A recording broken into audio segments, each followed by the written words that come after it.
Okay. Hey guys, good afternoon and welcome to today's YouTube live conversation. Not just the YouTube live conversation, but our usual family meeting, our family guy. I just realized that something is actually missing. Okay, I know what's missing, guys. Give me 1 second. Hey, the devil is a liar. The devil is a liar. Yeah, I just realized that something was missing and now I found it. Great. Okay, let's take this from the top again. Hi, you're all specially welcome to today's YouTube Live, our family gathering. My name is Gloria Elijah. This is Frankly Speaking with Gloria Elijah. I call myself the girl with the tea. I'm super excited that we are here today, that we are having this meeting today. There's actually a lot to unpack. And yeah, I cannot wait to get into your mind.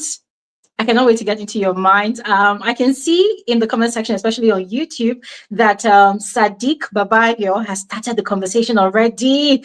And I'm super grateful for that. Sadiq Babayo, thank you so much. Your questions are always very, very insightful. Always, setting the pace and the tone for the conversation. I really appreciate you for that. Thank you so much. In fact, I love all your questions. I love the direction of all of your questions. No, I was not sleeping. I was right here. I was right here trying to get things together. And aside Sadiq, every single one of you that were already in the studio, right? Starting up the conversation. I appreciate all of you. You guys are simply amazing. You guys are really, really amazing people. Thank you so much for your time. Thank you for your dedication and your consistency. We haven't even started yet, but you have been here waiting. I appreciate every single one of you. Thank you so much for your time. And for those of you on the X app, Twitter, hi, how are you all doing? It's always a pleasure having you all join our gatherings like this. I know that a lot of times we tend to lock horns on that platform, but seeing you guys to join our conversations, I am grateful. I appreciate all of you. So thank you so much. All right. So today's conversation is going to be really, really broad, very extensive. As I said, there's a lot of unpacking to do. There's been a lot of reactions this week, especially with regards to the drama trailing Emmy's actions,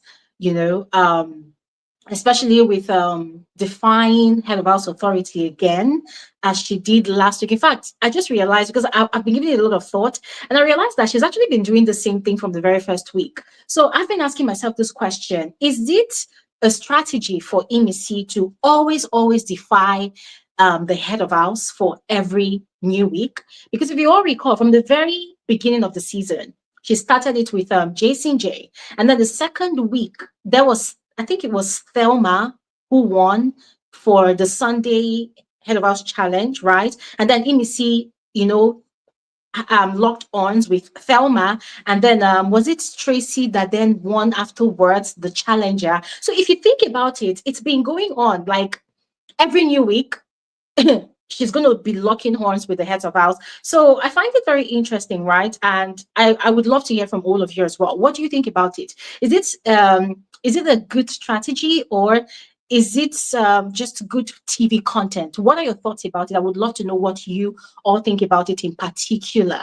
And also, still speaking about Emmy has been really a lot this week, and she's been quite controversial, which is her thing. It's like she came into the show with a mandate to be heavily controversial, to drive conversations. And I must give it to her. She's been doing a fantastic job at it, at being on the lips of almost all the viewers. There's no day that goes by without Emmy saying something or doing something or triggering someone or provoking someone, right? She always has a target. And if it's not the head of house of the week, it's either Faith or it's either her just deciding to trigger the whole house, right? And yeah, so this week has been another Emmy's week. Emmy has been all over the place, plastered on everybody's face, and really doing the most. The utmost most this week. But then there's a question of the entertainment value of what she's been putting out there. And this is where I throw the question to every single one of you. Emmy's content, Emmy's drama, do you find find it entertaining? Like, do you look at it and you're so excited and you're busting out with joy and you're laughing and you're clapping your hands for joy and saying, yes, yes, go girl, and you're cheering for her from wherever you are? Or do you watch her content and you get really exhausted? Or do you find her content very strategic for the game? And do you think that she's actually playing the game right? And this is me asking this question, right? As one who is just an analyst and a viewer, right? So I am not inside the house to determine which content, which content is best described as the best strategy of the season or not. But what do you all think about it? I would love to hear. And the reason I ask this question is because as much as I watch the show and I follow whatever the housemates are doing, I also follow the reactions of the viewers a lot, right? And the viewers are just another very interesting aspect of this whole social experiment. You know, the way the viewers tend to switch sides, the way the viewers tend to switch up their standards or maybe lower their standards when their faves are involved, or maybe when their faves are not involved even, right? But I think the viewers are also very, very interesting set of people. And this week, I realized that, you see, this thing we've been talking about, double standards, hypocrisy, the viewers are really heavy on that, especially this week, right? I mean, this week, we saw how the viewers literally switched up on their definition and their preference for what they deem as valuable content for the show. You know, we saw how the viewers, not all of them now, but a lot of the viewers, we saw how they switched up on what they would prefer as the best of doing the most for the season. I hope I'm actually putting it right. Now, let me put it in more context. The theme of the season is 10 over 10 minus nothing. A sub-theme of the season is do the most, right? Do the most. In other words, your basic will never be enough. So you really have to do the most. You really need to put yourself out there. If you are the type that walks away from situations, to do the most, you really need to take on those situations head on, right? So we've been seeing the housemates, some of them really trying to go all out to do the most, right? But then we've also had situations where when certain housemates are actually doing the most, you see a lot of these viewers, you know, they squeal for joy, they're excited, they celebrate those housemates, and, you know, they promote them. They go all out for those housemates and they say, yes, this is their definition of content, of entertainment. But then there's the other hand of it all, where when certain housemates decide to do their own most, some of these viewers come all out with guns blazing, you know, tearing down these housemates and trampling on their own most. So it then becomes a situation of, for some housemates, their excesses are acceptable. For other housemates, what does not even measure up to excessive, right? But at least is aiming at them doing the most, they consider it too much. I don't know if you all get what I mean. Now, put into specific context, I'm referring to Emmy and Faith's characters in the house. We have these two people who we have seen on several occasions doing the most. One does more most than the other. Emmy does more than Faith in most cases.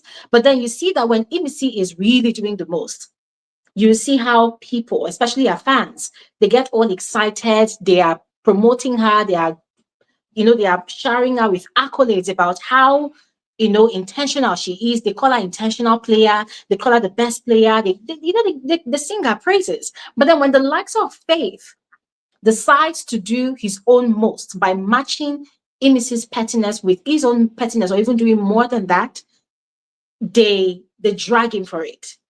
They complain about it. They frown on it. So my question here now, which I think I've already asked already, is what do you consider valuable entertainment for this season? What do you consider consumable entertainment? What do you consider necessary entertainment?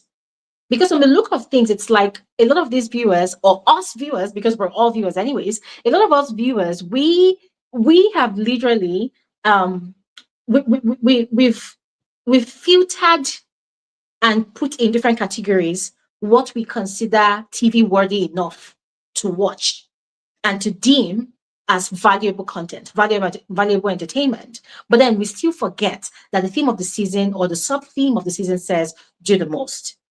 So I'm asking you all this question because I need honest answers from all of you. I really want to know what's on your mind on that. All right. Now, it's not just us, the viewers out here, that are being hypocritical about the definition of entertainment or content, right? There is also the housemates inside the house. They are just spectators watching Emmy in her own bubble, doing whatever she wants to do, living by her own rules, refusing to live by the rules of Big Brother or even the head of house instructions. Especially her hiding the spoons some days ago, hiding the cutleries of the house some days ago. So we have a situation of these housemates avoiding a direct confrontation with Emmy. All of them are going around whispering and speaking in low tones. It's like they are afraid of this girl. And to some extent, I understand, but I do not want to put my perception into your own heads. All right. So I want to hear from all of you. Why do you think that is the case? Do you think that should be the case in the first place?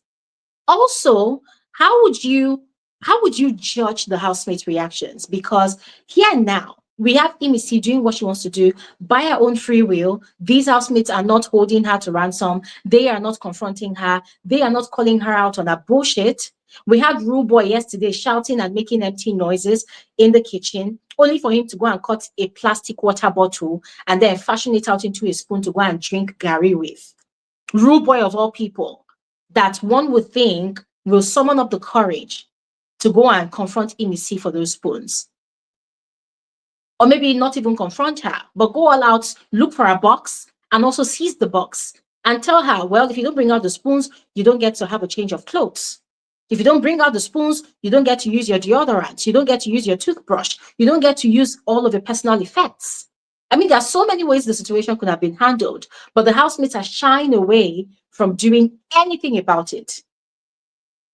And then there's also Thelma, the head of house, who had a lot to say last week when Faith was head of house. And not just Thelma, but the whole house, including Faith's closest friend, Joanna. They had a lot to say last week. They all came together to fight against Faith in that kerosene situation. They had a lot to say.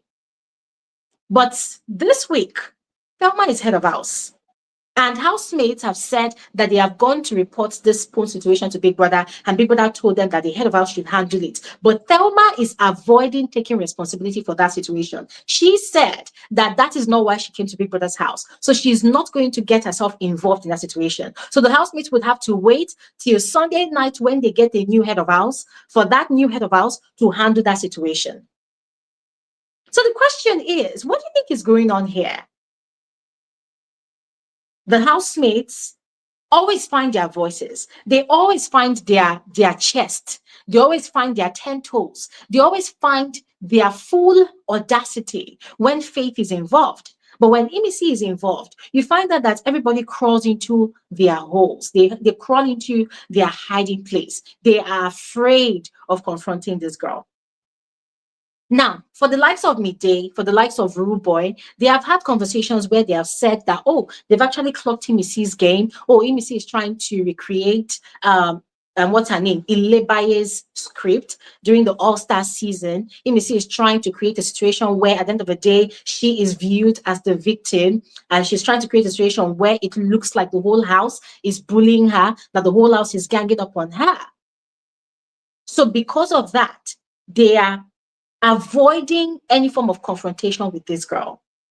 And I'm looking at that whole situation, I'm thinking, are these people not giving this girl too much credit?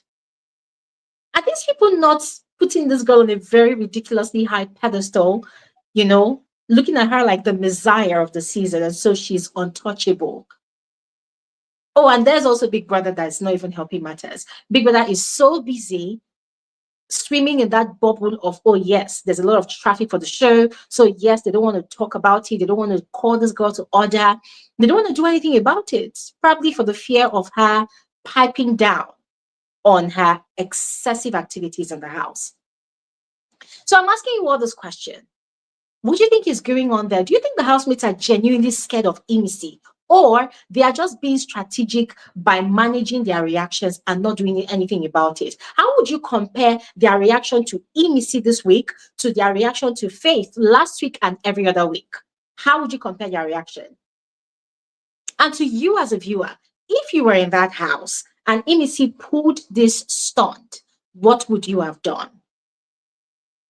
I've said what I would have done on some of my videos. If you want to find out, check out my videos. But I would love to know what you would have done different. Now, moving away from the whole Emmy situation, there's also Faith's role in this whole shenanigan. You know, Emmy seized the house cutleries, and then Faith decided, okay, fine, since you seized what is meant for the general house, I would also seize your bag, because he felt maybe the cutleries were inside the bag. So he seized the bag, he hid the bag. Yesterday, he brought out the bag and discovered that there were only 3 spoons, 2 spoons and a fork inside the bag. And you see, that was what Emmy did. Emmy hid all the spoons, in fact, all the cutlery, and then she put 3 inside a backpack that only she and maybe Kola, maybe Isabella will be using. So what Faith did was he took away that power from her so that she too will suffer for what she did. You want everybody to eat with their palms, so you too, you will also eat with your palm. So he hid her bag. And then yesterday he brought out the bag to check, only to find out that not all the cutlery were inside the bag. So he returned back those 3 spoons to the plate rack while still looking for the rest of them. And what I found really funny and weirdly interesting was that a lot of Emmy's fans were upset. They were upset. Now, they were upset for so many reasons. That why would Faith steal? They said he stole Emmy's bag. They used the word theft. They said, why would Faith steal Emmy's bag? And then Faith returned the bag this morning. They said, oh, why did Faith not wake up Emmy from her sleep to give her the bag and let her know that, yes, he is the one that actually stole the bag, so that she could fire him fire for fire. And I'm thinking, well, if you guys understood how people played tactical games, then you would have understood what Faith did right there. That was a subtle message to Emmy, that if you think you're mad, there's someone else in this house that has clocked your game, and that person is equally mad enough to match your madness for madness. That was the message. It was a silent but loud message. Faith did not have to go around the house screaming and shouting. No. It was just one move to pass on that message to her. And she got the message. That's the reason she was not shouting around the house. That's the reason she was not going around shouting, who did it, who did it? No, she got the message. And that was the point. But I would love to hear from all of you. Right? And this is in reactions to Emmy's fans upset at Faith. Do you think their anger towards Faith was justified or not? Now, finally moving away from the whole Emmy situation, ladies and gentlemen, there are other things that have been happening in that house. Koi and Isabella's new, what do I call it? Is it fuckbuddyism? Or is it... what is it? Is this sex alliance? Should we call it that? What do we call it? And I'm asking this question directly to Coin's fans. Those ones, they enjoy come and attack me on Twitter. And that is fine. I mean, hey, I'm not complaining, you know, but I would love for them to explain, if they care to anyways, but I would love for them to explain. What does this thing mean? Because I'm trying to define it, but I do not see the sense in it. What does it mean? And I'm saying that I do not see the sense in it because, ladies and gentlemen, look at it from this angle. Diddi, in the context of the games of this season, is the most sought-after female housemate this season. The guys getting angry at her, blah, blah, blah, the no-hugging situation, Diddi playing hard to get, Diddi keeping her standards high, and then the 3 fishy situation. And then we had Coin as the last boy standing. Now, let me tell you this for free, right? You see what Coin is doing with Isabella now, yeah? I'll tell you this for free, that if it happened that Coin was doing this with Diddi I will tell you that me personally, I will come here and I will tell you that, wow, Coin is really the goat of this game. I will come and sit down here and I'll be singing Coin's praises. And I will tell you that, oh my God, Coin won, Coin won. After all the hard girl that Diddi has been doing, Coin finally got her where he wanted her. Coin finally got her where all the other guys wanted to get her. Coin finally humbled Diddi. I will come here and tell you that.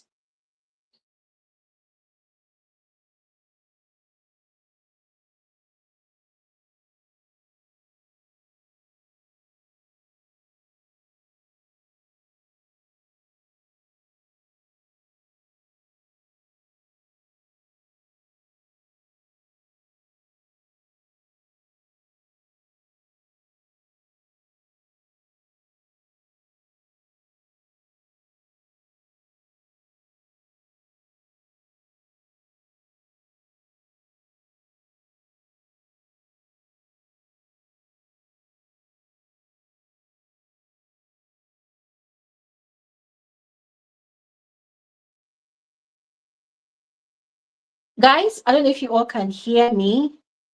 Uh,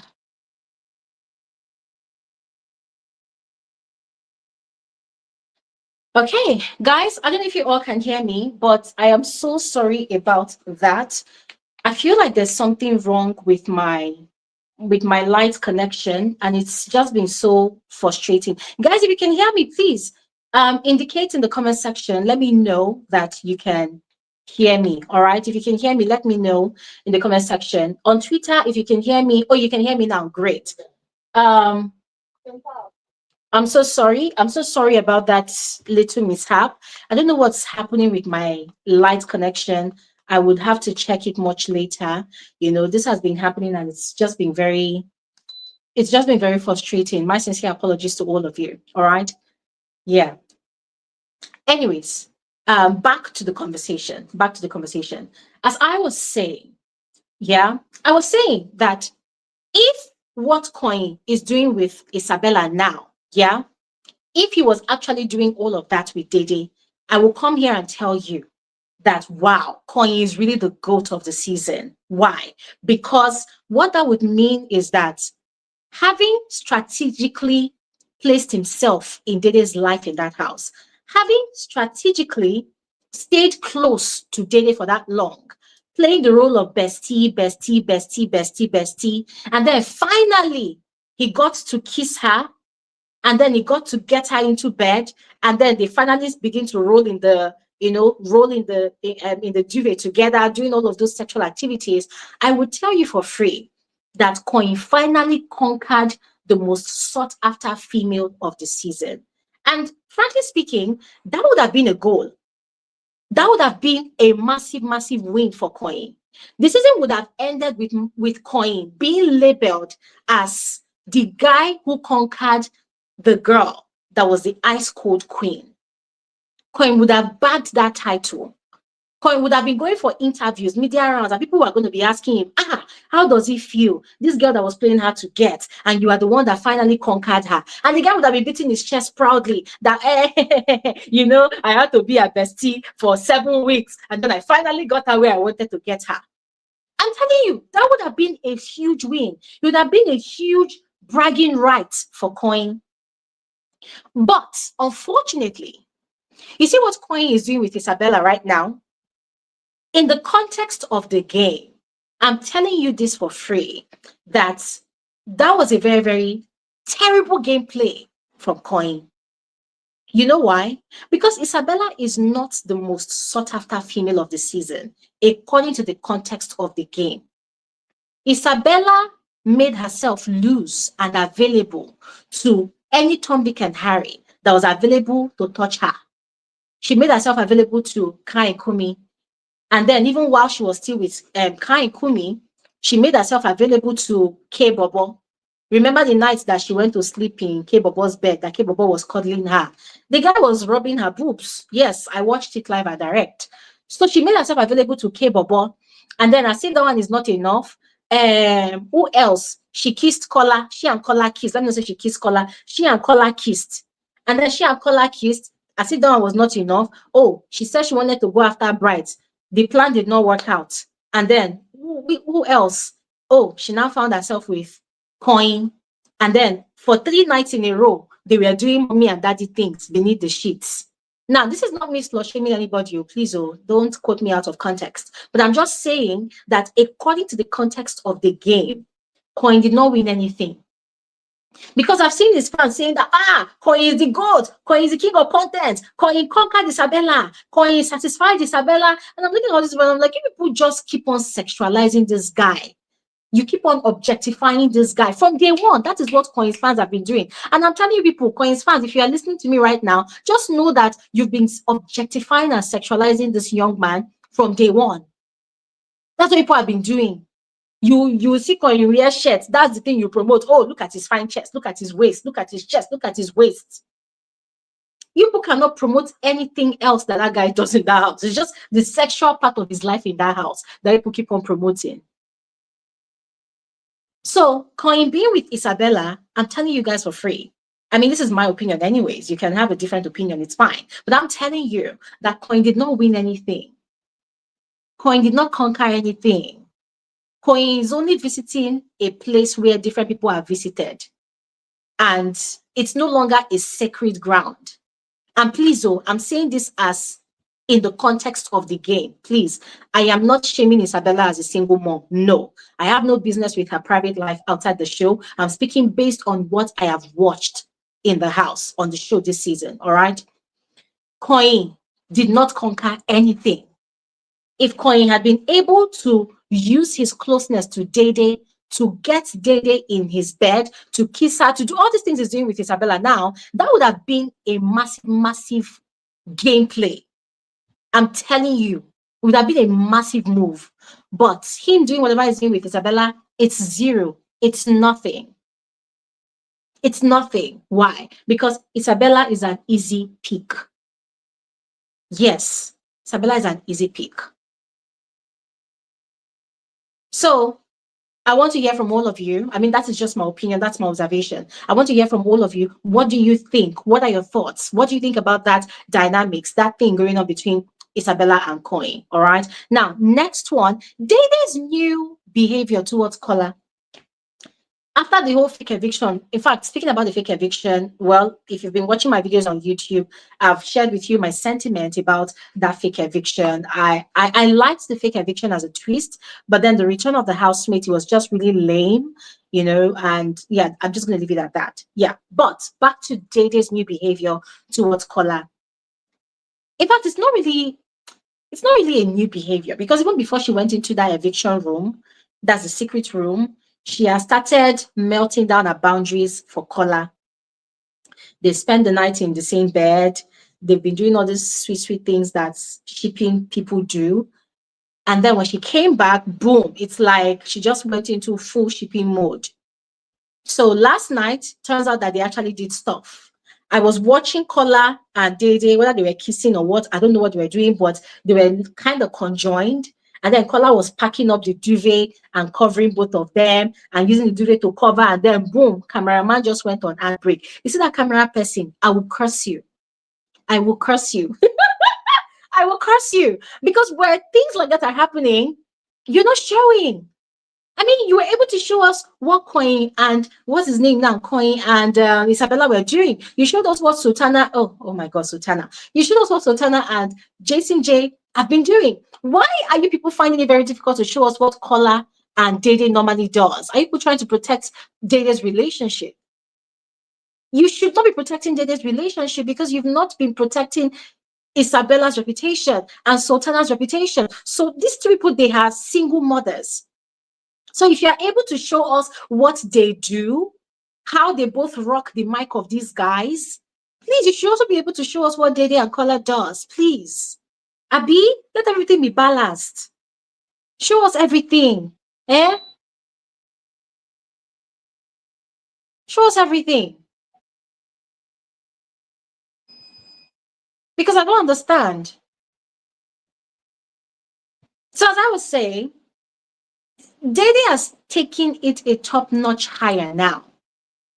You know? She's now She's now comfortably doing stuffs with Kola. You know, the first night she returned to the house, allowed the guy to be kissing her all over the neck, allowed the guy to hug her. They hugged like several times. And the guy said, "Oh, come, come, come to me." And she sat on his thighs. Oh my goodness. That was a bold move. Sat on his thighs, and then he was kissing her hands. And this is just the one that the camera is showing us, so we don't even know what they've been doing behind the scenes. But anyways, what I'm saying, the focus here is on this new Dede. Guys, what do you think? Do you think this strategy will work?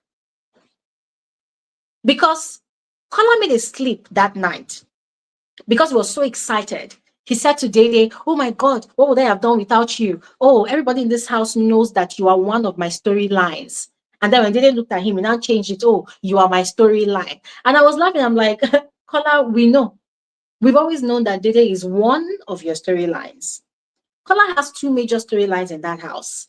Dede, the most sought after female of the season, and Emmy, the not to sound offensive in any way, but the reject, the one that people don't want to be close to because of her weirdness, because of how funny. When I say funny, but ridiculously funny she behaves, let's just put it together as weirdness.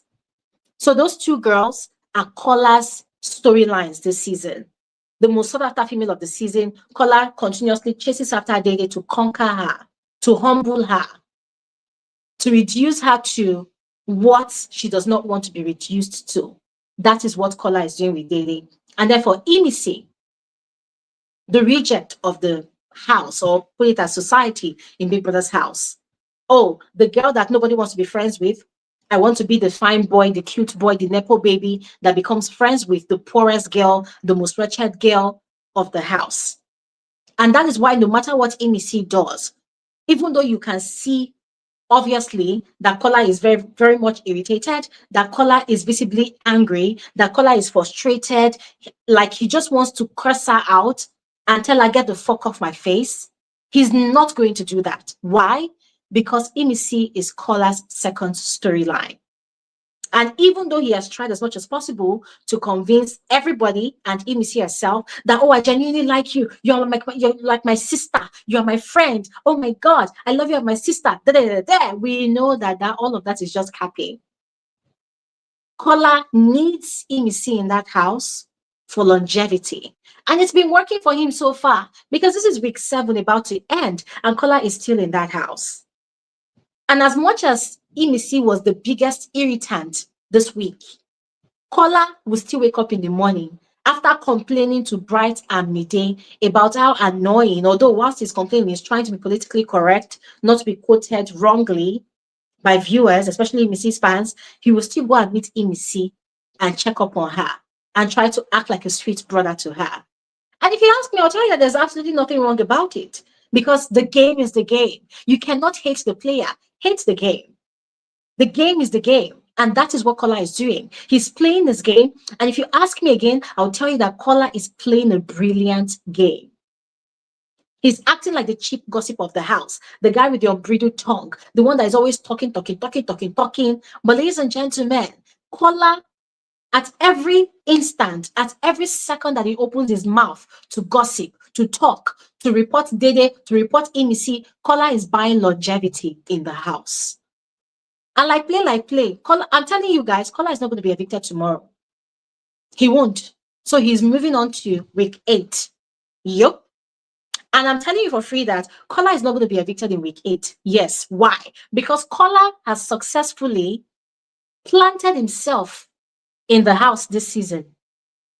Kola has a vital role in the narrative, in the plots of this entire season. So Kola is not going anywhere. Kola is going to reach week 9. I don't know if Kola is going to reach finals, but I'm telling you that Kola is not going to go home week 8. Kola is not going to go home week 9. I'm not going to tell you whether Kola is going to win or not, so that people will not go and change the fate of everything. But I'm telling you what it is.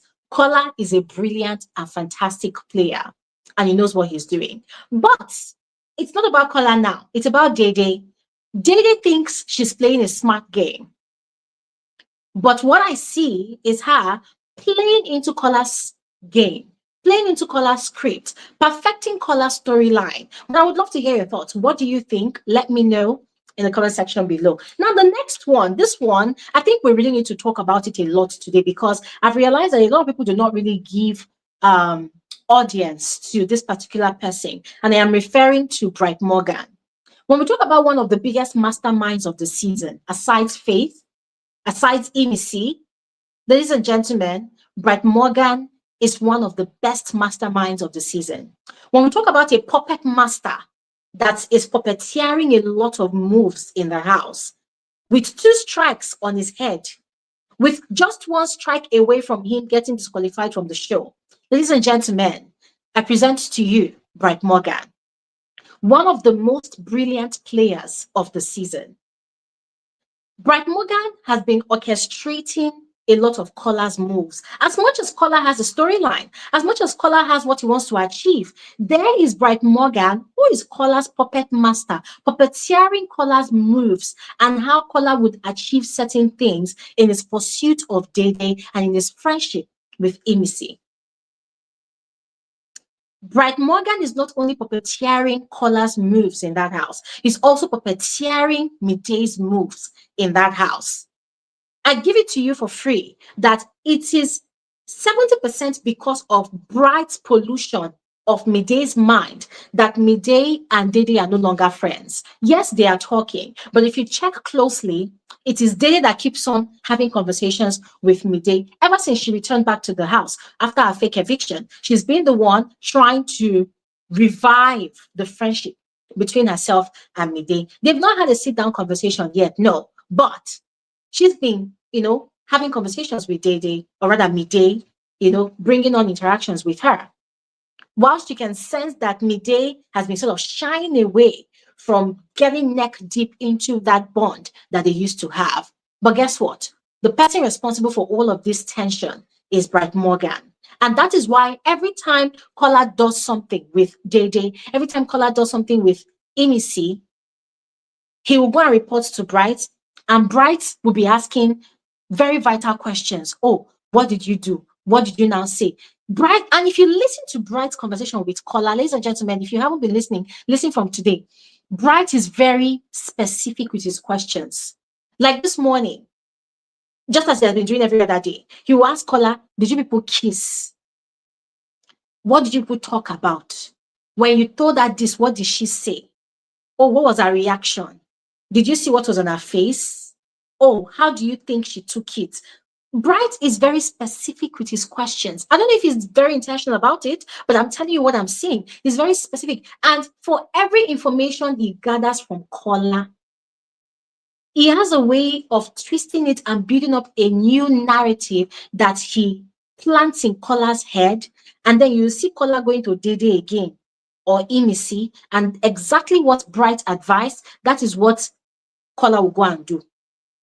So Bright does not have to be violent. He does not have to be aggressive. He does not have to fight. All he does now is he just chills, understudies Kola, watches what Kola is doing, watches what her name, Mide, is doing, and then he manipulates them to play the game according to how he wants them to play the game.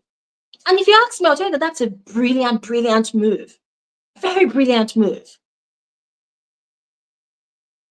And when you look at his relationship with Kola, you can tell that there's a silent and subtle competition between them. And do you know where that competition is coming from? It's coming from Diddi's direction. Bright Morgan likes Diddi to the point of obsession. He likes Diddi. People will tell you that it's a lie. I'm telling you for free. He likes Diddi. He wants Diddi as well. In case you do not know, he wants Diddi. If Bright Morgan had his way, he would rather be with Diddi than Mide. When you look at how Bright carries himself around the house, how he gets really invested in Kola and Diddi's relationship, you can sense that Bright would rather be shipping Diddi than shipping Mide. Why? Because Mide is too emotional. And you see the script that Kola is playing, Bright would rather be the one playing that script. You know why? Because he would have played it more better than Kola. Bright is the type of player that will be chasing Diddi, but he would also be chasing Mide and any other girl that he fancies in the house. There's Thelma that he fancies. There's Joanna as well that he has been eyeing during the parties. Bright would have been chasing these girls, but he would have also been chasing Diddi intensely to the point that Diddi would now begin to get jealous and now begin to shower him with attention. Bright is capable of playing that game. And that is why Bright is also very, very invested in Kola and Diddi's relationship. So the question now is, what does Bright hope to achieve? Is he trying to, with all of his advice, all of his suggestions, is he trying to push Kola to destruction? Or is he trying to keep, his enemy closer? Because if you look around that house, the only person amongst all the guys that is an outstanding and very obvious competition to Bright is Kola, nobody else. And if you think about it, both of them, they were not best of friends before. They were not. Bright's best friend used to be Victory, and then Kaikumi, and then later on, it became Kola. And then he has stuck to Kola ever since, like a second cloth on Kola's back. He's not going anywhere. He's not. He's enjoying the game of manipulation that he's playing. And if you ask me, I'll tell you that I'm enjoying Bright's game. Why? Because he's not talking too much, but he's doing a lot. He's orchestrating a lot of moves in that house. It's like everybody in that house, they are on Bright's chessboard. So he's making all the moves just by a word of mouth, an advice, a suggestion, a criticism here and there. So I'm asking you all, what do you think is Bright's aim? What does he hope to achieve in all of this? Is he trying to push Kola to destruction? Because the other reason I'm asking this question is Bright has been the one that has also been initiating the idea of Kola getting intimate with Dede. You see how this thing of Kola constantly wanting to kiss Dede, always wanting to cuddle Dede, because Bright is already doing it with Mide. He's also trying to push Kola to do it with Dede. And he wants to hear if there's results. And that is why these days, every night, he's always asking Kola, did you put kiss? I heard some noise last night. What were you doing? How did she react? Did she like it? No questions like that. So what I have not been able to figure out is what exactly Bright hopes to achieve at the end of the day. I know that with his game, he's been able to achieve longevity, because if you ask me, I do not honestly think that it's entirely Bright ship with Mide that has sustained him in the house this far. No, I think he's also playing a fantastic game, but I'm asking you, what do you think? Let me know as you come up here to speak, all right? And yeah, finally, Sultana, ladies and gentlemen, what do you think Sultana is playing a game? Because ever since Doris and Big Soso got evicted, Sultana has really withdrawn into her shell. The only time that you see her being very active, it's either maybe there's a sponsor task. And to be honest, even during sponsor task, she's kind of very quiet and silent. But then the most highlights that you see Sultana having in the house is when she is busy rocking Jason J's microphone. And then she'll now come and complain, oh, I hope my mother does not see this. You hope your mother does not see it, but you still go again and go and do it. And speaking of Jason J, ladies and gentlemen, congratulations to Jason J. He has finally resurrected this week. The guy has been everywhere this week. So yes, I saw Jason J a lot this week. I complained last week that for the past 2 weeks, I was not seeing this guy in the house. But this week, he was very visible. He was very vocal. He was out there. And he really, really did great during their Ouija presentation last night. So I'm super excited that Jason J is back. The competitive guy is back, even though sometimes it's very annoying, but I'm super excited that he is back. Yeah. So my question now about Sultana is, what game do you think she's playing? Do you think she's actually playing a game at all at this point? What do you think is sustaining Sultana in that house? Because if you ask me, I'll tell you that Sultana is not doing anything in that house anymore. She's not doing anything. I do not see her. I do not feel her presence. I don't see what she's doing. I don't know what she's doing. I do not feel anything. I'm not experiencing Sultana anymore. So, what exactly do you think is her current game? What exactly do you think is even sustaining her in the house, aside her fans? All of these questions I have for all of you, as I'm going to stop talking right now, because I want to hear from all of you. So, if you're on YouTube, please go ahead, click the link in the comment section to come up here and share your opinion. If you're on Twitter, go ahead, send in a request to come up here to share your opinion. All right. I would love to hear from all of you. So, who wants to go first? Click the link in the comment section if you're on YouTube. If you're on Twitter, that is the X app. Send in a request and I'll bring you up here to speak. Who wants to go first? Guys, I hope you can hear me. All right, so as we're waiting for you guys, let's... Okay, so we have a request here. Great. Ayola or Ayola. Ayola, you are welcome. You're welcome to the conversation. How are you? Please unmute yourself so we can hear you. Ayola, unmute your mic. Yeah, I'm actually on. Okay, hi. You're welcome. How are you? Hold on, please. I'm trying to like. You're trying to what? Wow. Okay, we're gonna have to move on to rule. What's the name? Rodney. Rodney. Okay, Ayola, you're back. Oh God, we have no time to waste today, so I think we'll have to move on to Rodney. Rodney, you're welcome. Please let's hear you. Unmute your mic. Rodney on Twitter, can you unmute your mic? Let's hear you.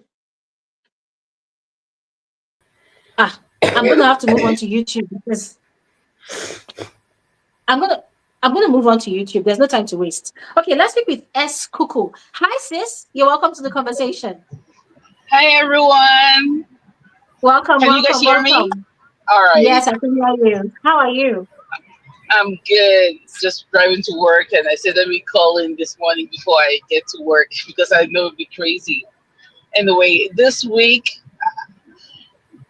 I kind of have like some mixed feelings this week, but let me try to go through your pointers that you gave first. And I don't know if I should start with Emisi or end with Emisi. Let me just start with her. And for Emisi, I'm just trying to understand why people are making it okay for what she does, but not okay for other people. Yeah. And she's doing the most, which is what the theme of the season is, and which is one of the things I always say about these Big Brother Africa franchises. Is like if you are going to give a theme, the viewers should they either should do away with all these themes or allow them to use the theme and excel. EBC is one of those who's using the theme as is expected. Faith is one of those who's using the theme as expected. Who else is using the theme? Doris was using the theme as well as expected. That she's not on the show anymore. But Yeah. Emisi is doing the most as expected. The question, but then you can realize that the way she's playing the game is like she's taking Elebaye, she's taking Onyeka, she's taking all these people's games, trying to refine it and rewrite their scripts and she's taking like the aspect of one person, aspect of this person, Yes. to try to put it together. The same way she was reading that rule book last week before Yes. debugging Kola. That's the same way I feel like she watched all the past seasons before coming into the house. Yes. I feel like she studied everything to the point where it was like I feel like she watched everything every season to see what could be allowed, what could not be allowed. And she's Mm-hmm. doing it, and she knows that whatever she's doing, she is going to bring traffic on the show, and she's not going to go anywhere. Mm-hmm. So, and I feel like if people are like Faith hiding her back, Faith, even I hope Faith even hit the box too, because this is hiding her bag is just that her backpack for once for about 2 days I haven't seen her carrying that bag around the house, but Mm. which is good from all the videos I've been seeing. I haven't seen her carrying the bag, so she's probably I don't think she's looking for it because she knows that whoever hit the bag is like a tit for tat situation, and so Yes. she's going along with it. But I know that Emissy, from the way she's playing the game, she's laying low to probably just see what is going to come out of it, and then she'll know how to do her next move. So Faith Yes. hiding the bag was genius because instead of going around complaining like everybody else, instead of going Mm. around, people are complaining, treating Emissy as if she's a red hot charcoal that nobody wants to hold in their hand. Everybody doesn't Mm. want to touch it because that's exactly they feel like nobody wants to have anything to do with any confrontation with her. I don't know if it's because they know that that's her strategy and they don't want to help her achieve it, or I don't know if they're just scared. Yeah. I'm kind of a little bit torn, but I'm glad Faith was able to take up that challenge and still and hide that backpack. I'm Mm. even angry that he even gave it back. He should have kept it till Sunday even. I don't want to see that backpack on Saturday. And Mm. then like see if that I hope she doesn't bring it out and carry it around today. But hopefully Yeah. Emissy herself will also release the things because if she people need to know like okay, if you're going to take something that is going to affect the entire house. Faith, for example, stole I don't want to call it stole. He took her backpack because he and whatever he is doing was supposed to help the house. If he found those spoons and kept it for himself, I would say he was trying to do something for himself. But he found it, Mm. washed it, and put it in the kitchen for everybody to use. That Mm. and if you notice, every action that he has is always about everybody's benefit. It's not just about Yes. him, which is what I have always appreciated. But Yes. I'm hoping that even the viewers can see that. But you realize that those who are smart enough probably already know that he's doing something that is going to benefit everyone. Yes. When it comes to coin, for example, coin, I don't know how people are trying to tempt coin as the greatest that he is conquering. Conquer, there was nothing to conquer. What are you trying to Exactly. conquer? When in the definition of conquer, you conquer something that was difficult to achieve and you finally conquer it. There was Exactly. nothing difficult to achieve in this situation. Isabella was ready and available and even made herself available and to coin. They found each other and they enjoyed each other. Now Mm-hmm. what there was no conquering in that situation. If he goes back to Dede, just because I feel like Dede likes him. If he goes back to Dede, just as I see he's now kind of slowly warming back into talking with her. If he goes back in and work things out, if they stay this week, and I see him trying to achieve that move like that to the extent like how Dede is trying to do with Kola, I will say, okay, yes, you have finally conquered her. But until Yes. then, he hasn't conquered anything. Yes. And I feel like this Dede's new strategy is just is driving me crazy. Like, what you want to bring yourself down to all the way down into the mud because you want Mm. to now try to prove a point or re-strategize or play a game. If you Yeah. feel like this is not this, you are the kind of person who is on this kind of pedestal. Don't bring yourself down. Just keep staying there. Once you bring yourself down, you lose whatever strategy you already had. And I don't care Mm-hmm. what kind of strategy she brings now. To me, it is not. It's a lose-lose situation for her because it is not Yeah.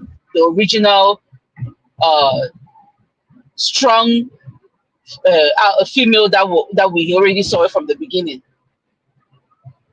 No matter what strategy she comes out with, it's not going to. It's not to me. It's not. It's not even. It's not. It's nothing. I don't even. To me, I don't even want to even watch any clips of her anymore. When I see clips of her on TikTok, I just scroll through. I don't even look at it anymore because I'm no longer interested. Yeah, there's nothing mysterious there anymore. Not at all. And when we say Kola, we have been saying this thing. Kola is a game player, and one thing that you, like you said, he's a very strong player because he has kind of mastered the art of mixing the like American or Big Brother with the African Big Brother or Big Brother Naija. He has kind of mastered the art of mixing the two because it's all about alliances. It's all about playing the game. And sometimes those who are able to have a lot of alliances with a lot of people in the house are able to sail through because he Mm-hmm. knows that unlike American Big Brother where the housemates vote you out, in this case, he knows that the viewers are the ones who vote out. So, in as much as he's having the alliances with the housemates, not to nominate him, or in this case, that one is never helping because they've all been they've all been up for nomination for so many times that it's like it's a normal thing now. But he All right. knows that the viewers also are the ones who are voting him out. Yeah. So he has All to right. play a game where the viewers look at him in a very good light. Yeah. I'm All sorry, what were you right. saying? No, no, no, no. I said okay, okay. I Yeah. mean, I thought you were gonna round up. Yeah. Yes. No, then just to round up, Bride Morgan, if you notice, Bride Morgan has re-strategized. From the moment Yeah. he got his 2 strikes, he re-strategized and became closer with Kola because now Kola and Mide are now his new pet projects. He can Yes. sit back and still achieve his game player mode without being in the limelight to be able to catch strikes. So, but Yes. he's still playing the game very, very much. Mm. And sometimes it's the silent people are the ones who do the most. Because by True. the time they come out of the house and watch these clips back, I'm sure they'll be shocked at how he's actually playing them.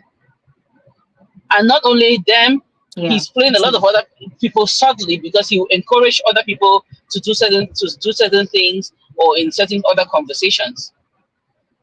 Anyway, let me let other people speak. Wish you all a wonderful All weekend, right. and Thank you. I cannot wait for Sunday because I want to just know what is going to happen. Hopefully, these 19 people reduce. I'm just that's just my hope. All right. Anyway, wish Thank you you all a so wonderful much. weekend. All right, talk to Thank you soon. you. Thank you so much, sis. Thank you so much for your apt analysis. All right, we're gonna speak with the next person now, guys. Please, I just want to plead that we keep it short. 10 minutes max, because there are a lot of people that wants to speak, and I need a lot of people to have their time. All right, so please, 10 minutes. Summarize it. 10 minutes. All right. Okay, let's speak with Melky. Melky, hi. You're welcome. Melky, you have to unmute your mic so we can hear you. Hey, hello? Hello. Hello, Glory. Good afternoon. Hi, good afternoon. How are you? I'm doing well. You? Doing great. Thank you. Hmm. So you can just pick one of the topics that we're discussing today and share your opinion on Okay. that. Okay. Please, can you hear me? I can hear you. Yes, please carry on. Okay. It's like I'm getting a feedback. Okay, I'm just going to be quiet. So you just go ahead and Um. talk. Okay. So. Okay. So yeah, I'm gonna talk about. Bright Morgan, and I think Bright is doing okay. So Bright is doing very well. I mean, he's really playing a mind game.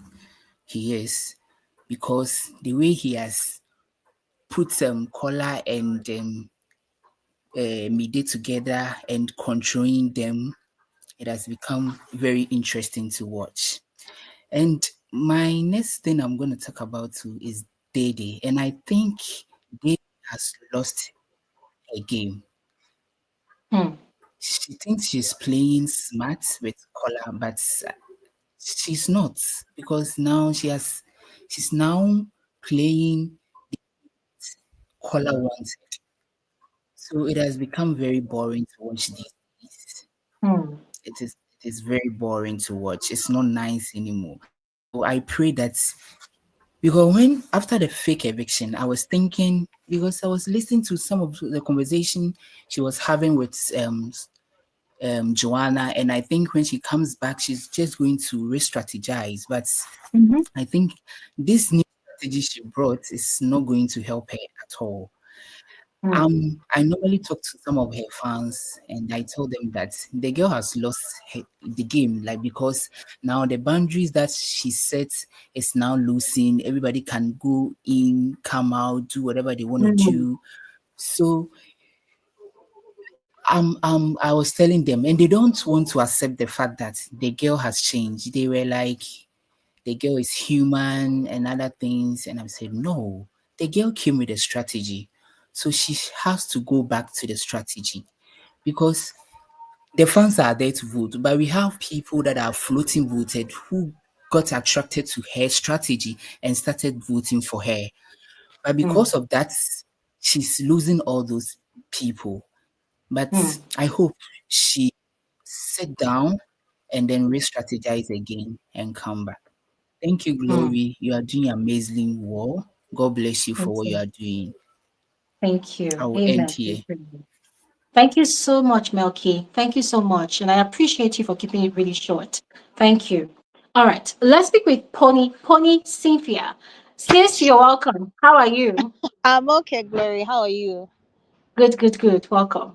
All Yeah, right. this time I decided to come really early so that I could be able to express myself. Yes. First I'm and glad you did. foremost, since we're on a time frame or timeline, I want to start by talking about Emisi. And I want Okay. to say, I really, what is the difference between Emisi and Ike? Because when I look at these two people, I really do not see any difference in their play. In their play, the only difference is that Emisi is a lady and Ike was a man.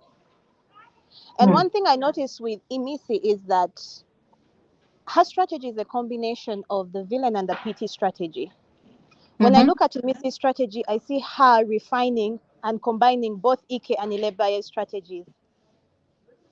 I see a Mm-hmm. person who pokes and then hides her hand and plays victim. Now, whether Mm-hmm. that strategy will work in her favor, it seems to be working. But when I see Emisi, I see no difference between her and Ike. Emisi is a Yeah. villain. That is her intention. She Mm-hmm. is a villain. The only difference is that she hides her villainness in the gang up. I will give it to her. It's a smart strategy, but I feel like also the reason why it has gone so far is because the housemates are enabling it. Hmm. Mrs. Craziness needs a Satori Buto like what Faith is doing. Hmm. With Imisi, you don't fight her outrightly.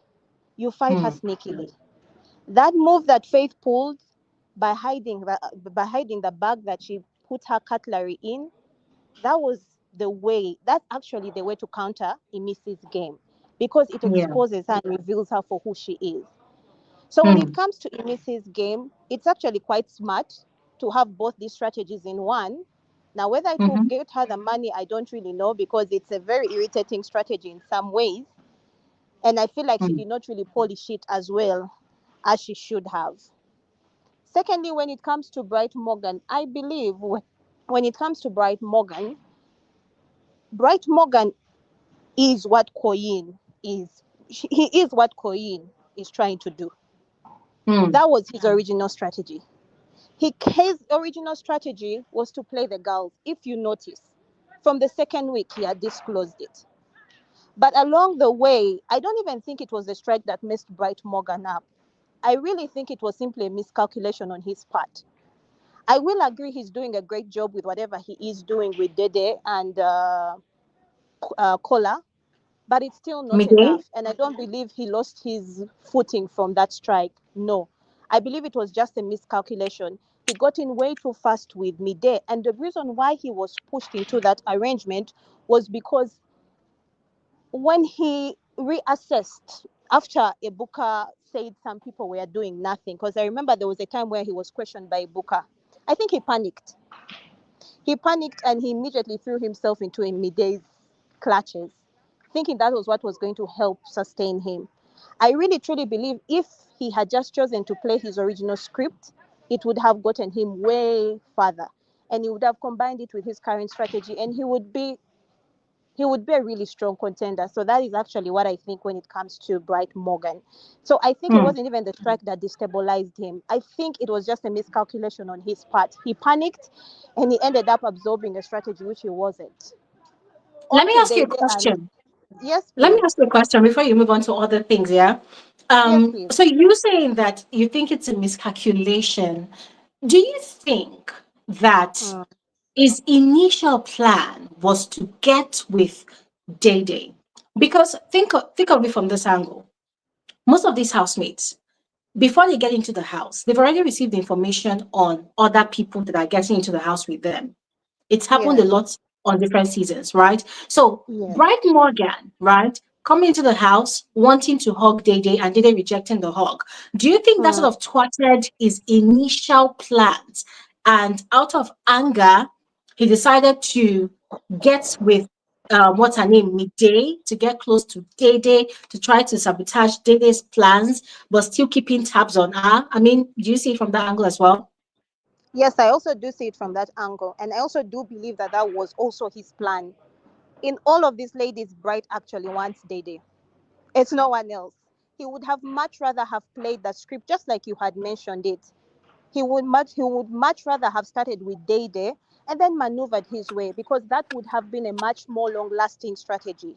But the fact Yes. that right from the beginning, Dede was very hard. People like Bright are the type of people who have very smooth paths due to the way they look. So I do not Mm, think he was ready for that disappointment. I, yes. I felt like that disappointment was the first, what can I say? It was the first dent in the plan.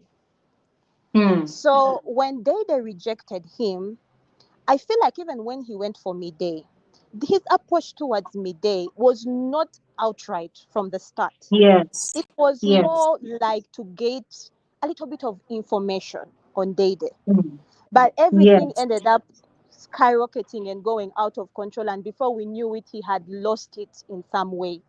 So Mm, Brighty's re-strategizing was now to at least have some semblance of control in the game. So he was like, you know what, if I can't play my original script, because remember now he had already gotten in that entanglement with Mide, it was going to be a little bit tough to mm, leave Mide. Remember, Bright is also very careful about being outrightly looked at as the villain.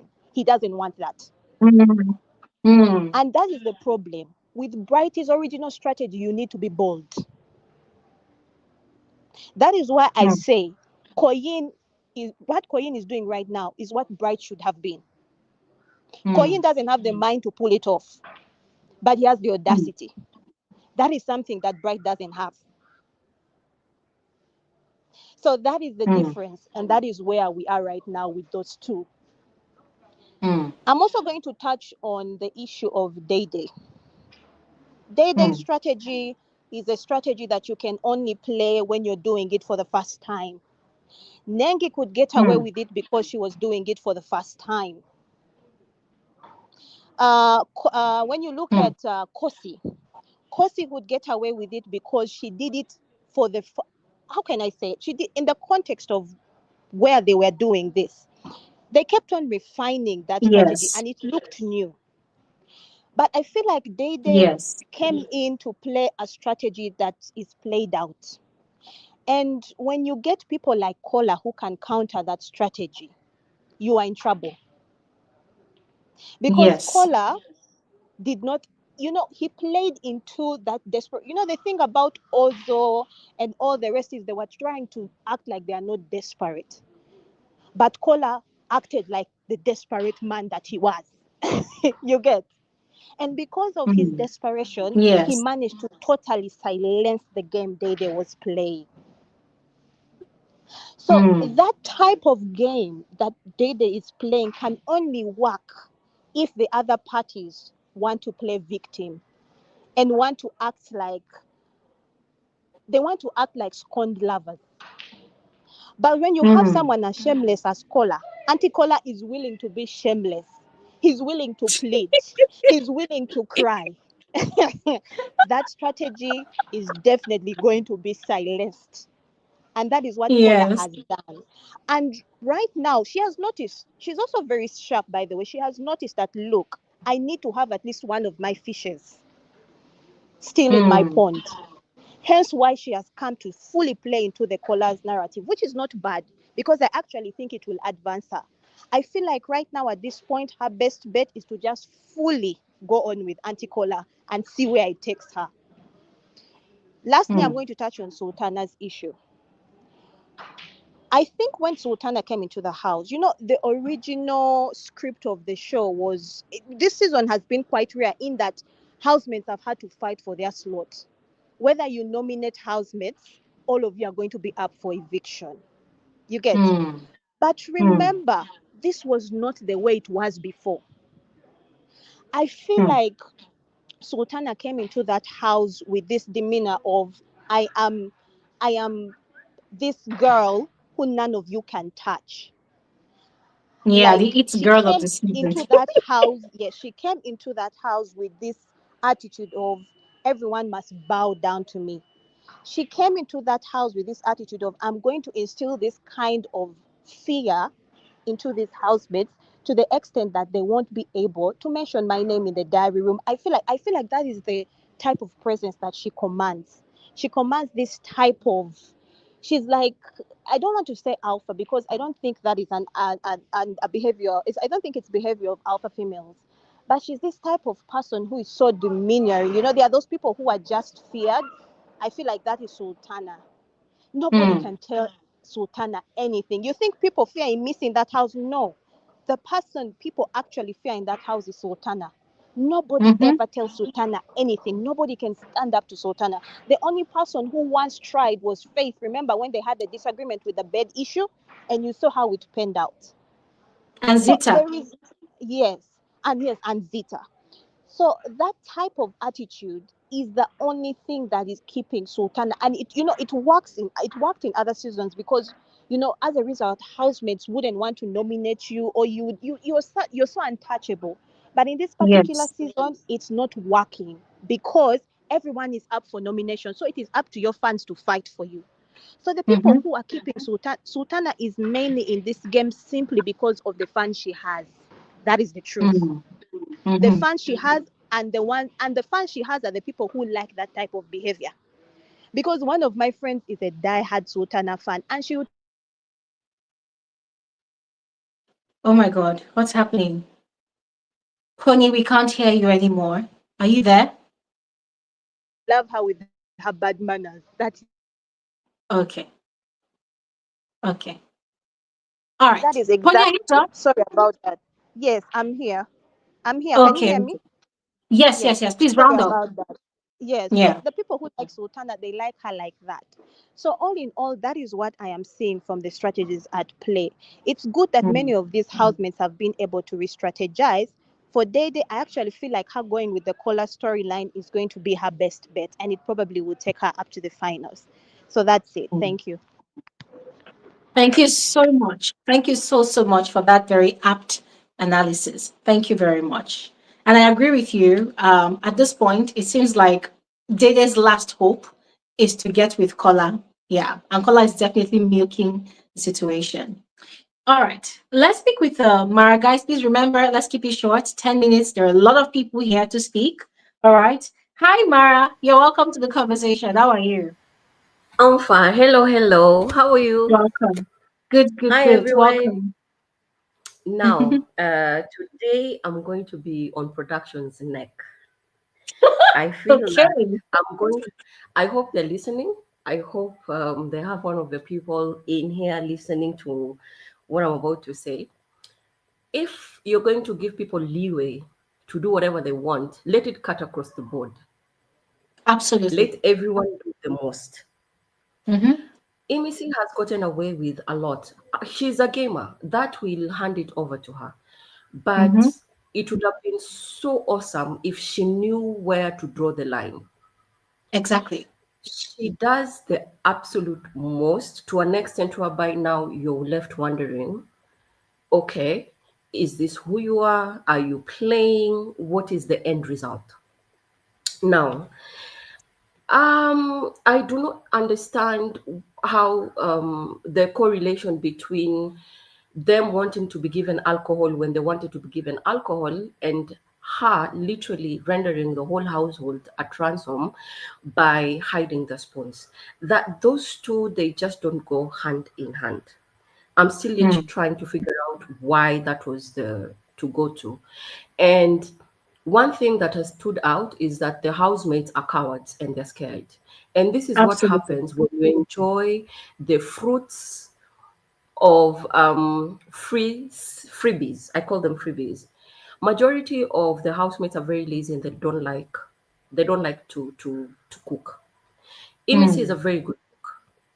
And I believe even K Bobo did praise her cooking. She was like, you know what, girl, you know how to cook.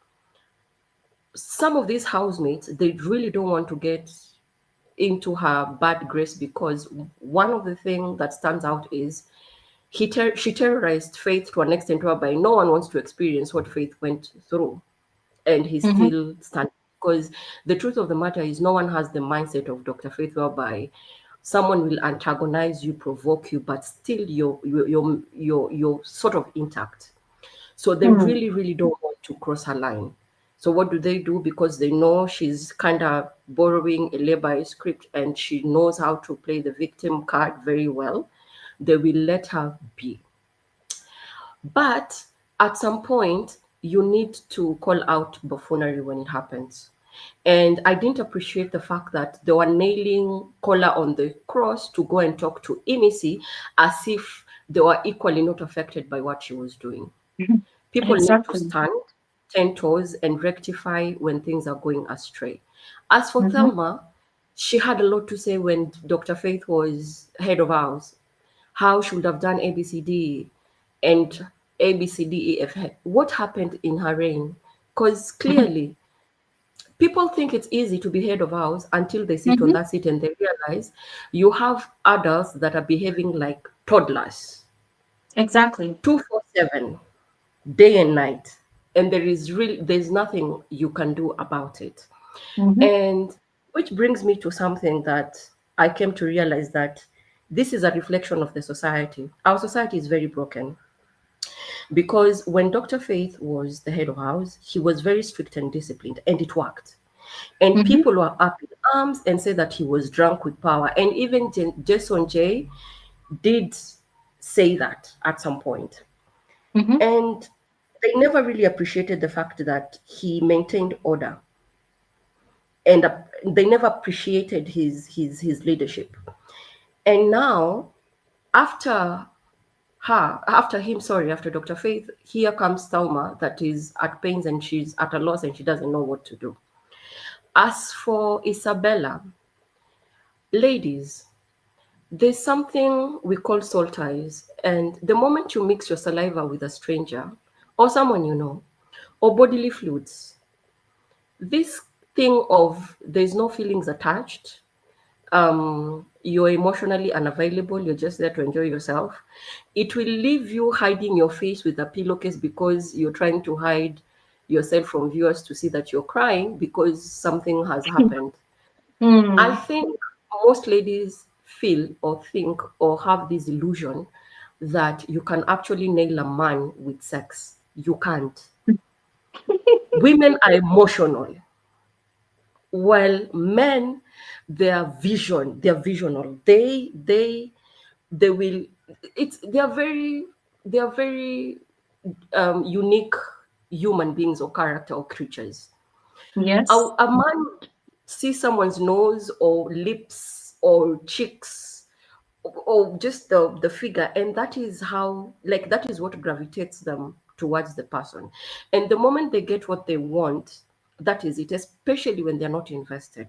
I do not know why Isabella thinks it's a good idea to have slept with Kai and Kumi and to be readily available, to have kissed Kola, to have plotted to try something with Brett Morgan. Of course, that flopped. And now she's readily available and all access 100% to Coin.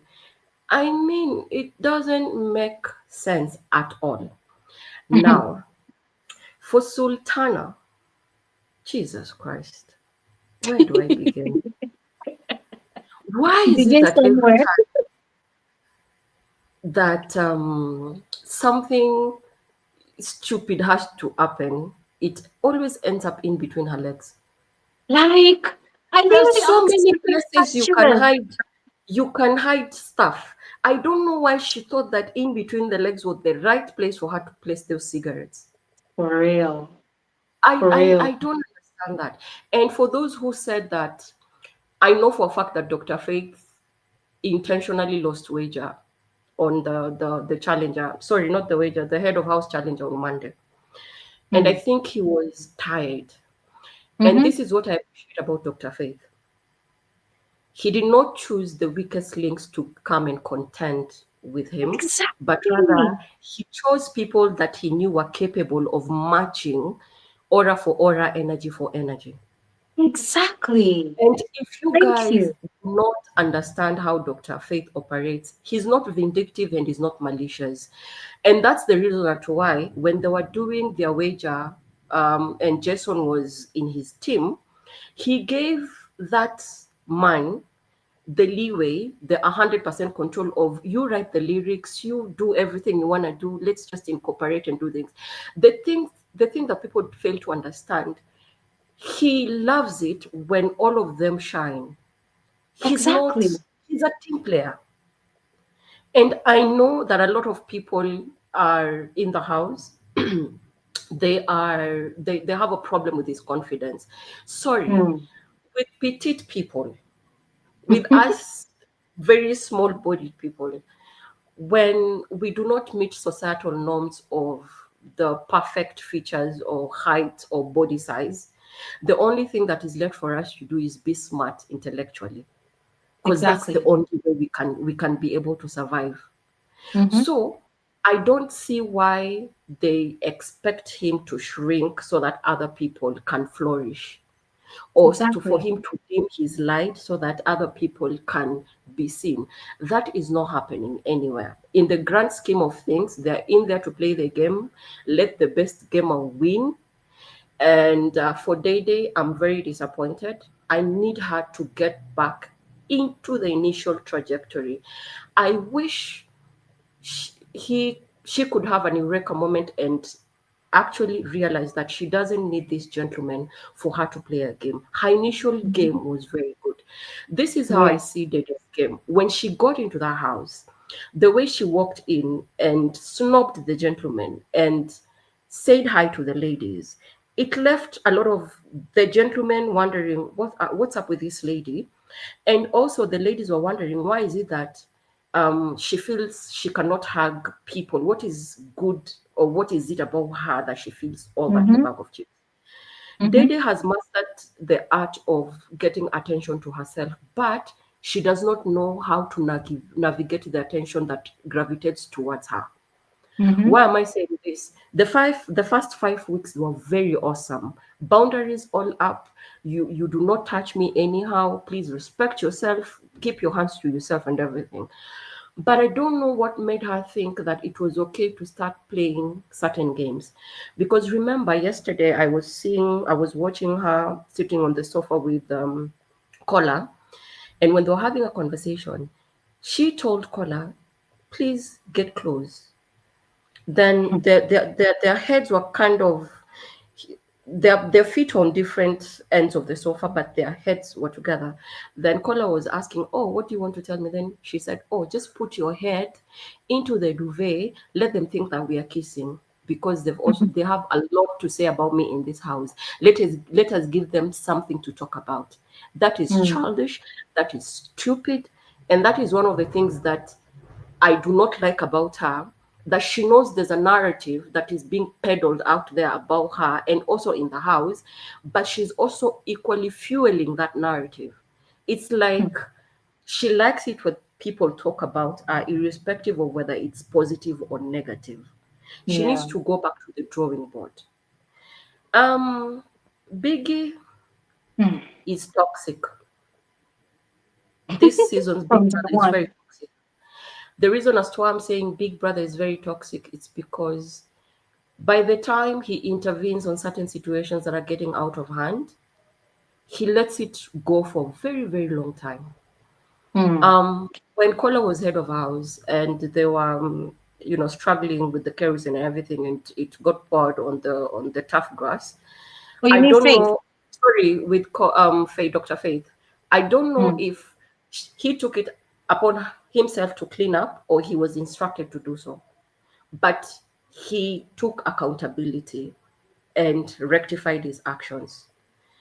When that thing between Dr. Faith and Emmy happened, and I don't know if it was Isabella or Sultana or Thelma went and brought a bench for her to sit down so that Hmm. they can go on who was going to give up first. Mm-hmm. Biggie called Emisi into the diary room. Do we know what happened after that? We really don't know what happened. Hmm. If I was in that house, I swear, let alone the way Emisi was hiding the cutleries so that the house, Rude Boy was using a bottle to feed on Gary, I would hide her undies. I would Mm-hmm. hide her deodorant. I would Mm-hmm. hide her shower gel. I swear that girl would smell like a pig in that house. Game for game, For right? real. Let us all be mad. Mm-hmm. Let us all just lose it. I would hide everything that would make her want to go to the bathroom and shower and feel fresh, because there's nothing awesome like enjoying your shower at the end of the day. I would make sure Mm-hmm. that that lady would not even have the slippers to walk into that dirty bathroom to take a shower on. Let us match that energy. Hmm. But let's see how it goes. We have a couple of weeks to go. Maybe at some point people will get back to their senses. As for fans, All right. as much as you're cheering for your fave, Hmm. be smart. Stop being stupid. That's all I have. Thank you. Thank you so much. Thank you so, so much. I mean, I totally loved your last point, and I feel like this is one area that the housemates are not really exploring. Yes, they probably do not want to create the narrative of a bullying situation or a gang up situation, but I feel like they still, when it comes to certain people in that house, they don't understand how to play tit for tat. Cutleries are very, very essential commodities in that house. Agreed. I need the cutleries to eat. I cannot use my hand. I must not use my hand. It's a choice not to use my hand. But Imisi took away that choice. She took away that essential commodity from the house. So anything that's Gloria, essential I to would them has hide to her go as food well. stuff. I'm very petty. I would hide her food stuff. They don't know how to I, play with that card. I would go and just dig something in the backyard. I would bury everything that belongs to her. And even if Big Brother was to tell me to go and remove or do it, I would not even do it. Leave alone the way she's saying that I'm waiting for Big Brother to tell me if I'm going to return them. Some people are mad by nature. Madness just flows through our brains. It's just that we choose to be sane. All of us are insane. If we decide to be mad people out here, we cannot be contained. That is a fact. We just are All right. very respectful people. All right. Thank you so much, Mara. Thank you so much. Always a pleasure having you here. Thank you very much. Okay, we're going to move on to the next person now. But before we do that, please, I want to quickly give a shout out to some amazing people that have been giving donations to this live. There is HT, there is Umwaneri, Rosemary, there's HT again, and then there is Daniesta. Thank you so much, you guys. I really appreciate your generosity. God bless you and provide for you, restore your resources. Where you're giving from, you receive more in abundance. Thank you very much. Okay. Guys on Twitter, I'm sorry I'm coming to Twitter, but there are so many people here on YouTube. I need to try and reduce the backlog. All right. Okay. Fortune. Hi, sis. Hey, how are you? Good, good, good. I'm happy you're here. I know how busy you are. No, it's fine. I'm also happy to be here today. I wanted to join to just say something 2-3 minutes. Hopefully, I don't want to take too much time. All right. Yeah, Glory. So, I think I actually just wanted to talk about how disappointed I am that Doris left, right? Because I just felt like there's not a lot of people carrying the show in terms of instigating conversation points within the Mm, house. Because mm, in as much as the show is exciting, we seem to have 4 or 5 people really initiating or having the trigger actions that will carry the house for the week. And mm, Doris was one of those people, very audacious. It's unfortunate that she didn't own a lot of her actions when she got outside. I think she should have owned it because she was openly plotting, and where she needed to be vulnerable, she was really vulnerable. I enjoyed watching that girl in the house. And when she left, I was so sad because I think apart from her, there's culture, faith, and Emmy. For me, those are the people that are creating proper content that is not shipping type stuff, mm, because everyone else, if it's not eating, it's shipping. And I find that quite boring. And that is the mm, only reason why I like Emmy in this house. Everything that Emmy is doing, Glory, you must see me. I'm like a pig in shit when she's doing these things. I'm so happy. I'm so happy. Yes, I am. It can be annoying and a bit toxic, but it's not Emmy's fault that these people are not prepared to to challenge her or to do whatever they want. You can do whatever the hell you want in this house. And let Big Brother tell you that this is too much. If Emmy's is not being told that is too much, I dare these guys to actually go and do whatever they think is the worst, whatever. Why are they not doing it? mm, They must go mm, and do whatever they want. I mean, we can't sit and complain that Emisi has done this. When she stole the cutlery, Glory, I can tell you I was very, very happy. I mm, can feel her excitement seeing them eating with hands. It must be very rewarding as a person in a game. mm. Let's not forget this is a game. We are not talking about Yeah. outside here. This is a game. It's so nice Mm, to see that the thing is working. That's what people were talking about the whole day. Emisi has mm, studied this. Is the strategy, the best? Maybe not. It's got gaps here and there, but it's giving us something to talk about. And she's really challenging their minds. And these guys are just not ready. Everyone has some madness in them. If you want to come to play a game like this, where they can be mad people, be prepared to unleash that madness in you so that you can also, you can play game for game. And they're not mm, ready. I don't know. I honestly, I would not vote for her, but I like how she causes these things within this house so that the people cannot relax.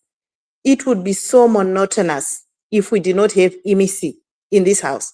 Because all we'll be talking about is people playing with eggplants at night in bed. That's all. Because that's the next storyline is the shipping and how we've had the most aggressive cuddling we've had in Big Brother in this season. I think we've had like 4 pairs of people aggressive cuddling at night and things. That storyline for me is dead. This one, mm, Emis's one, the rebellion in the kitchen, all of that, I like it because it's challenging. And then it makes other people that are really intelligent shine better. Because if you can match Emisi, because she's leading the pack right now, it's annoying to accept, and not everyone will accept it, but there is not a single day that goes by where there is no reaction or provocation from her. And I mm. think it's a source for content. If I was Big Brother, I would not even tell her to stop. In fact, I would call her in the diary room and go and tell her to go and find other loopholes. In that book, the show would be boring if we didn't have this. That is my perspective. I won't vote for her, Mm. but I appreciate that she's there because she sometimes, if it's not that, the alternative is Tracy sitting there eating every day. Is that what people Yeah. want? Capable? All he does is fry egg daily. No, that's annoying to me. Nah. I think it's annoying, but please, let's just get this girl. In fact, she's not going anywhere because I know that the people are just, voting for her. So I don't know. I know people won't openly like Emisi like this, but I do. I actually do. I like her Yeah. game. You know what, The- yes, is Mm, in a way, I kind of really agree with you. And if you notice, I think you and I, we kind of have the same taste and palette for this kind of content. Remember, every season we're talking about, oh, we need housemates that are audacious, housemates that are very vocal, housemates that go all out and do the most, even before they even declared this season, the sub theme of the season as do the most. That is what we've always wanted. We want housemates that would entertain us above and beyond, just to make us happy the entire season. However, if you notice, with every Big Brother season, there's a pattern. There's a pattern in which, whether we like it or yes, whether production accepts it or not, there is a production's favorite. There is one housemate that gets away with any and everything they do. There are things that housemate will do. Production will turn a blind eye. Some of the viewers on the outside, viewers like us that like that kind of content, we will also turn a blind eye and act like, oh, they're just entertaining us. But then there are other housemates that will do something similar or something that does not even measure up to the level, the extent of what this particular housemate does. And they will get crucified for it. And they will get punishments for it. If you combine everything that Emmy has done so far, by now, she should also be standing on a double strike like Bright Morgan. But Emmy has never been queried by Big Brother. Big Brother only made an attempt. Glory, what has she done that she could potentially get a strike for? What she did to Faith, the constant harassment, Fortune, that's sexual harassment. We've had this conversation here. If the case was reversed, in fact, see, if Faith was the one that was doing all those things Emmy did in the first 2 weeks, he wouldn't be in that house by now. Let's just be honest. He would have been disqualified. That's a fact. He would have been disqualified. But do you think Faith should have complained? Did Faith complain outright to say, I feel victimized? Fortune, this is the society we live in. Faith would not have had to even complain. I'm saying that so long as it was a guy doing that to a female, the guy would have been seen as a threat to all the other females in the house. The narrative about that guy would have been that he lacks self-control and they would have thrown him out of the show. And the media rounds would have been merciless to the guy. They would have torn him down. They would have called for his doctorate license to be revoked. And that guy's life would have been destroyed. But Emmy did it. She even went to the diary room, talked about it, bragged about it, talked about how she hates to be rejected. And because she was rejected, she was going to provoke the guy. She was going to make the guy's life a living hell. Imagine if it was the reverse. Yeah. I mean, talk about the game. We're excited about all the entertainment and all the blah, blah, blah. But this is reality, right? Yeah. If it was maybe not even Faith now, if it was another male housemate, now even take it a top notch higher. Imagine it was somebody that was bigger in size, like Ortega or Capable, that was chasing him around the house the way she was doing. According to Sultana and one or two other housemates, when Faith is in the kitchen, Emmy will be fingering herself and looking at him and inviting him. Imagine if it was Ortega or Capable, as big and tall as they are. They stand in front of Emmy and they are stroking their cock in front of her. No, we are laughing about it, but that is the reality, right? So what am I trying to say? As much as we enjoy the madness, the craze of the content that Emmy is creating, what I personally is wishing for is that every other housemate has the same grace. If you notice, this season I said that I'm not really particular about strikes, but if there's something I'm particular about is when a housemate is now going above and beyond, like really taking the piece, like you're now really overdoing it. People that should at least call them to order. Yeah. At least let them know that, okay, this is now going beyond regular type of entertainment or irregular type of entertainment. But you find out that During some of these housemates' diary sessions, Big Brother calls out some of them. EBC has only been called out once, and even the calling out was not even really a call out. It was more like, but did they not tell you that the pan was for Faith? It was more like a subtle calling out. It's like they are threading carefully, like, oh, this is the biggest cash cow of the season. Oh, let's not rile her up too much so that she will not go back into her shell. That is how they treat her. They treat her like the egg, the diamond of the season, whatever, right? And of course, she also has supporters. And let me tell you, it has to be very discouraging because even for someone like me that enjoys madness, craze, violence, bass,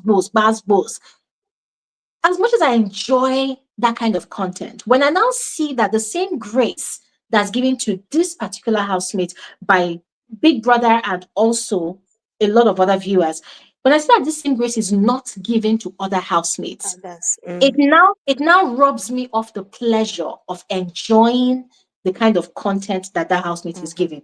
I don't know if you understand now. No, I understand and I agree with you completely. But in her defense, if Big Brother is allowing it, this girl will do worse.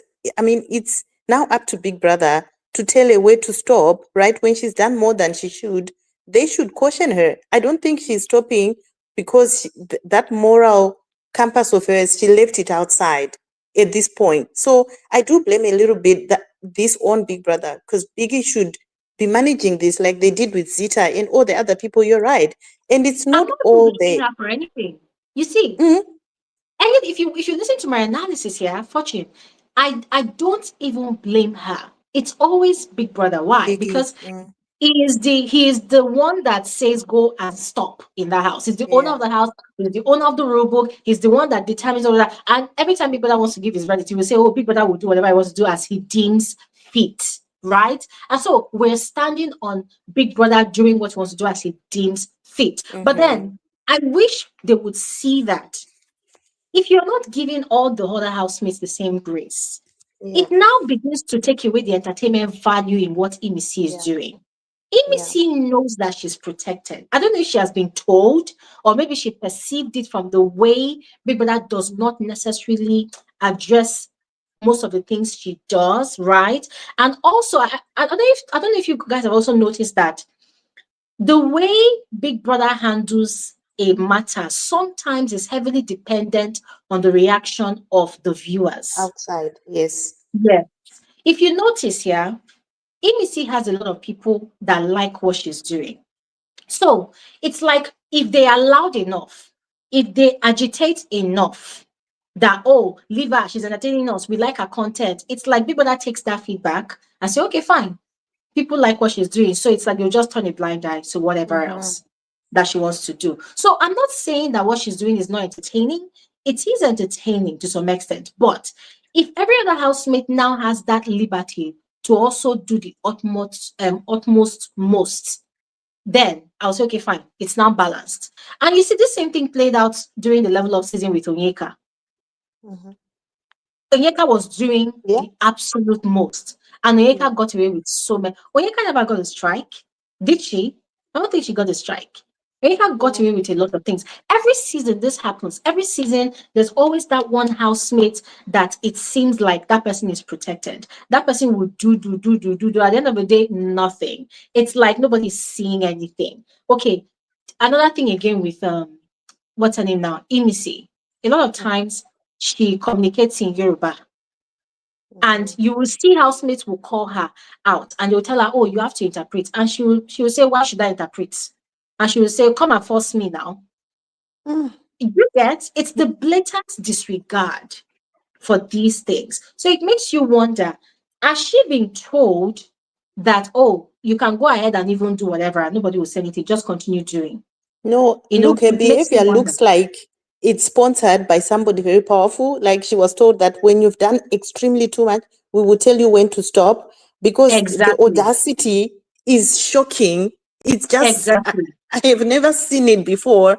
I guess that's why I find it quite intriguing. Yes. I have never seen this in my whole life. Yeah. Our audacity is quite interesting, and I love people with audacity.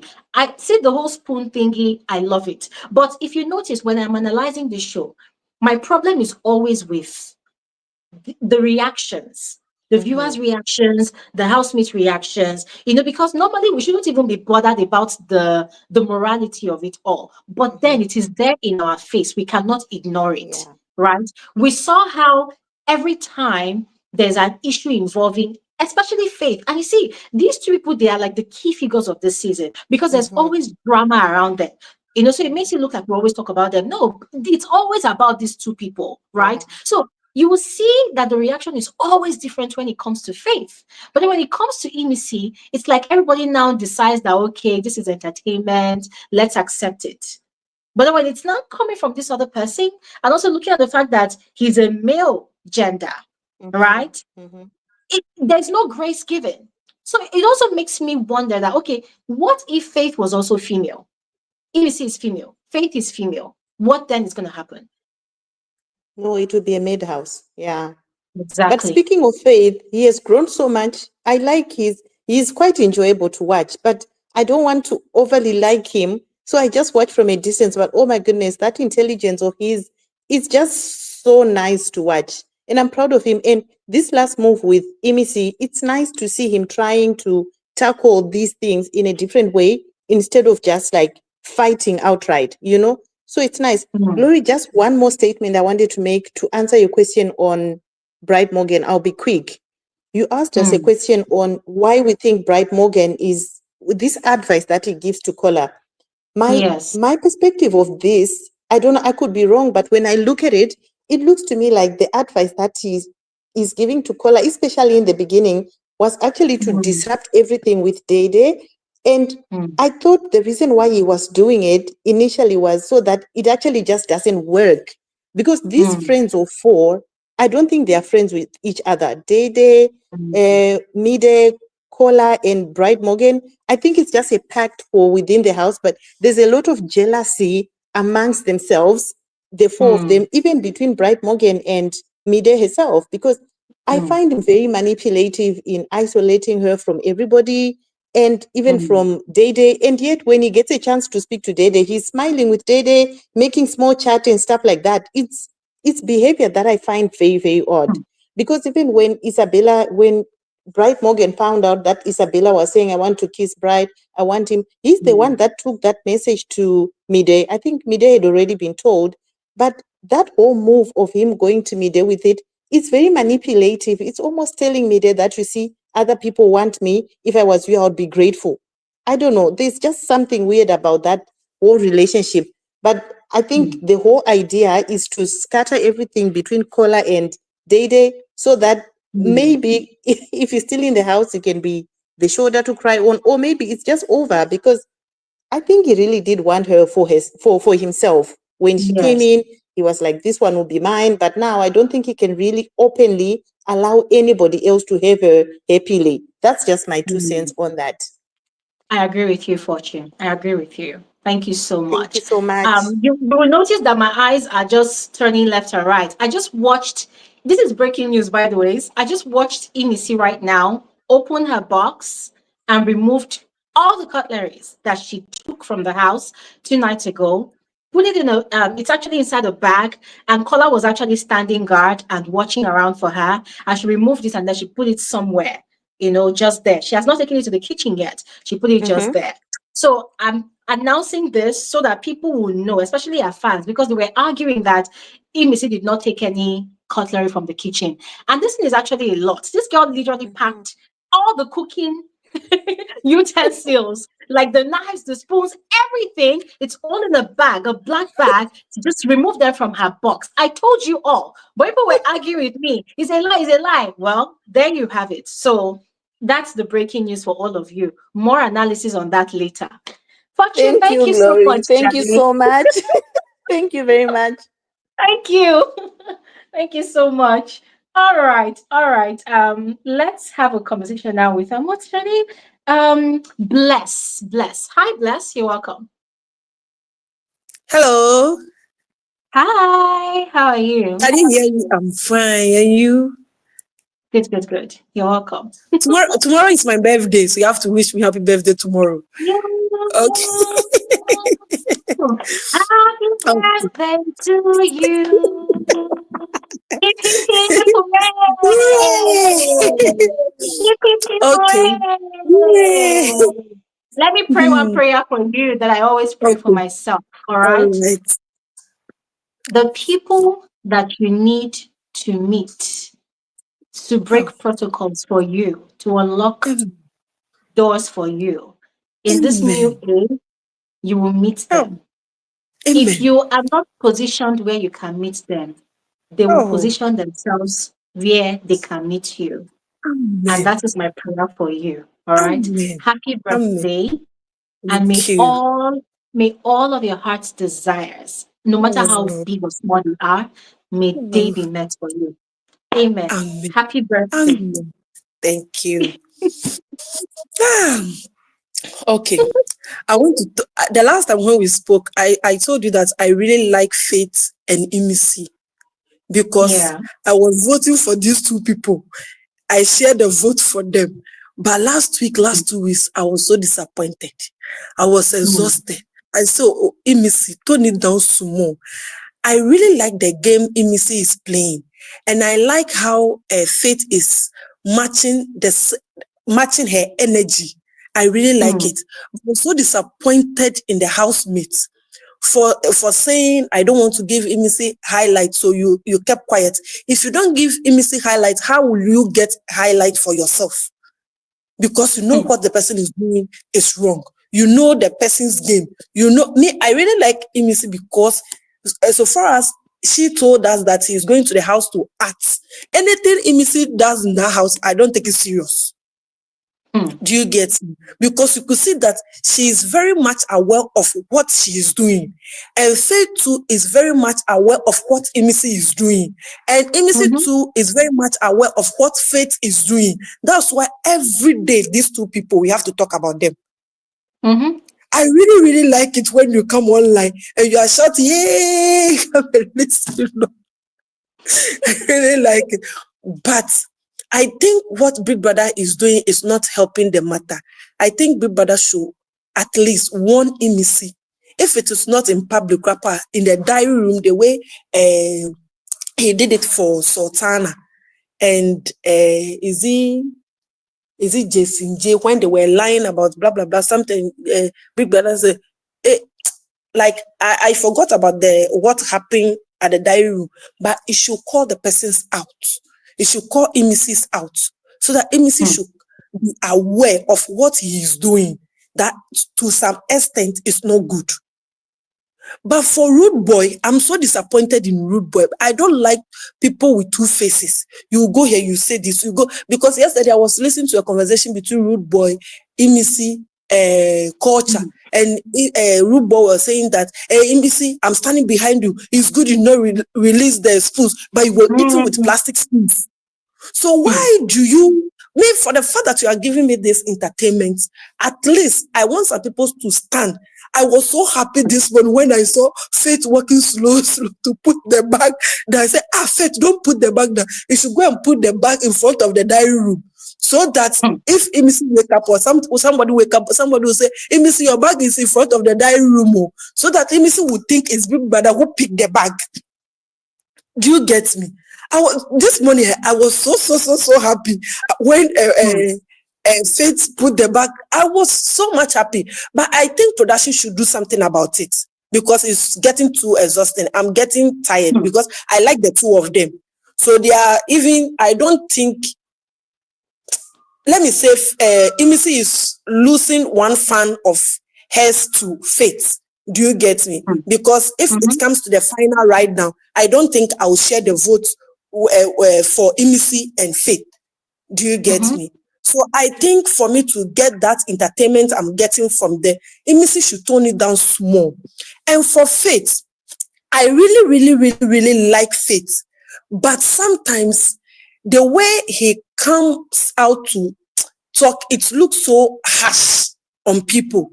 For instance, when let me say the day Emisi was sleeping and he said that Emisi should come and wash the plates. And he was saying, if you don't wash the plates after the live eviction show, there will be a consequences. I thought that statement was not needed. It shouldn't say that, because if you do that, you are trying to provoke somebody or trigger the person. Because when Do you Emisi wake up, do you think it wasn't provocative for Missy when he asked Missy how many minutes do you need? What time do you need? And she said 5 hours. Do you think that wasn't yes, provocative? yes, But do you that's what. agree that that was provocative? Yeah, very much. I agree on what you are saying right now.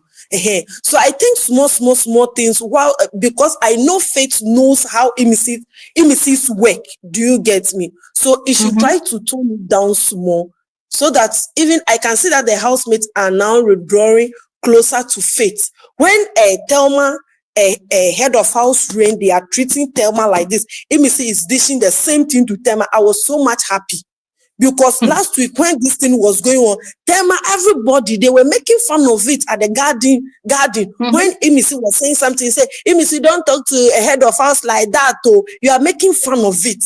You are not telling the right thing to Emisi, that Emisi, don't do that. He's the head of house. Don't do, you not get angry, but you are making fun of it. But right now that they are dishing it to you, you have a problem. Why do you have a problem? Why? Why do you have a problem? So, Glory, me, I'm so much grateful that these two Yeah. people are in the house. But we, the Yeah. fans, they should stop insulting her, because it's not everybody who is agreeing on what Emisi is doing.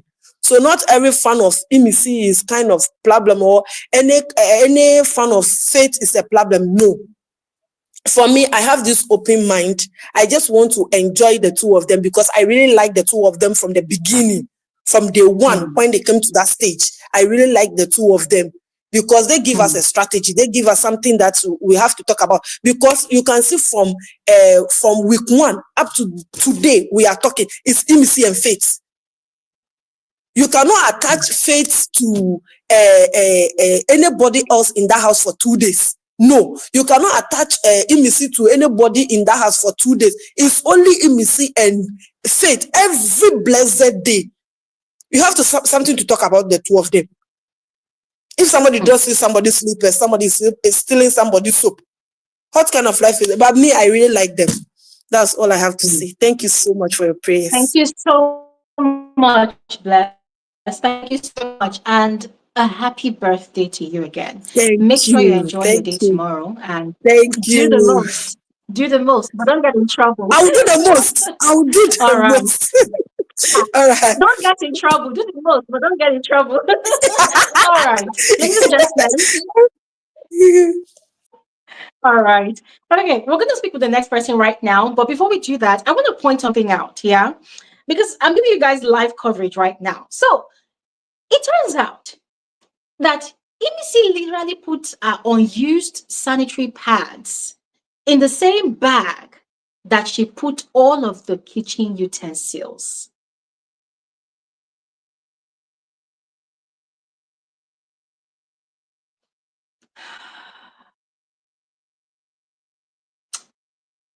Ah.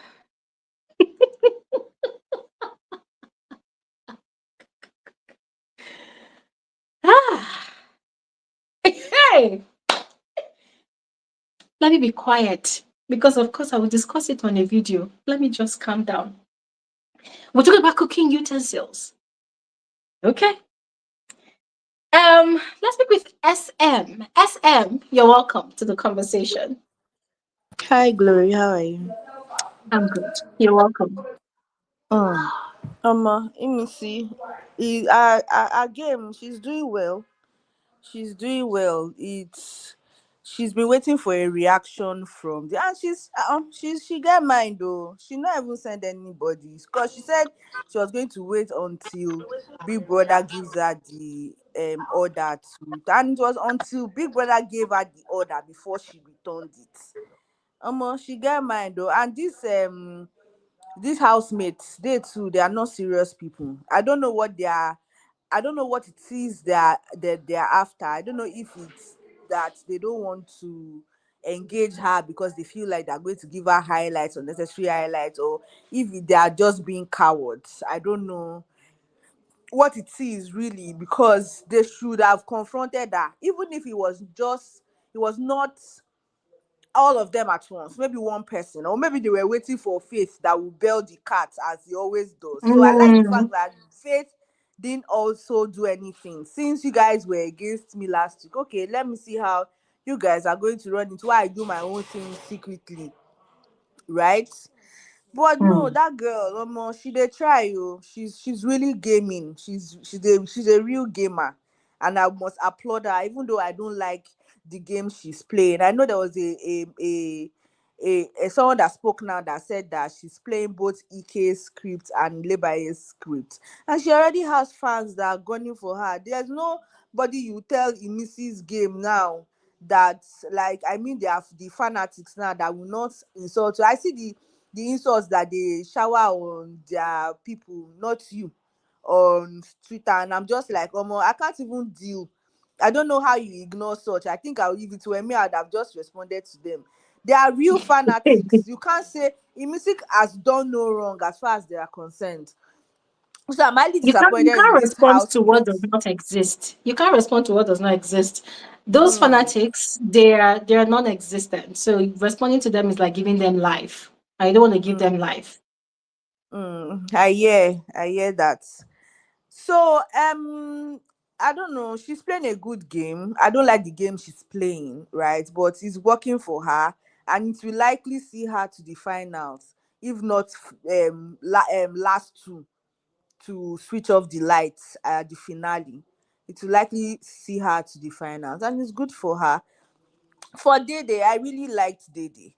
I don't know this game plan. I think I actually think she didn't she didn't the thing became overwhelming for her, right? And she's a sort of person that doesn't she's not expressive like that.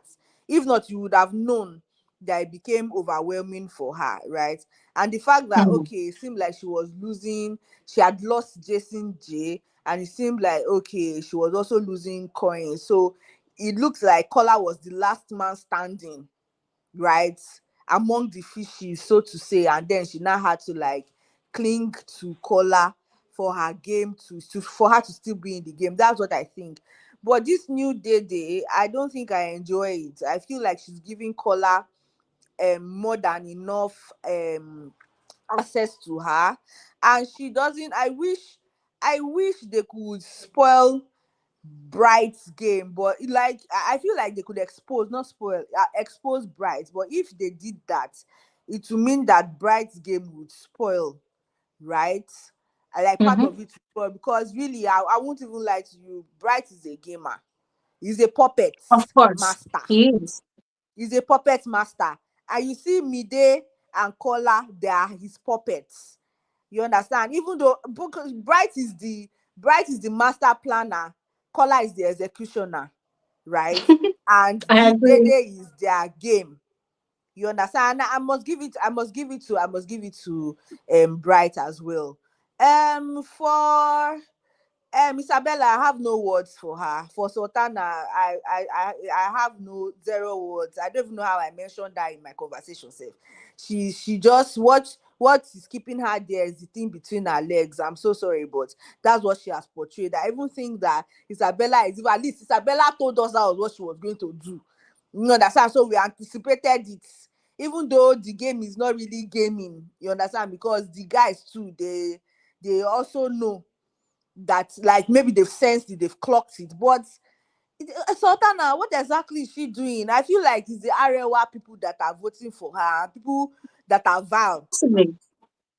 Possibly. right? You understand? Because really, what content is she giving? She's just, I think, apart from the game, I feel the fact that she peed on Dede's box, that one first, it made me not like her, right? And then she's not giving anything. I'm not even giving her any grace. You understand? If you were even giving me game like you said, I would have said okay, but she's not giving any game. I don't understand why somebody said that people are afraid of Sultana. What's she going to give? Isabella threw something at her. She did not respond. So what is the fear that other people are giving to her? Is it Isabella or Emisi that threw something at her? She didn't respond. She was nursing the allergy that she had from that stuff, from the stew. So what is the fear that they are afraid of her? I don't think I get it. I think that's all I have to say for now. Faith is doing a good job. I want him to be the final Then Kola, I beg. Kola, I enjoy his game. He's doing well. Well, that's it for me. Thank That's it you. for me. Thank you so Yeah, much. thank you Thank you so so much. much for Yeah. your contribution. Thank you so much. All right. Let's speak with David. Hi, David. Hi. Can you hear me? Yes, I can hear you, Dr. Okay, good. David. Doctor. I was just before you called me. I was reading the comments, and it looks like someone just said Daisy Dream said that it looks like Thema also said that Emisi threw her bra in the trash, right? Mm, So you also just told us now that the sanitary unused sanitary pads was mixed with utensils, right? And yes. I just want everyone to just think back that first second week when Sultana peed in Data's box, right? Mm, The outrage, right? So if you throw someone's bra into trash, or you put people's spoons and cutleries into your close to your sanitary stuff, why mm. doesn't that rise into why are we not getting that outcry? Why are we giving, where is the why is there double standard, right? If you Exactly. can, this is my frustration with the entire system, right? Anyways, let me quickly go back because we have time is of the essence here, right? The question you asked about what is content? Mm, That is the heart of this whole thing, right? In this mhm, entire season, this 10 over 10, what we are seeing here is that we're seeing realignments. People are aligning to what they call content, right? So all mm, that thing that Missy has been doing, and I get what people have saying before me, that they like it. And I personally, I don't want her to leave because I think that if she leaves, the show is going to be boring. So I give it to her, right? But is mm. that content though? Is that real? What I call content or you Glory call content is not what some people call content. Let me True. let me give you an example. In the first 3 to 4 weeks, Coin was missing in action, right? And Mm, then when the prince of Zamunda left, right? Was that not his name, right? When he left, yeah. and Isabella became she passed herself to him, to Coin, right? Based on that Mm, that alcohol deal that they had, right? mm. Um, to some people, you will not believe, but knocking is a content.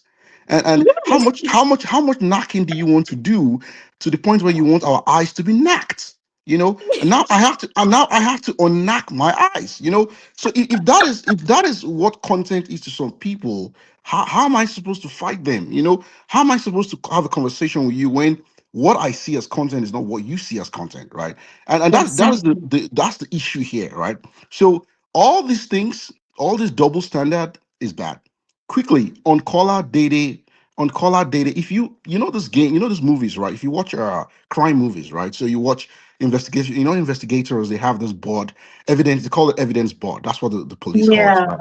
Yeah, if you draw that, if you put color in that picture, or data, the fishes on one side, which one of the fish has actual the one of the fish actually has another name, which is a chihuahua, right, on one side, right? And then you have Bright Morgan somewhere on that board. You have Mide on that board. This was what I was trying to tell someone. I think he calls himself Katali in this place. And Yeah. it turned into the tribal stuff. No, no. The truth of the matter is that I actually say Bright is playing a great game. I'm not against that, right? You don't have to be visible when you're playing your game, right? Mm, As behind the scene as he is, that's how the opposite is what Emisi is doing, which is very visible to us, right? yes. And it's left to everyone to decide. But to say that he's not influencing what's going on, that's a lie. You know, Mm-hmm. I dare say that if Bright Morgan did not have two strikes, he will actually be more daring than he is right now. True. He'll be more daring than he is right now. Anyways, if you go back to that evidence board, right? Um, the entire season, I like to summarize things, right? The entire season can be categorized into two storylines. Now, there are other storylines going on by the scene, like, when you're writing a script, like a movie, right? Yeah. Where you have, I'm trying to be nice here, but you have waka pass roles, right? So the roles that we say, like, for example, what is K-Bobo doing in that house? What is Tracy doing in that house? What is Ruboy doing in that Papa is house? cooking. This is eating. Yeah, exactly. I understand that K Bobo was sick this week, right? So I get that. But even without being sick, so there are people in that house that are playing waka pass roles. That, let me just put it that Mm. way. There are two True. main scripts from the first week till now, but one of those scripts has actually fallen apart, and the scripts are dating scripts. So the issue of a girl, some guys like a girl, she didn't give a hug. The guys were like that pissed with her, and then how she navigated with them, how she went through, and that script fell apart when the main character fell out of character. The main Mm. character fell out of character, right? And then Yeah. trying to see how she will come back, because a good planner strategist has to be flexible. Mm-hmm. We are seeing the inflexibility every now and then, and that's where that storyline is stuck, right? The other storyline you have on the other day is the storyline between a girl that was rejected by a guy, and she took it personal, and Mm. it became a personal vendetta, right? I'm going to bring this Mm. guy down.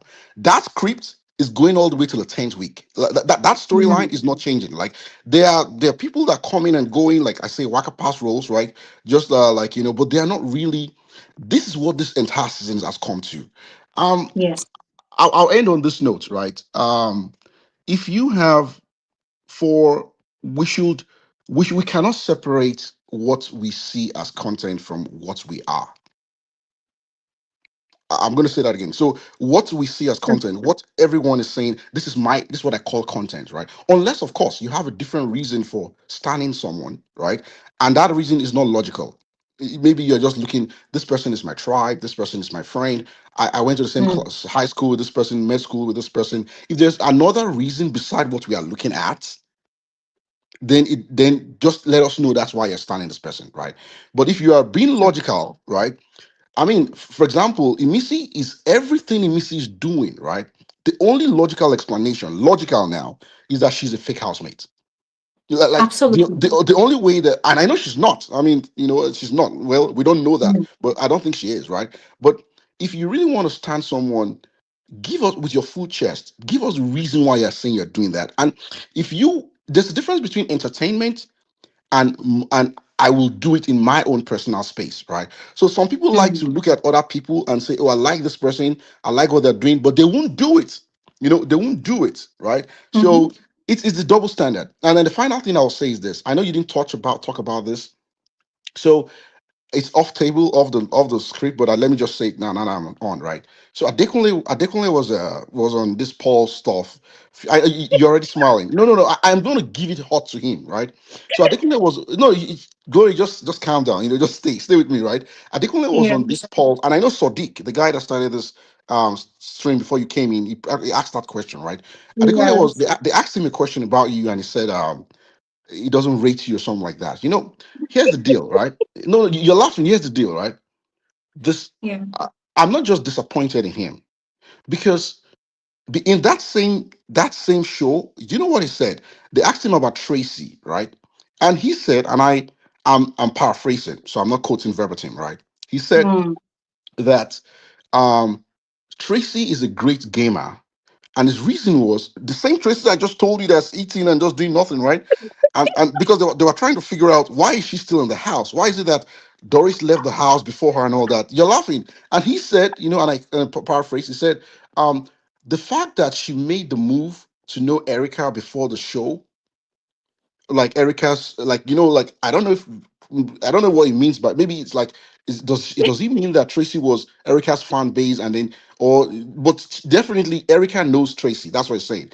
And so Erica's fan base, some of it has transferred to Tracy, right? And the problem is if you carry that conversation to its logical conclusion, right?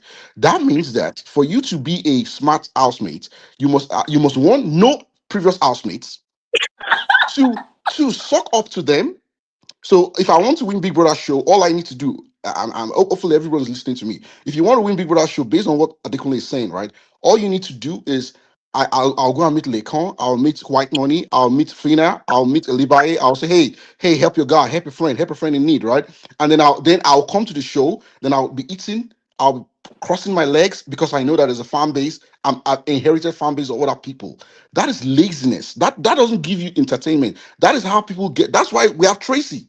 You see what I'm saying? That's how you get Yeah. that kind of person. So in a way, it was very, very disappointing. And Adekunle is a very smart guy. So for him to come to that conclusion and to make all that, that's why when he said I don't rate Gloria, I was like, well, this is the reason why I'll speak in medical terms now.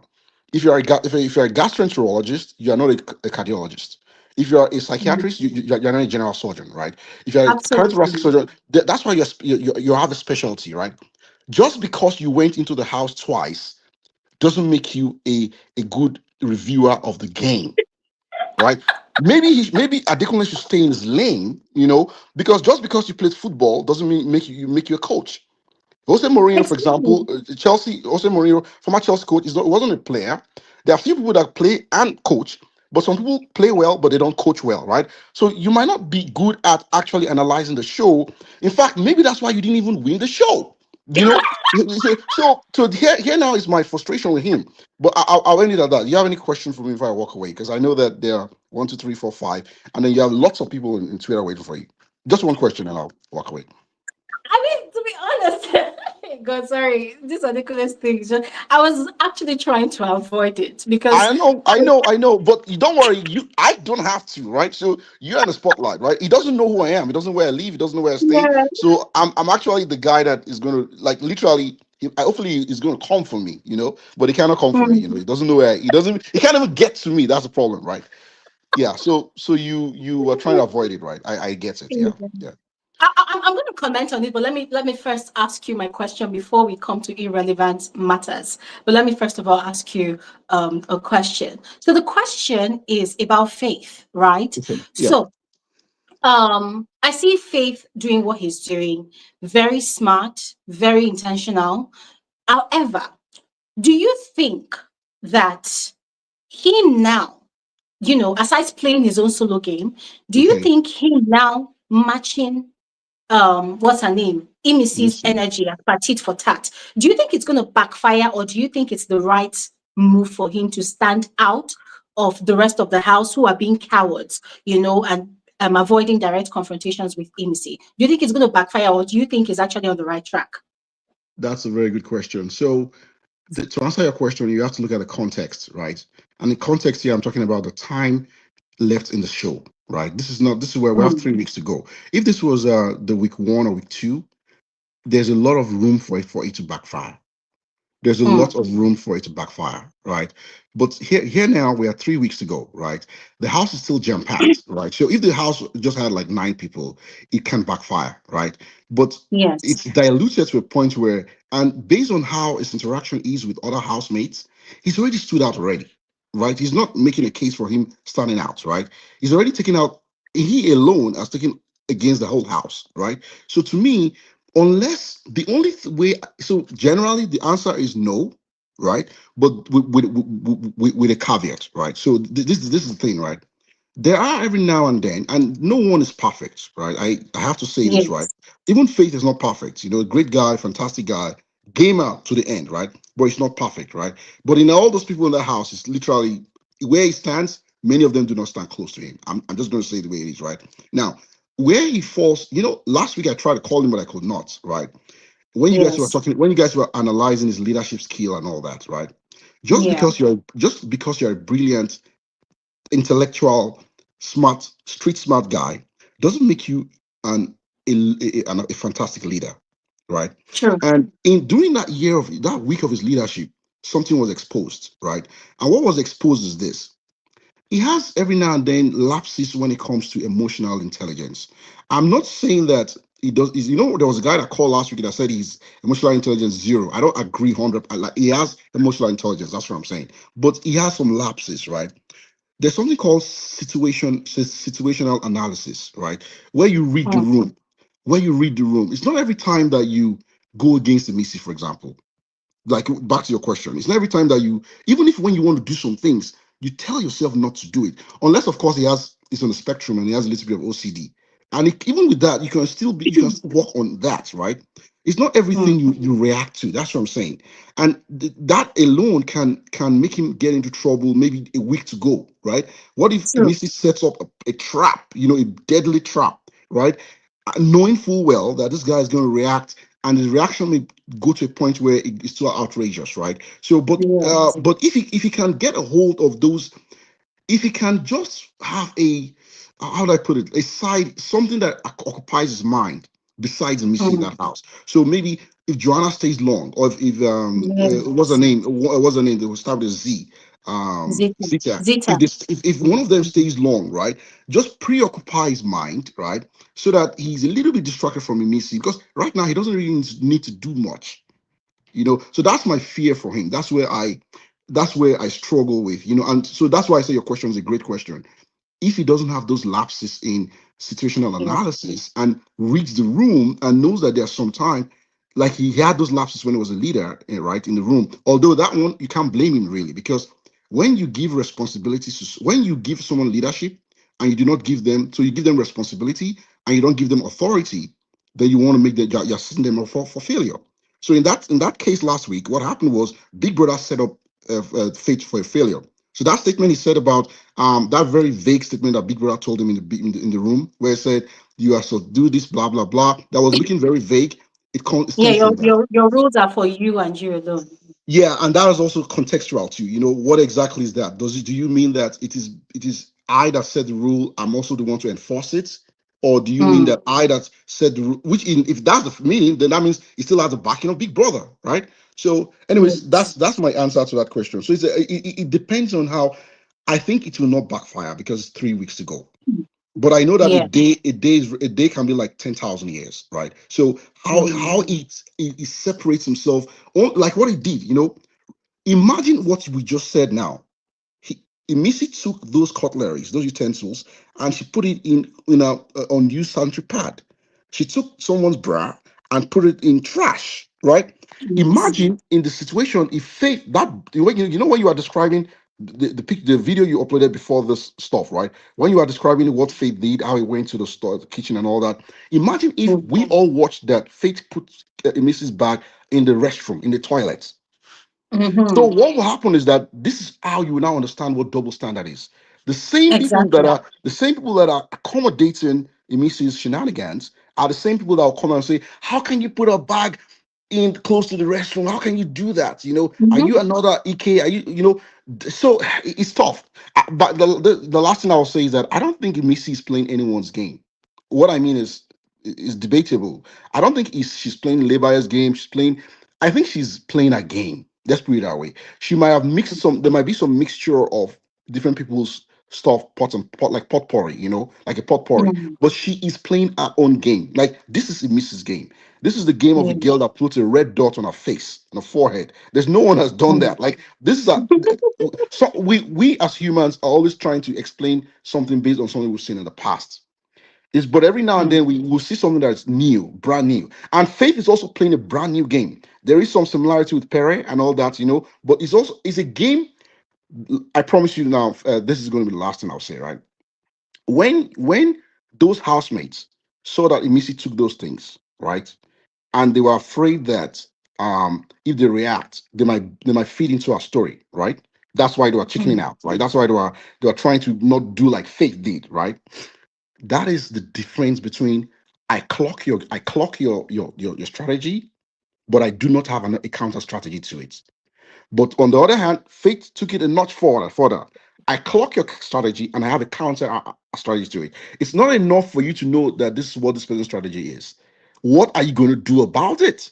That's Exactly. what it comes down to. Like you can as well be an armchair critic. You can just sit down and swing there all that damn full boss there and just be talking about people's strategy all day long. You will be the next person Mm. that'll be evicted on Sunday. But if you do something about it and people are watching you, then they'll give you a chance. Absolutely. No more for Adekunle. I don't want to draw you into, Yeah. but see, I've already helped you out. Don't worry. If he wants to come for me, he can come for me. So you stay out of the fight. Yeah. No, but I'm, But I'm like I just I'm just gonna send him a message. I'm just gonna send him a message. I wanted to ignore this because for me it's just completely irrelevant. But I'll send him a message. I don't usually brag because I'm not one to brag. But somebody needs to tell Adekunle that his existence in the level of season was all kudos to my work. yeah, That's all. that's why His I was existence. pissed off with him, because you Yeah, don't have to you have to give it to people that helped you outside the house. You know, and if you don't do that, then how do you expect to get help in the future? Well, let me go. Let me go. Lots of people are in the place. Yeah. Yeah, it's good to talk to you also. Thank Always. you. Yeah. Thank you Okay. so much, David. Thank you Yeah. so much. Okay. All right.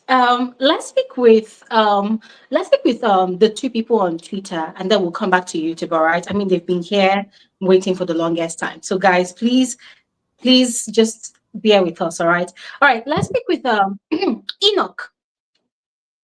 Hello, my very good friend. My very good friend. Good afternoon, good evening, depending where you are. Everyone, you're welcome. How are you? I'm very well, very well. So you see, I want to touch on faith and Diddi, but let me touch on faith. Okay. Faith listened to me at the last. Faith listened to me at last. Faith. You see, I've been saying for the past few weeks that don't engage in physical confrontation with Emmy. I kept on saying because it was going to play into her game. And Faith saw the wisdom in what I kept on saying.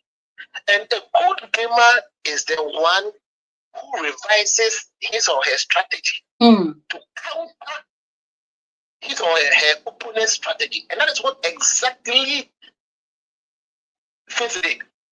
Because obviously, Emmy will have expected that the typical Faith will go and pick her bag. And tell us, if you don't bring the spoon, I will give it back to you. But that is not what happened. He played the game on the blunt side of MC. But you see, do you know what I even liked about Faith the most? He was daring. But he daringly played the game in so much wisdom. That's what I mean. You see, the housemates have been cowards. They've been cowards not only because they don't want to play into the Mrs. game, but they've been cowards knowing very well that MEC is a strong contender for the title. Why do I say so? After 6 weeks, MEC has not won any head of house game, has not won immunity, and she is there.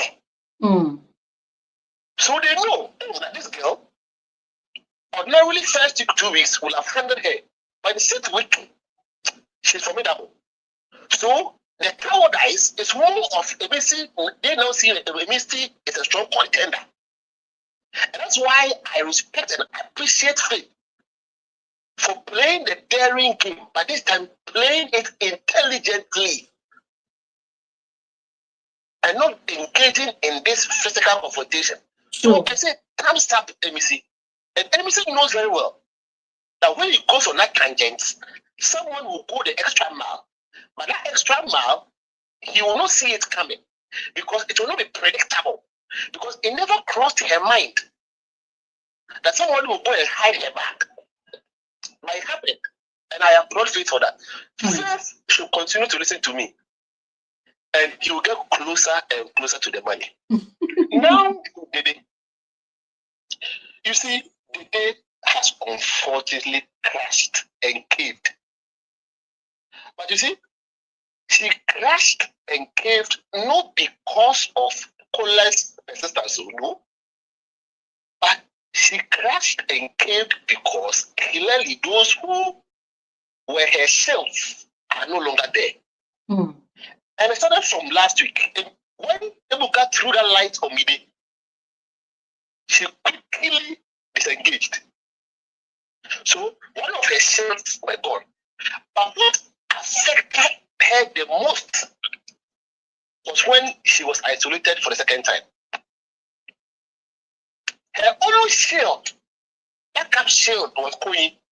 But by the time she came back, Queen, who had started strategizing last week Sunday after the eviction show, he stood at the kitchen for a very long time, and then he went to him, and then he asked, "What's up?" I said, "I'm planning."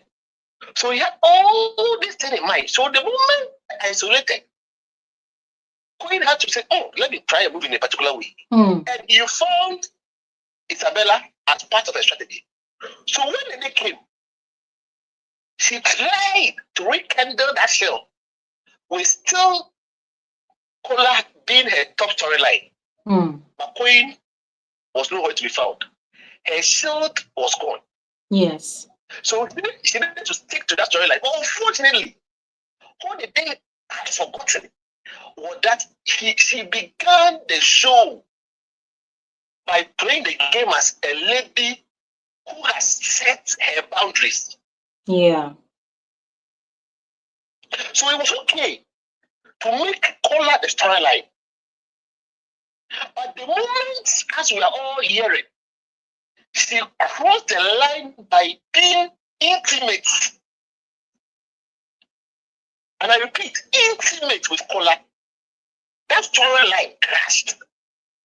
And that credibility to the storyline evaporated.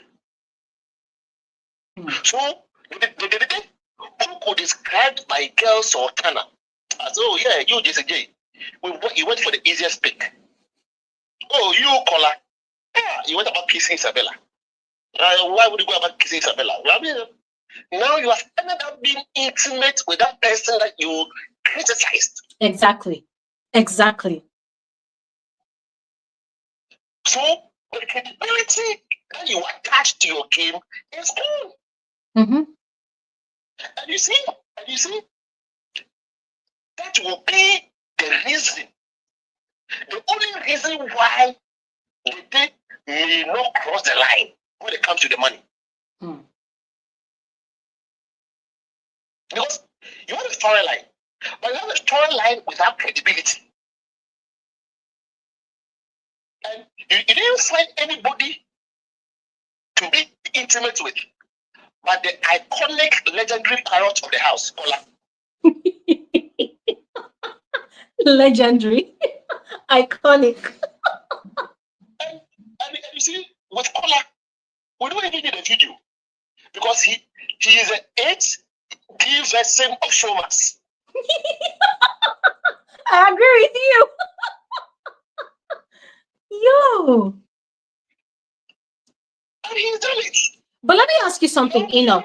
Enoch, let me ask you something quickly. Yes. So you know, Diddi has said from the very first diary session that she had that she enjoys attention. She likes it when she's doing things and people keep talking about her. And you see, yeah, that is also one psychology that kind of works on the show. If you are talked about inside and outside, it kind of gives you some sort of street credibility on the show, right? So it also pulls traffic for the show, engagement, you know, it drives conversations as well. So when you think about it, it looks like that is what Diddi is after.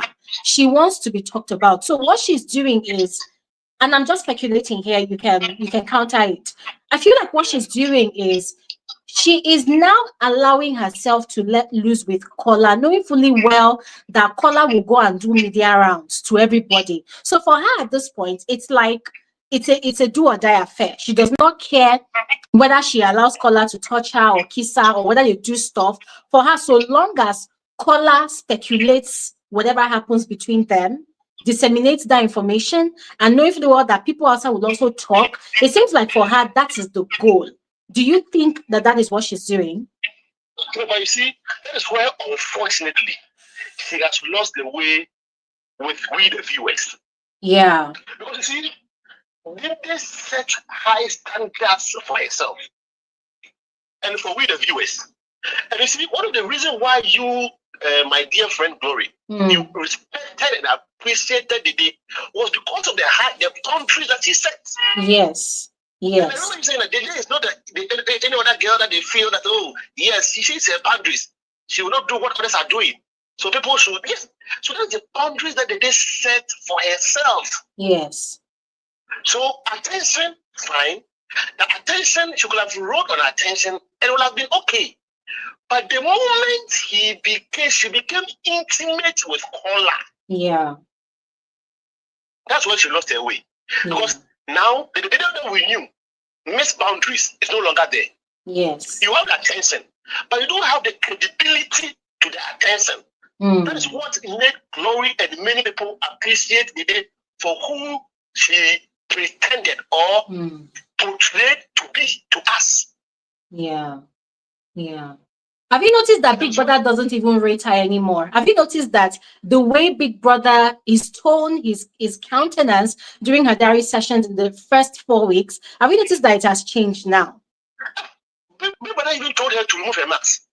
Mm-hmm. Mm-hmm. Big Brother spoke to her in a poetic way. He said, did they remove the mask? Yes. Yes. And you see, it was profound.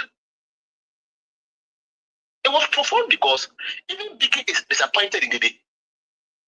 Because it's barely about 3 weeks or 4 weeks to go. Why do you want to be intimate with somebody after just 3 weeks, after setting those high standards for yourself? Exactly. No boundaries. No boundaries. That is what the narrative that they have sold to us for the past 4 or 5 weeks. Yes. We don't know that they close attention. And that's why she said that all these people were fishes in her game. And we appreciated it. And at that time, she wasn't intimate with any of them. Yes. And we respected that. So why now? Why do you try to be intimate? When you know clearly that guy is a parrot, we don't even care about whether he is a parrot or not.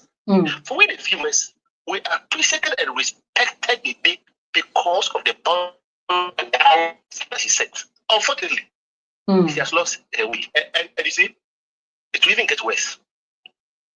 The moment she become intimate with, and you see, sadly, about 2 weeks ago, you had a rumor being going around that Kola wanted to take advantage of the day because the day was drunk. Now, all those fans who were saying that, how did they respond to this particular unfortunate issue? Where the day has been intimate with Kola without being, in quote, intoxicated. So all the bragging rights is gone. Absolutely. Totally gone. And now she doesn't even have a game. Yeah. All right. So for me, I think that's what I'll end with. All right. Thank you so much, Enoch. Thank you so much. It's always a pleasure interacting with you. Thank you very much. All right. Thank you, Glory. See you next week. All right. Thank you. Okay, let's quickly speak with Dr. Butte. Is it Dr. Beauty? Hello, are you there? Hi, Glory. Hi, good evening. You're welcome. How are you? I'm fine, thank you. Are you? Doing great. Thank you so much for joining. You're welcome, but you started late today, actually. I'm sorry.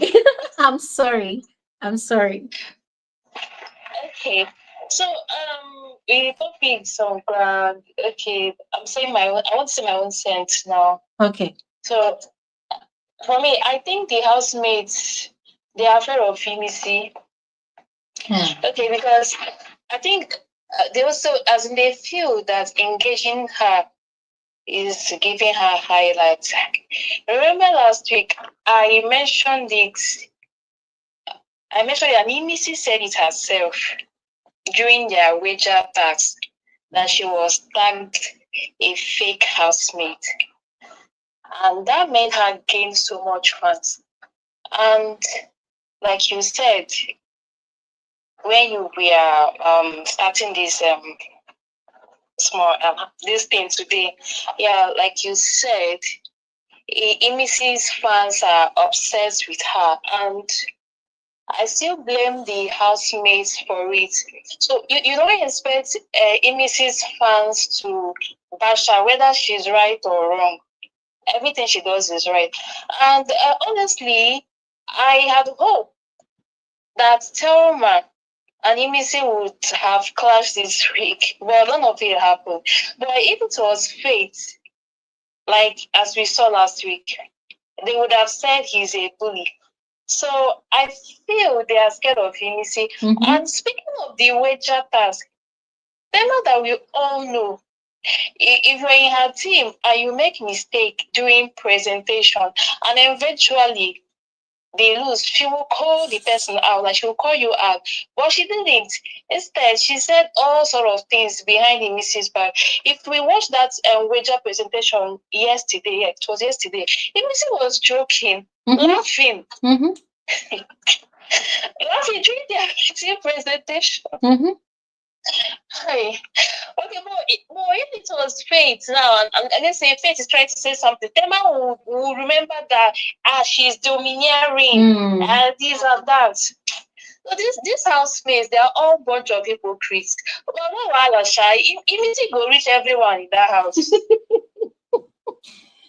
Of course. I mean, it was so satisfying how, after they bashed Faith's leadership style, which wasn't entirely perfect anyways, this week, did you notice that all the proteins in the house finished on Tuesday?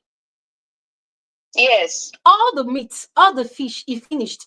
What's his name? Kocho. Kocho was having the time of his life this week. This guy was doing fish pepper soup, meat pepper soup. He cooked a goosey soup at night. This guy was eating meat like he had never eaten meat in his entire life before. Oh my goodness. Crazy. Honestly. All right. Thank you so much. No, not just many few. Okay. I don't know if Big Brother later punish the housemate, because if we can recall, last week during Faith's diary session, Big Brother was like asking Faith what kind of punishment does he want to be given to the housemate. So I don't know if he later punished the housemate. I don't know about that one. Anyway, did not punish anybody. Okay, then I'm moving to Bright. I feel that since he can't have Diddi, he's using Kola to humble Diddi. Bright is a gamer. Mm-hmm.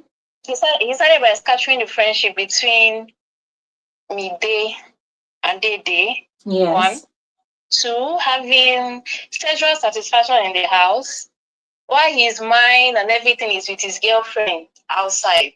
I mean, I give it to him. He's a gamer.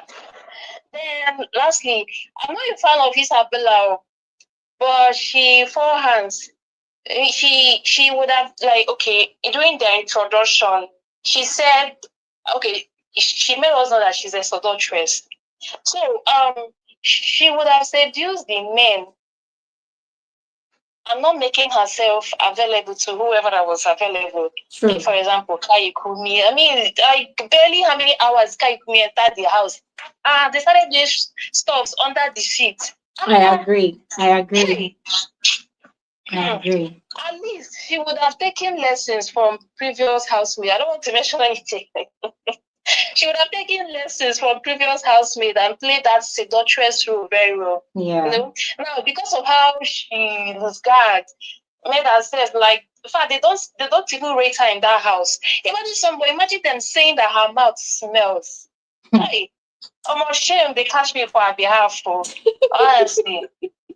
So that's just it, though. All right. I would say. But I have a question. Like, do you think Big Brother let her punish the housemates? Because they really insulted that guy during his regime last week.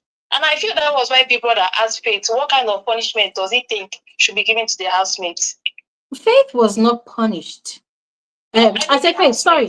The housemates were not punished. Even me, I was surprised. There's even another one, Thelma.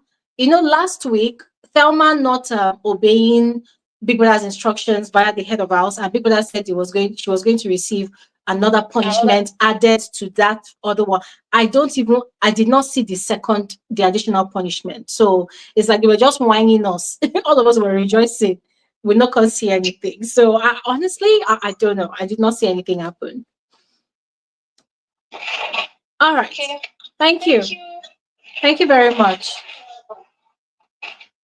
All right, coming back to YouTube now, I'm going to speak with more people here on YouTube. But before I do that, I want to give a massive shout out to some very special people, beginning with Daniesta. Daniesta is a new member on this channel, in this community. You are especially welcome, Daniesta.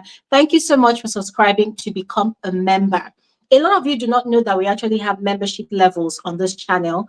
Okay, in the community, we have the classic, and then we also have the premium level membership. All right.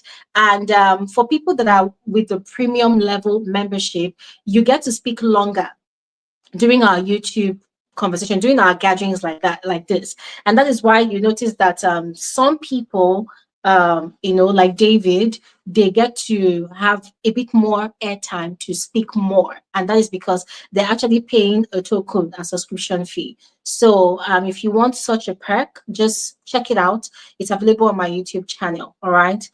And so once again, thank you so much, Daniela. And also thank you so much for your donation. And then there's AB Okoli. AB, thank you so much for your generosity. AB, I saw a message you dropped last week, Saturday, during our live conversation. You said you were prepping your daughter for surgery. And I was just really amazed. I saw the message late, but then during the week on one of my videos, I saw your comment and I had dropped a comment under your comment. I don't know if you saw it, but I was just sending you a lot of love, a lot of well wishes, and speedy recovery to your daughter. And my messages to you still stands. I hope your daughter is doing well. I hope she is strong. I hope the surgery went well, and I hope that she is actually recovering swiftly. And I want to appreciate you for still making out time to join our conversations, despite all you have to deal with in your own personal life. I really appreciate you for your consistency. I appreciate you for all you do. You have no idea how valuable you are in this community. I appreciate you, and I want to say thank you so much. God bless you, and God heals your daughter and gives her speedy recovery. Once again, thank you so much. And then there's also Ezra. Ezra, thank you so much for your donation. God bless you. I really appreciate your generosity. Thank you so much. Thank you. Okay, moving on. Let's speak with Pat. I think that is Pat that's next. Hello, Pat. You're welcome to the conversation. How are you? Pat, you have to unmute your mic. Hi, Glory. How are you doing? Hope you're good. Good. You're welcome. How are you? Oh, okay. Can you hear me? I'm good. I don't have much to say, but the show, it's been entertaining so far. Sorry, did you say something? Hello? I think there's a delay, so I'm going to be quiet. You just go ahead and speak. Okay. All right. So just to make some comments, Faith and Emmy, I feel like they're both, they have a lot of chaos in them. And on the theme of do the most, I honestly don't complain about what they do, but to some extent, Emmy, sometimes she'll overdo her own, but then again, do the most. But are you able to be accountable for what you're doing? And that's what I don't understand about Emmy sometimes. I wish she could be more accountable about what she does instead of, going through the corners and trying to lie about it, especially in the diary room. Diddi, Queen, Kola, Jason. Definitely Diddi has lost her agency, and I feel like by at least the third week, that's when she really lost her agency because, Queen was kissing Sultana, and then Jason was already with Sultana. But then again, I'm going to kind of give Coin the credit, because it seems like he also was playing with her as well, because at the same time he went closer to her knowing that she needed at least a friend, and he called her, he was her bestie. He said, "I'm your bestie," and she got close to him, and she already knew he knew about the boundaries that she didn't want to be crossed. And now I'm seeing it, I feel like she also kind of likes Queen because, he respected her and wasn't like Kola.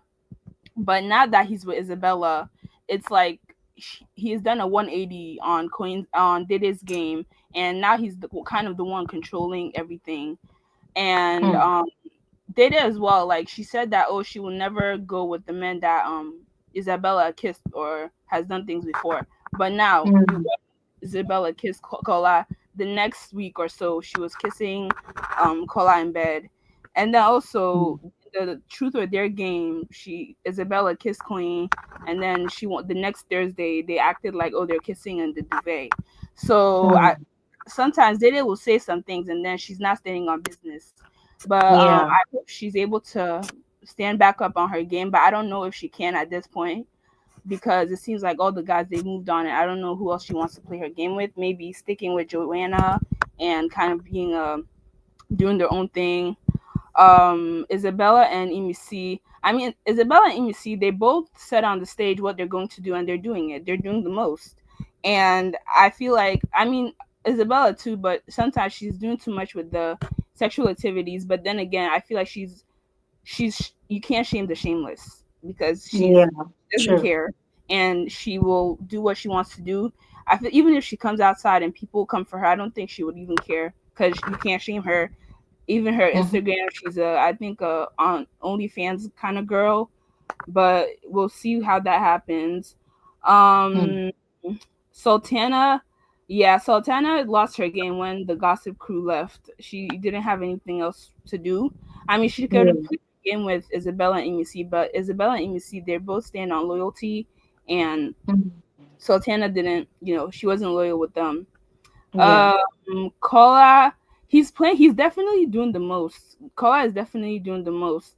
I thought he was like that, but sometimes I'm like, oh, maybe he's also like this. But he's doing the most. But then again, he's acting like a mumu. So I don't know which one again.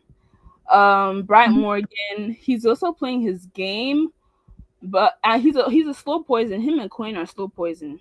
I'm watching them. I'm watching them. So yeah, that's all I have to say. Thank you so much for the platform. Thank you. Thank you. And your opinion is so spot on. I totally agree with you. I agree with you. Dede, it seems like she's completely unsettled. Like she's just so confused. There's a lot going on around her. You know, Kola seems to have moved on. And so now she's trying to show him that, okay, whatever you want, I will do. I mean, I was watching him last night, both of them, when he was trying to tell her they should go to bed. And she sat in front of that dressing mirror and she said she was good. And he stood there like lording over her, like, I'm still waiting on you. And then after doing some shakara, she now said, oh, okay, okay, okay. And then she followed him. And then they went to bed. And I'm thinking, this could never have been the day of week 1, 2, 3, and 4. What Yeah, happened? I definitely see she's definitely heartbroken by Coin, because she said that was her best friend, and that was the only person she was close to, and to see him doing what he's doing now, I feel like it has unsettled her in a way, and especially when she was in the secret room, she said that she was gonna spoil the ship. I was expecting, that she will go to the bed and even stay in the room, but then again, if she does that one, people will start saying, oh, she's chasing Coin, but I mean, I don't know what she could have done, but I hope she's able to find something and stand back on her feet. Yeah. All right. Thank you so much, Pat. Thank you. Okay, let's speak with OV Man. Always a pleasure to have you here, sir. You're welcome. Uh, Glory, greetings. So, Yes, yes, you're yeah, welcome. You're yes, thank welcome. you so much. Thank you so much. Mhm. Yes. Greetings to everybody, the panelists, the people listening, and all. Well, Mr. Enoch, you want to finish our day there, and yeah, and today he didn't speak about his favorite Sultana. I'm sure he has moved on from Sultana. He didn't even remember her name. I didn't even hear him say how is Sultana doing. So it means he has. Now he's trying to now finish our day because okay, but the thing is uh I'll come back to day though. Let me just Hmm. quickly talk on brush through what's the name Emisi. You see what Okay. Emisi is doing is the reason why I believe bully, that word, and ganging up or bullying, I believe that shouldn't be used in a show like this, Hmm. whether for the worthy victim of that, or for the person trying to use that, trying to take advantage of that. Because Hmm. it's just like a boxing match. You know, when Hmm. people go into the boxing ring, it's already a contest. It's already a Yes. contest, and the nobody cares if the other person is punching lightly. Maybe, oh, I'm pitching your head. If the other person use his hand to disfigure the other person's face, it is part of the. In fact, they've signed something. They can't be jailed. They can't be prosecuted. So my point is, if we open that window or that gate of now trying to make somebody look like a victim, whether even if they are right, people are going to be taking advantage of that in every season of the show. And unfortunately, that's why even during the time of Faith, even though we all know he was right, I didn't want to look at it that way, that he was being bullied, to be honest. Just for that simple reason that there are people that have won the show with that. It's a real thing. At least we know of one very sure. To me, I don't know if other people feel the same way. To me, I feel like Lekon also benefited from that. So you can say, okay, he was a worthy winner, or that's an argument for people that want to argue. But the truth of the matter is that people that are also not, some people that are also taking advantage of it will still use it. And I wouldn't want to blame the housemates so much for not confronting Emisi, to be honest, because Emisi's, as much as it's working, is giving her that notorious image, like, oh, she can do whatever she wants. That's not her goal. So we think it's working. Her goal is actually that attack. And since the attack is not coming, you can't say she has succeeded. Because don't forget that she really wanted that victim game also from the beginning. Yes. She Yes. really wanted it. But and the thing didn't work out exactly the way so she took a step back, and now she's looking for the right time to come out again with that. So she's we have to give it to her. She's playing the game. But at the same time, I think the housemates, in fact, if you ask me, they should have just kept totally quiet and wait for like maybe 2 days or one day and see if she will bring it out by herself. Because when she didn't get any reaction, she's still going ahead because she's hearing them talking about the issues by the corners. So she's feeling like, okay, at some point, these people will lose their patience and they will all come raining down hard on her. So you want to say something? I'm seeing your face is. Yeah. Yeah, You read me correctly. Yes, I want to yeah, say something. I'm not countering what you said, but yeah, just to speak from another angle. Don't you think that for the housemates now, looking at yes. the theme of the season, do the most, don't you think it would have given them more highlights, especially the likes of Tracy, those ones that are just like a Jessica like that in the house? Don't you think that it would have given them more highlights? Like that would have been an opportunity for them to shine if a lot of them had done what Faith did, like not outrightly confronting Emissy, but just literally playing it for tact. Like, okay, fine, you took this, fine. Then the whole box. I mean, I was actually looking for someone that would carry that whole box and go and keep it somewhere, maybe in the garden, or give it to the head of house and say, head of house, keep it inside your head of house lounge, because she could not have entered the head of house lounge. You know, that kind of thing. I was thinking, because you see, on a show like this, every opportunity matters.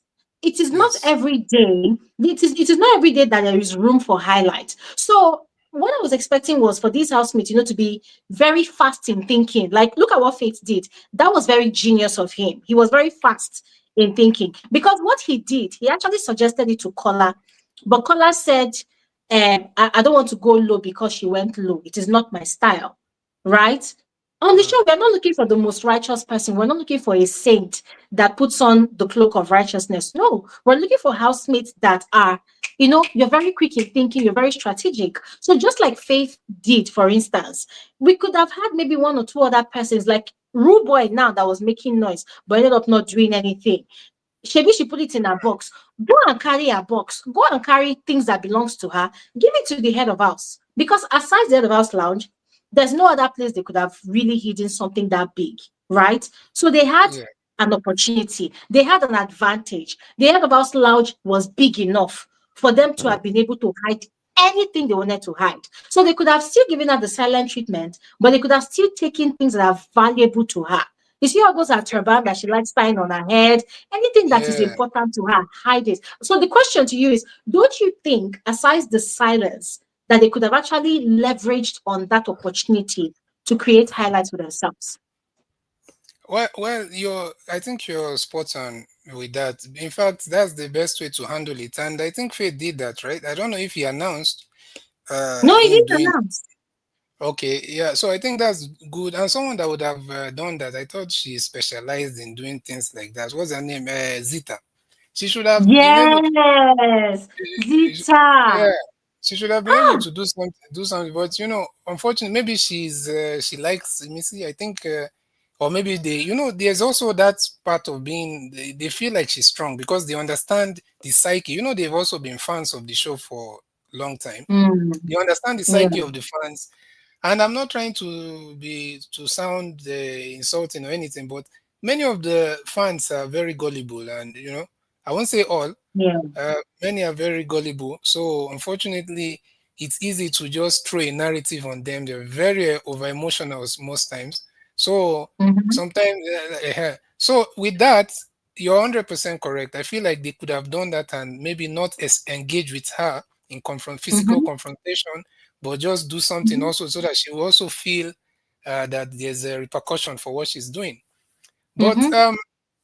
yeah, but I feel like that's how it should go. And Faith, like someone said, Faith is very intelligent. I've spoken about him before. He's most of the time, 95% of the time, he's right when you listen to the arguments he's having with people. The only problem Mm, is you also need to be people smart. You don't just yeah.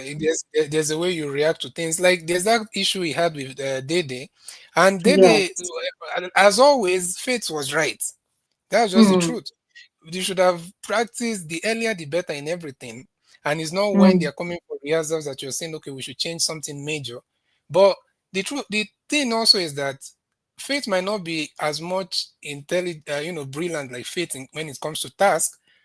They might not be that, but she has one thing I give that girl, as young as she is, she's very self-aware in some things, in a lot of things, mm, and she has what's it called now?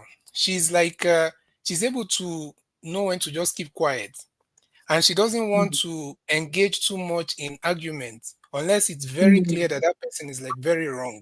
Like you see what happened mm, with her and Sultana, where she's 100% sure that okay, this lady is wrong, nobody will support her for what she did, then that's when you see Diddi.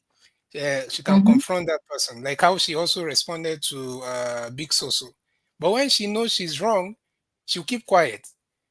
mhm, So, and she kept quiet. Unfortunately, I was also disappointed a bit with the way Faith handled that situation because, as much as you're right, you're not supposed to mm, just rush, go downstairs, start telling Jason that look at what this one said, and you even added insults and several. So it shows that he also has his own lapses, right? He's not like 100%, handling things well when he's like angry. But mm. as always, he was right. Now Yeah, for but Dede, but did you see what culture did there? Sorry, did you see what culture did there?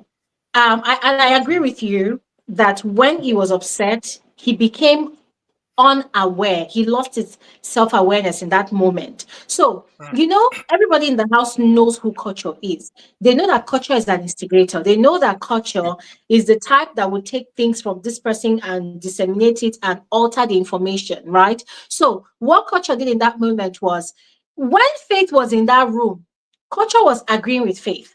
When Faith left the room, culture was agreeing with Sultana and saying, if I talk my own now my own they go use tell the narrative.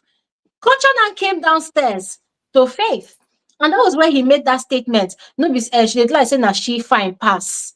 And then Faith, that was when Faith now responded that, oh, sorry, I've been around the world and I've seen a lot of beautiful women, that kind of thing. So I felt like what happened in that moment was he allowed his anger to becloud his sense of awareness in that moment that culture was coming to fish from information from him, that he will sooner or later go and tell Dede that, oh, this guy said you are not the finest girl in the house. I don't know if you get what I mean there. yeah, you're 100%. Like culture and what's the name, Rude Boy. One thing I know about those two people, there's what we call anywhere belle face in Nigeria. So Yes.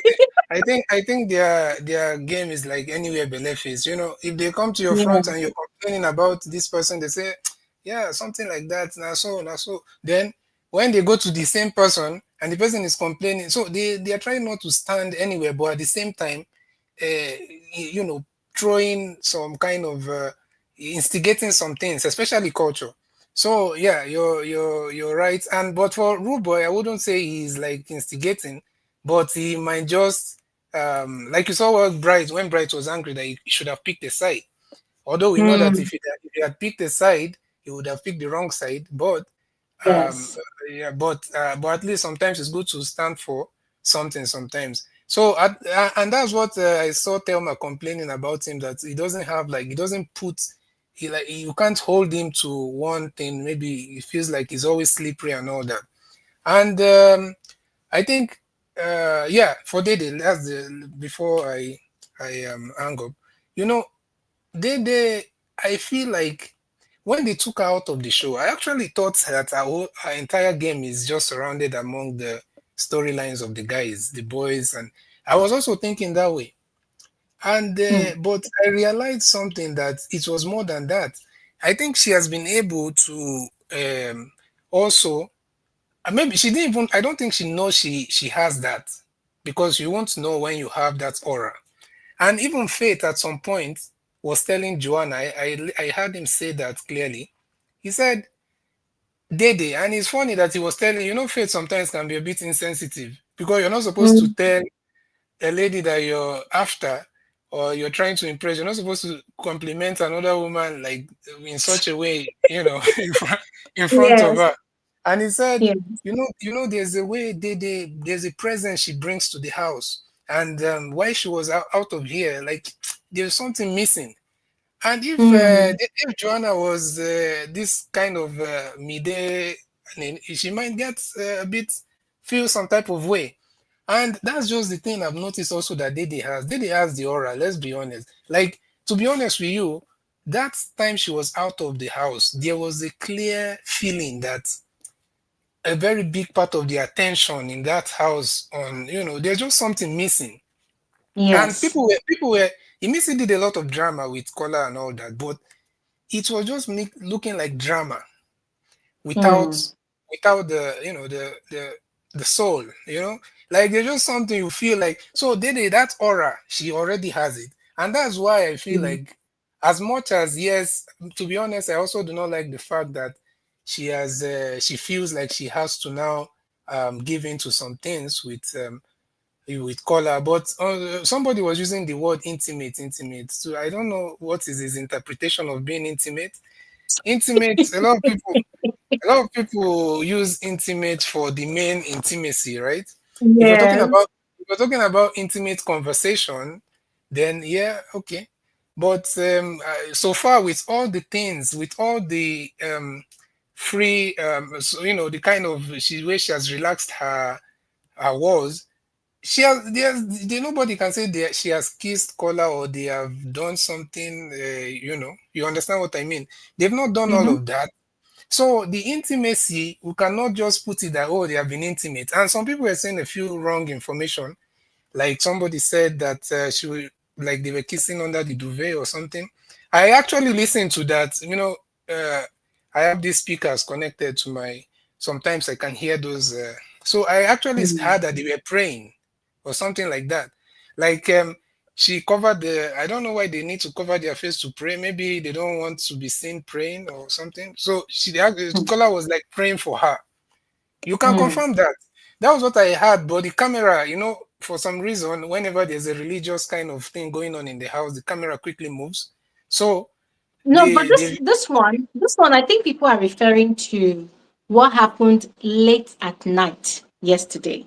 oh, So after, late okay, last, yeah, late in the midnight. I think it was about 2 a.m. or 3 a.m. or thereabout. Okay, maybe okay, 2 a.m. ish. When he had called her, they should go to bed. He had followed her to her own bed, and they had the chit chat for some time. The cameras, the way they move off and on. Now, yeah, then the cameras was focused on people playing snooker downstairs, and then it went to them. When the camera landed on those two people, they were like this. There was mm, movement. right? And then Kola had the duvet up like this. You know where these housemates are doing stuff and they are trying Yeah, to yeah. block the camera's view. So Kola was Okay. doing that. He was trying to block the camera. So he was carrying the duvet like this and was covering down. He was getting close. And then boom, there was an ad break.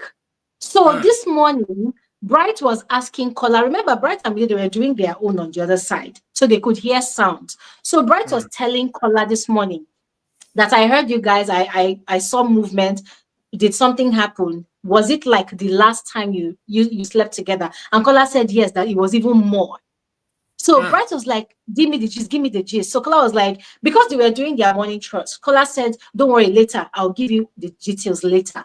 So Mm. obviously something happened, but whatever happens, the truth is, it is intimacy. Because intimacy is not only about sexual intercourse. Intimacy is like spending that close moment with someone that you never ever would have done things with before. So I think people are just misinterpreting the whole thing. Until we hear the details from Kola, we cannot tell exactly what they both did. Exactly, and we can trust Kola not to disappoint with that information. We know is Kola is really playing the game, and I feel Mm-hmm. also another reason that maybe that might have made Kola to, I mean, Dede to kind of be more comfortable with Kola might be also what he did to Sultana at that uh, Yeah. is it that their task, because Yeah. she I think some ladies like that sometimes when somebody is able to really put someone that has really done them bad in their place, and Mm. because she's not someone that is like so like dramatic or there are some people that will give it to you the way you're bringing that problem to them. So she's not able to really do like that or approach Sultana in that way. But Mm. Even I was surprised. Kola really he really violated Sultana. And maybe that also made Dede a bit comfortable with him, seeing that, okay, this guy can stand up for me. And Mm. like I said, I don't support, because to be honest, I really wanted Dede to maintain that her position. But unfortunately, the house has a lot of pressure, and Mm-hmm. I think she's afraid of being like alone, because Yes. she knows that she's not giving these guys exactly what they want, and she don't know Mm. how long that they, of course, Jason is already out of the picture. I think she really liked Jason as a friend. Unfortunately, Yeah. all the guys got too emotional. Even Coin, that is pretending, is even more emotional than all of them. The only thing is that he's trying to play the strong guy. He keeps on bragging. I have a lady looking for me from, I don't know, is it Brazil or some? Yeah. Is it Australia or something like that? So I feel, yeah, he keeps on saying that somebody has a Tesla car looking for him, and so Yes, his ex. yeah, so he's things that I think he wants to be. That's why they said some time back in the room that they want to be bad guys so much, so bad. And I think she feels like Kola passed in her scorecard of being humble. Maybe that's what I feel. I feel like she feels Mm. like Kola, has been much more humble with her or something, because the other guys are claiming, tough guys, kind of. And Kola, Mm. like someone said, Kola is ready to go. He doesn't have a shame at all. Yeah. So, and I think like that's how he has been able to, to work his way into her space. So that's what All I right. feel. And but one thing is for sure, the lady has aura, she has presence, and Yeah. unfortunately, whether we want to admit it or not, the whole thing became totally dry in a way when she was not there. So even if it's just Yes. looking at her, talking about her, she's like the main.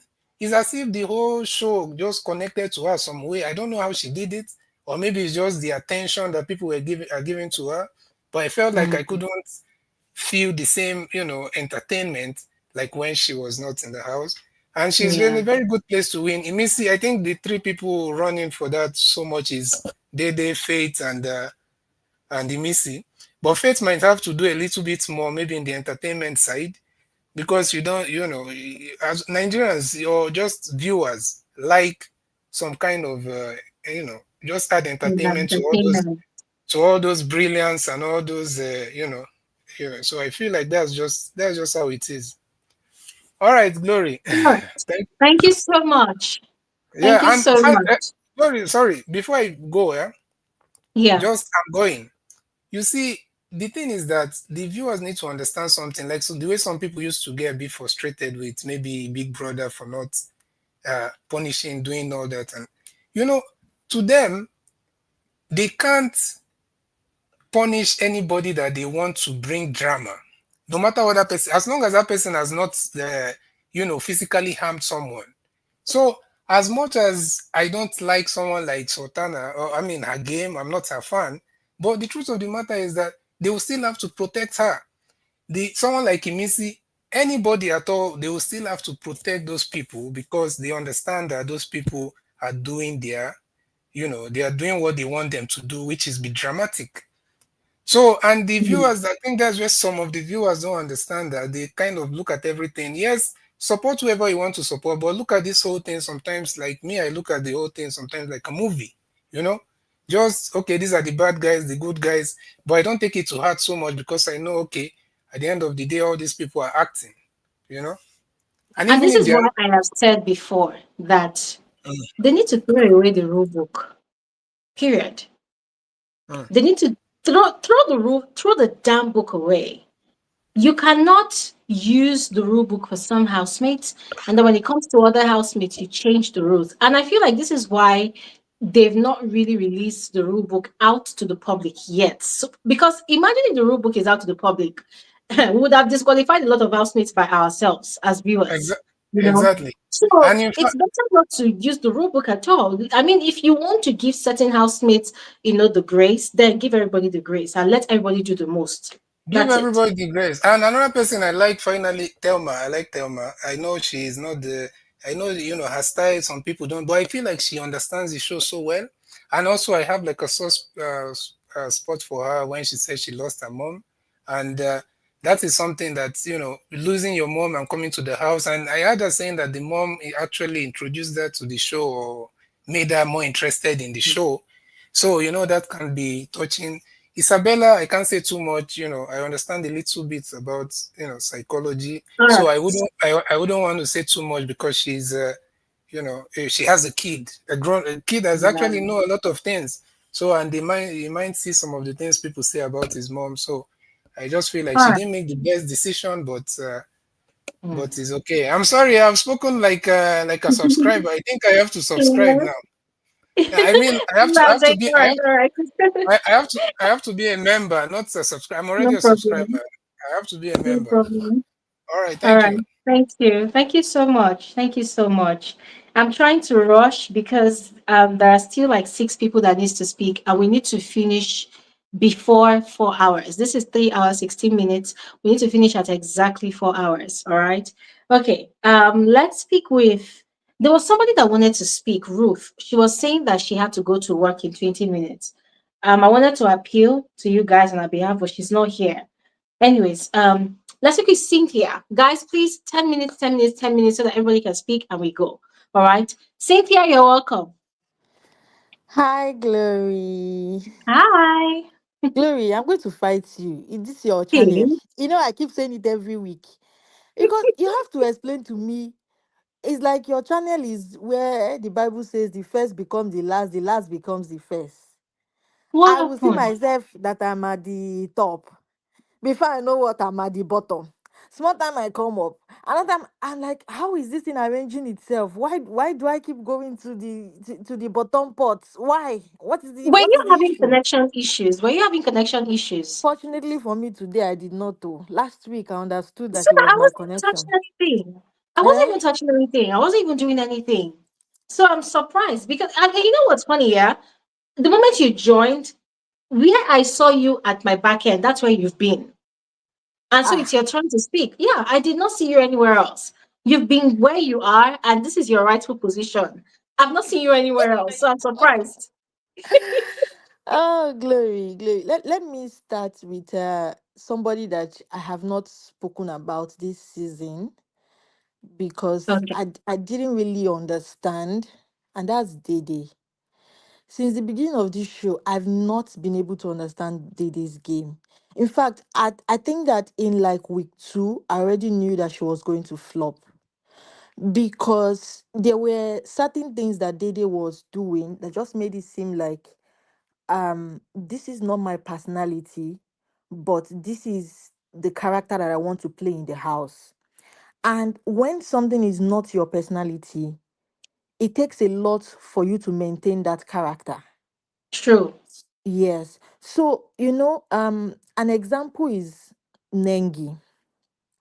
During Nengi's season, Nengi was the classy, I don't speak to anybody, you will chase me. Nengi was like that from the beginning of the show till the end. You're right. Yes. But with Dede, sometimes when she's laughing, she will fall on the floor, roll on the ground, be knocking the pots, be hitting the pans. It just shows that I'm not necessarily the don't touch me, don't talk to me, prim and proper girl.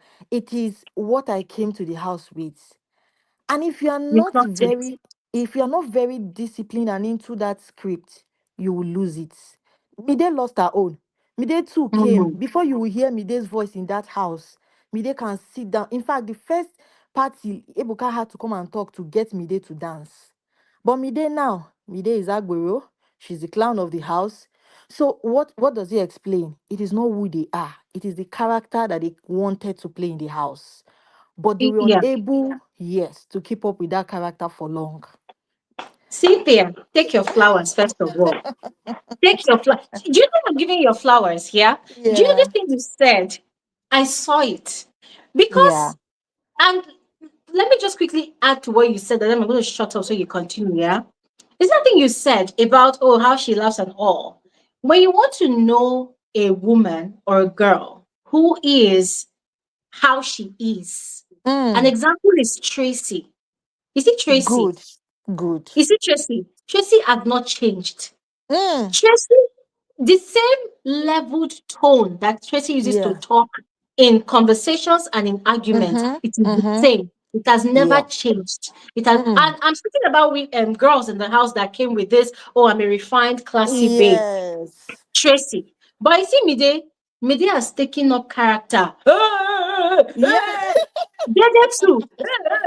So now Yes. I'm Dede and Mide, and I'm like, hold on, are you people really the classy bitches that you Mm-hmm. presented yourself Mm-hmm. to be? Or Mm-hmm. is Mm-hmm. it like we were just, and you see, that was the same thing that Big Brother said to her during a diary session, remove your mask. Mm. Mm. Girl, take your damn flowers. Take your damn flowers. Okay, so still on the Dede issue, I Mm-hmm. feel like Dede came to the show and said, "Don't touch me, don't hug me." Mm. Now, Dede had a fallout with Jason, and normal Jason would come back and say, "I'm sorry, let's make up." Mm-hmm. Sultana started allowing Jason to touch her. Sultana started to touch Jason, and Jason left Dede. Dede went to the this room, private room, came back and realized that Koyi is getting the touches that she refused to give him from Isabella. And Koyi sort of have moved on from her. Now, Dede is thinking, how can I keep Kola? And in her Mm. mind, I have to start giving those things that I do not give. Maybe that would keep Kola. But what Mm. Dede does not understand is that Kola is the kind of man that you allow to keep walking. Mm. You should never stop walking. Yeah. You can, yes, Dede can give Kola attention, but Dede should have still allowed Kola to still be walking, to even hold her hand.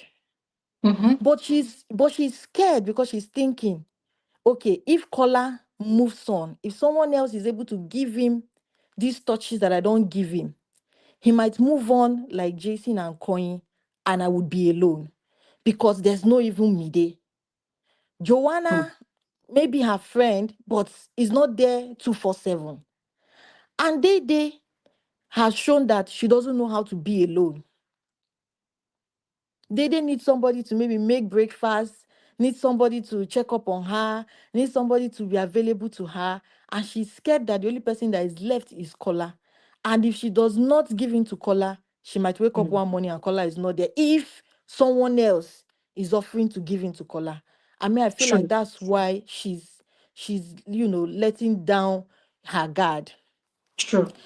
Yeah. Then moving on to Imisi, I'm first of all going to say that I do not blame Big Brother for not telling Imisi to go and return the cutlery. Why should he? Why should Big Brother ask Imisi to go and return the cutlery? How many housemates are in that house? And one person would subject you to not eating or subject you to eating with your hand.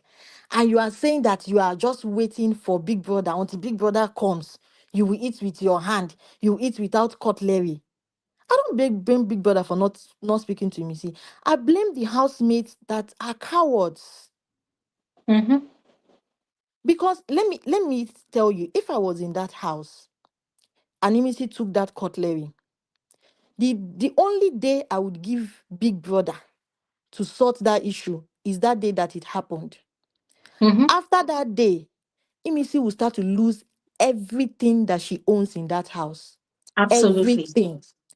And the same way she says that it is unless Big Brother calls her to bring out that cutlery, that's the same way it will be Big Brother that will call me to bring out whatever I've taken from her.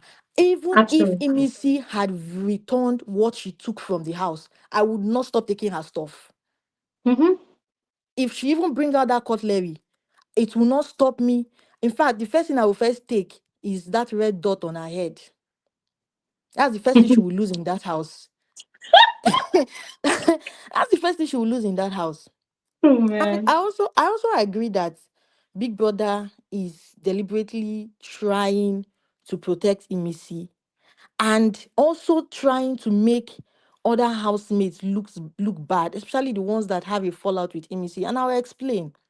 Hmm. Sultana had the P issue with Diddi. Till today, we have talked, we have shouted, we have not seen that video. Mm-hmm. But every time that Imisi has an issue with somebody, whether or not we want to see that video, we will see it. When You she must had that go. issue, yes, she had that issue with Faith, they went to go and bring a short video of them struggling with that pan. They didn't start that video from where the situation started from. They only showed us where they were struggling for the pan and even made it seem as though it was Faith that just went to Imisi and started struggling for a pan. Hmm.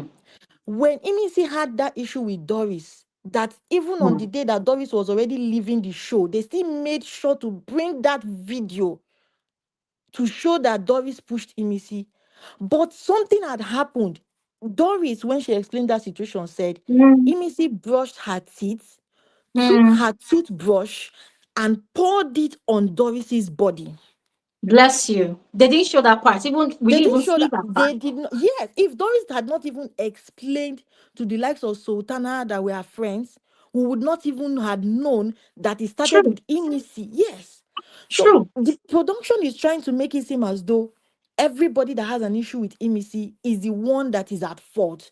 But the Exactly. problem that production now has is that they pick the wrong housemates. Because Hmm. Imisi is not even the housemate that is allowing them do that.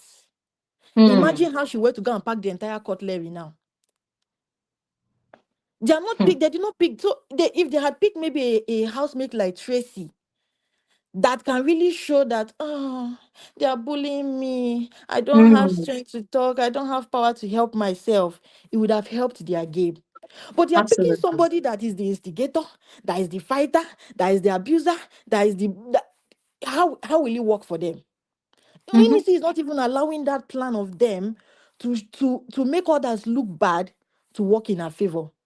Me, I don't blame Imisi. If Imisi, whatever she wants to do in that house, she's free. Because the people that stood up against Faith did not wait for Big Brother to come and give Faith an order before they Mm-hmm. started judging him, before they crucified him, before they spoke to him, before they Mm-hmm. addressed him. They didn't wait for Big Brother's verdict. Why are they Mm-hmm. waiting for Big Brother's verdict to be able to go and retrieve their cutlery from Imisi? Why?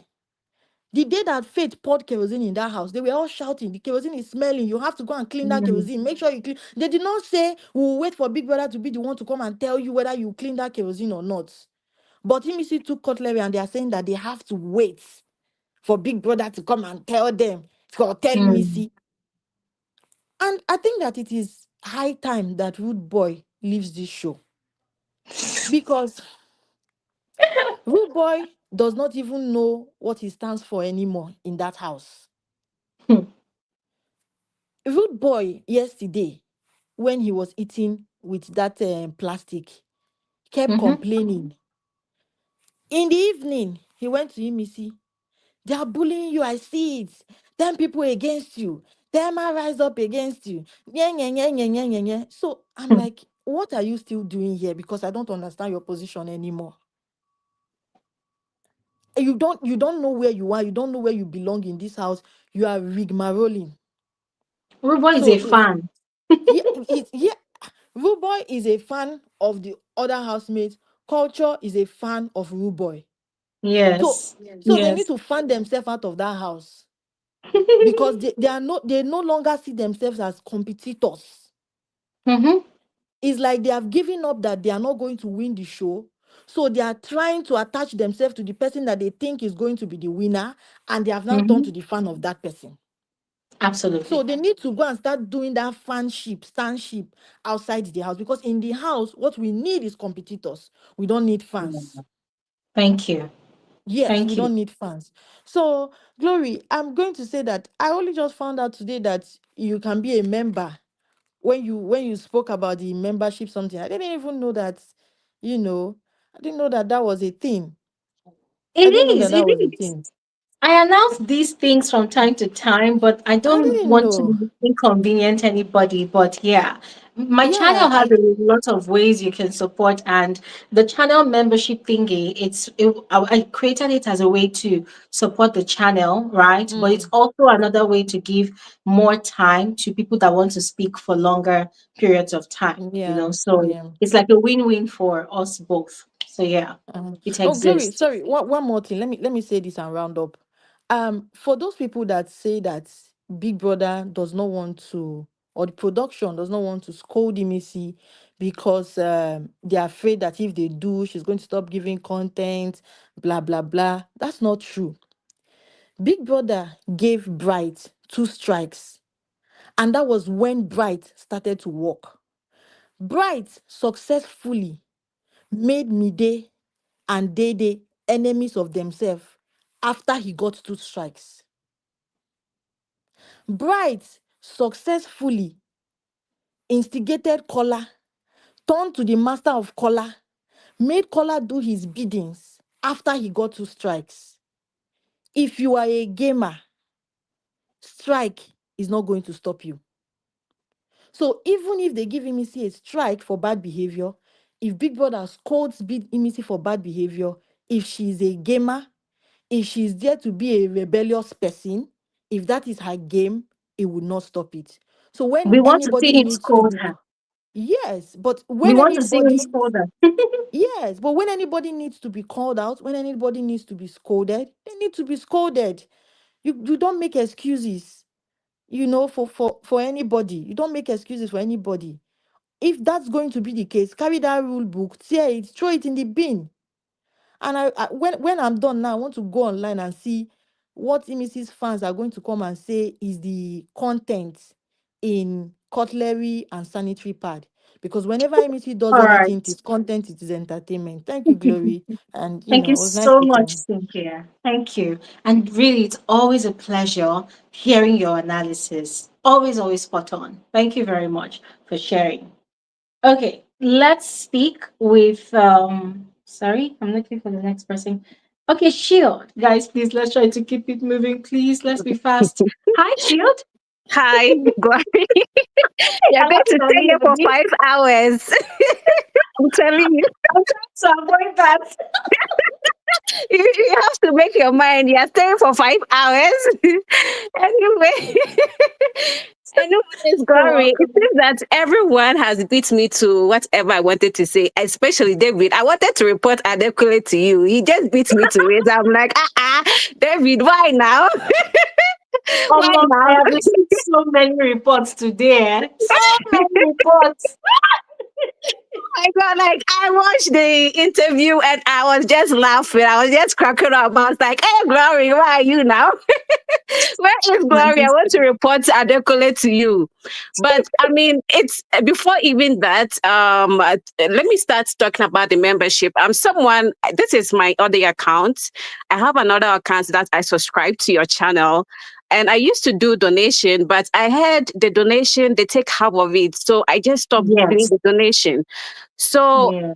I don't know if you get all the money for the membership because I do, like to subscribe on Patreon because I heard Patreon you get all the money, but YouTube you don't get everything. So can you Yeah. explain a bit about the membership for me so that I know you're getting all my money? I don't want you to share anything. So the thing is, the platform will always take their own share of it. That is how it has always worked, and that is why I have Okay. another avenue. That is Buy Me a Coffee. I introduced that some weeks ago. I'm going to drop the link in the comment section right now and pin Okay. it. Yeah, that's Buy Me a Coffee. I think that's also another avenue that also works. A lot of people have been sending me emails asking me for my personal account details, and I'm like, no, I don't want to send my account details because it's going to feel like I am pressing it on people to send me money. I don't want to do that. So that is why there's the Buy Me a Coffee as an alternative, and Mm, also an alternative for people that cannot find their currency on YouTube, right? okay. So I mean, according to your own reason, which I really appreciate. Yes, because People that yeah, want to. I do donate to creators because I know how the time and energy, that goes into all this. So when I heard like YouTube takes half, I'm like, what the hell? Like, so I Yeah. usually donate through Patreon because I heard, they get everything. So I don't know if you would like to, create accounts on Patreon. I don't know if that's something that you might be interested in so you can get all your money. YouTube I'll is look into just full that. of shit. Like I don't like that. This is capitalism, and I don't like the fact that they take half of the money. But, Well, it's anyways, business. It's the business. It's like you rent. It's like you have a property, right? And yeah. you rent a shop to someone to use. So the person Mhm. has to be paid rent. So I feel like that is how it works between creators and YouTube. I am renting a space on their platform, Yeah. right? And so they are taking a portion of the revenue. And for me, I don't really have a problem with it because it's fine. It's like you scratch my back, I scratch your back. So Okay. yeah, honestly don't really have a problem with it. But yeah, I've pinned the Buy Me a Coffee link. Yeah. So you can also use that one. Thank you very much for that. All right, I would. And speaking about the Adekule thing that David was talking about, the Tracy thing, let me explain it better because he didn't explain it how Adekule was explaining. What Adekule was saying was Tracy was one of the core fans, the VIP fans of Erica. And for him, Adekule didn't know how fans voted. So when he came out, he started asking them how they vote. And the thing is, fans organize, voting centers and all those things, Yeah. and do rally to vote. So Tracy, from what I heard from the internet, Tracy's house was a voting center for Erica. Eh? So yes, her house was a voting center for Erica. So she has all the voting materials, the IUCs or whatever, and the SIM cards and all those things. So, I mean, it makes sense. it makes sense if you look at it. Like, she doesn't have that much followers on Instagram, Twitter. She doesn't have that much fans. And so, I mean, seeing that, people like Doris beat her, like Doris to just get evicted and she's in the house, I'm kind of buying into it that that might be true, because just imagine having all the, voting materials. I have to give it to her. Like, she came prepared. So that was what Adekule was saying, that she came prepared, because from what he has said, Tracy has that kind of uh, kudos to Erica's fan base. He has that kind of voting, materials, the SIM cards and all those things to vote for herself. So it makes actually. But let me say something, yeah. Let me say something. I kind of doubt that strategy is still relevant. And Tracy's people can come and quote me wrong. But I kind of doubt it's still relevant. You know why? Because when did the lockdown season happen? 2020. 20, yeah. Now we're in 2025. Now, between 2020 and 2025, there's been new developments in Nigeria. There's the NIN, National Identity Number, right? Yeah. You have to register your phone number with the identity number, right? If your line is not registered with that, it's going to be blocked. So a lot of people's lines were blocked over the years. Even this year is still happening, right? So the Yeah. question is, all of those SIM cards and whatnot, how did they register all of those SIM cards? Because the thing is, all these call centers, they were instructed by the government to stop selling SIM cards if you do not register it. So even if you want to subscribe for internet now, and maybe you want to jump on a new internet service provider, you need your NIN to be registered with your SIM card. So that's why I'm thinking about it like, how relevant is this? Does it still stand? There's also the other part where during Erica's time, lockdown, I think we had voting via SMS.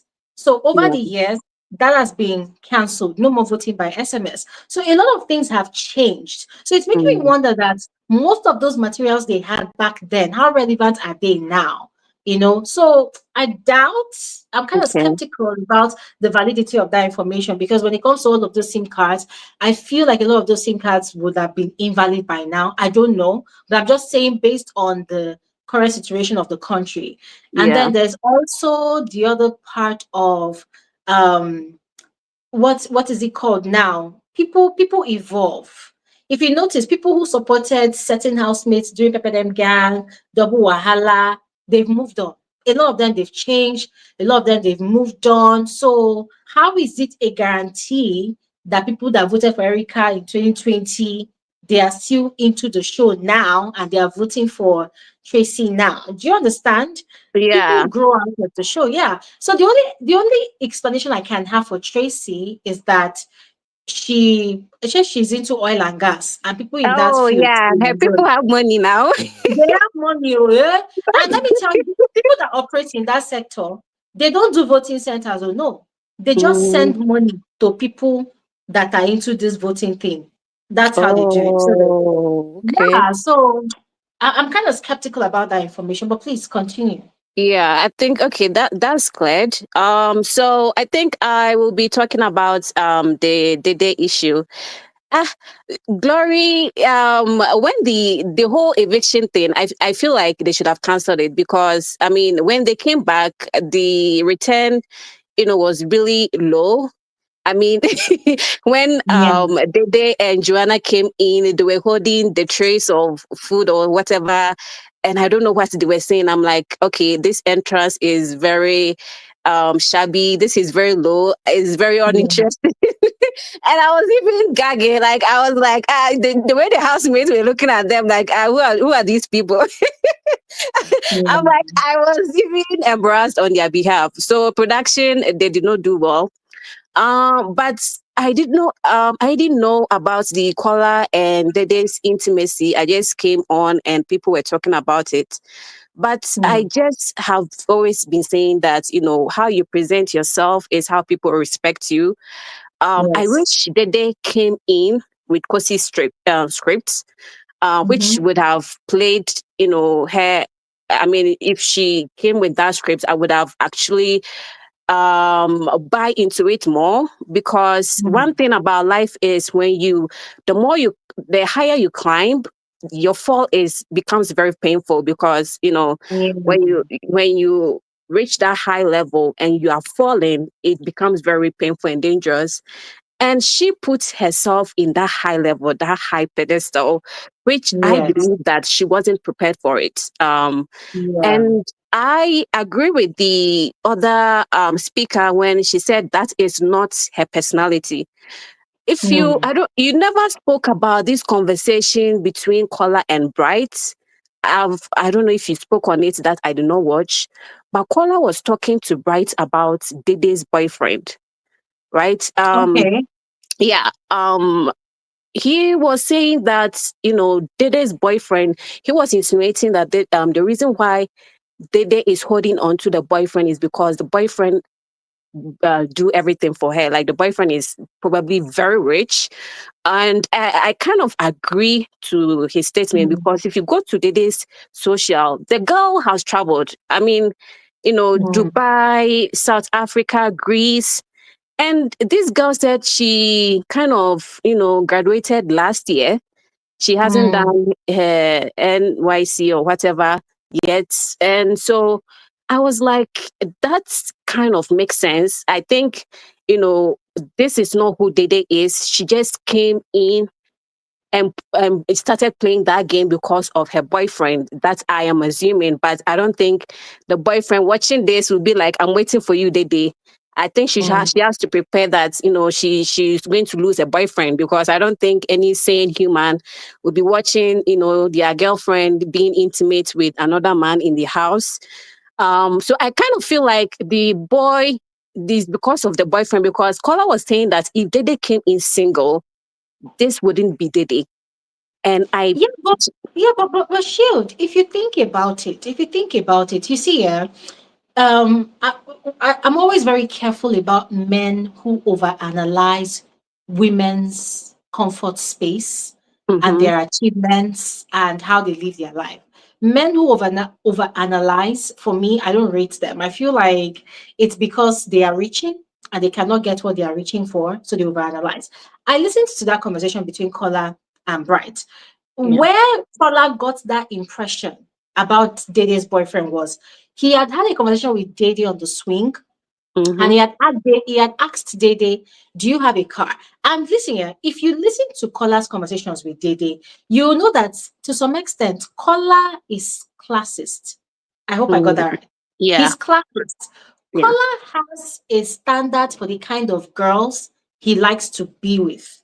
mm, And Dede fits into that picture aesthetically and otherwise. When mm, Kola speaks with Dede, he wants to know if she's the kind of girl that has traveled, if she has money, if she has a car. And you see, in Nigeria, especially Lagos, Nigeria, there are men like that.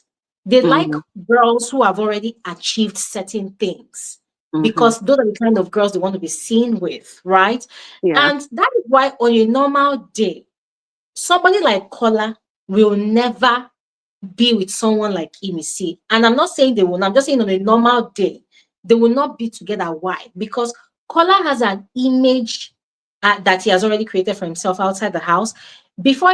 I think in the first week of the show, I did some background digs into him, and I saw that this guy has a circle. The kind of mm, people he runs around with, they're mostly all these influencers, all these people that show themselves on social media a lot, very visible on social media and whatnot. He likes that kind of lifestyle. So he has seen that Dede has that look, she's that type, but he wants to now know what lifestyle she lives. And Dede lives that kind of lifestyle, but on yeah. another elevated level. Before Dede came into the house, I was already following Dede on TikTok because I saw her content. I liked her content. How she Oh, is in the house. Yeah. How she started in the house, week one, week two. That was the vibe she was giving on TikTok. This demure, aloof kind of girl. You can't touch me, you can't reach me. That was the vibe she was giving on TikTok. So I've mm-hmm, already known, yeah, so I've experienced her kind of content on social media already, right? So Kola now going to ask Dede, do you have a car? Have you traveled? Why would a guy be asking those kind of questions? If do you understand? So Yeah. Dede said, oh yes, she has a car. He was asking her what kind of car. Is it a Benz? Is it an E-Class? Like he was asking for the type of car, which was insane. Mm, Yeah. And she was like, oh, the boyfriend bought her a car as a birthday gift in December of last year. wow. Yeah, so she gave that information. And then he was like, oh, do you travel? And he was asking, she was answering that, oh, I think she said, oh, they travel, whether she stayed in Cape Town, was it for 3 months or thereabout? Yeah. She and the boyfriend did things. And that is normal. Yeah. If I am in a relationship with a man that has money, why would I not chop the money? You're Exactly. right. Why should come on, if I am dating a rich guy, I will be a baby girl. I will not lift Yeah. a finger. The money must smell all over me. I will marinate myself in that money. And that's exactly what Dede is doing. Dede is living the normal life that anybody that is fortunate to meet someone that has that kind of finances. Girl, if the man spends it on you, your own duty is to just receive, Yeah. receive. So Dede is used to that kind of lifestyle. So Yeah. Kola now asking her those questions, it was from her responses that he got the perception that Mm, Dede's boyfriend does everything for her, which is the same narrative that what's her name, Doris, yeah. was peddling. That Dede is a kept woman. She has a rich sugar daddy. That's whatever. Do you understand? And I'm Yeah. thinking these people don't know this girl from Adam. Yeah. So it's very wrong to be peddling such narratives. Do you understand? What Yeah. I would have expected a guy like Kola to do is you've seen this girl, you've seen how she dresses, you've seen how she carries herself. If you really like her beyond the game, your own work is to go and work hard. If you don't have money, go and borrow from your daddy. Your daddy has money. Borrow money from your daddy. I use it to spend on this girl because that's what she likes. Instead Yeah. of bringing on the narrative of and she's holding on to her boyfriend because her boyfriend does everything for her. Okay, even if her boyfriend is doing everything for her, what is wrong with that? I don't understand that part because I mean that's her boyfriend. I didn't really understand. I think the part where I was even agreeing with Kola was only the part that I feel like if Dede was single, she would have played a different game, which maybe I kind of agreed because I kind of Of feel like course. yeah, this I think because she has a boyfriend, that's why she came and set boundaries, but I Mhm. don't think that is kind of really her, but that's kind of my opinion about how she played the game. But this girl, like, I've also noticed that she only said, she said it herself, that she craves attention, and I think that Mm, that kind of craveness is kind of messing up her game. I mean, mm. that game that she came with is a very dangerous game. I mean, Yes. she she is one of my favorite housemates. When she came and she said no hugs, that got me. It got me Mm. totally. So, and that is a dangerous game because, it's kind of like, how dare you? What do you mean? Mhm. you know Mhm. and she gained a lot of enemies, she gained a lot of admirers, and I am one of the admirers. And so I kind of feel like she put herself in a very tight spot, which maybe she did not reason enough that it will end up this way. She was thinking, I would probably be able to swing around and, Mm. leave the house just like that.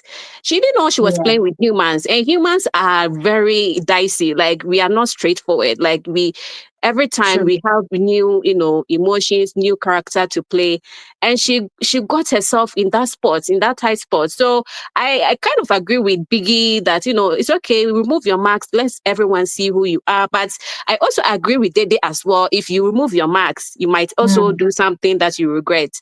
And I believe if Dede comes out, the person that she will regret ever talking to is Kola.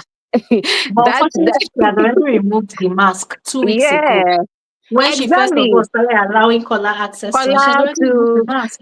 She'll regret very, very much when she comes out Real. and watch what Kola is. That guy that, I was saying that, I would appreciate if they did this thing to Coin, because Coin is not a basket mouth. But Kola, everything that he would do, he would just go out and be saying, be telling, and the things that he has said about her.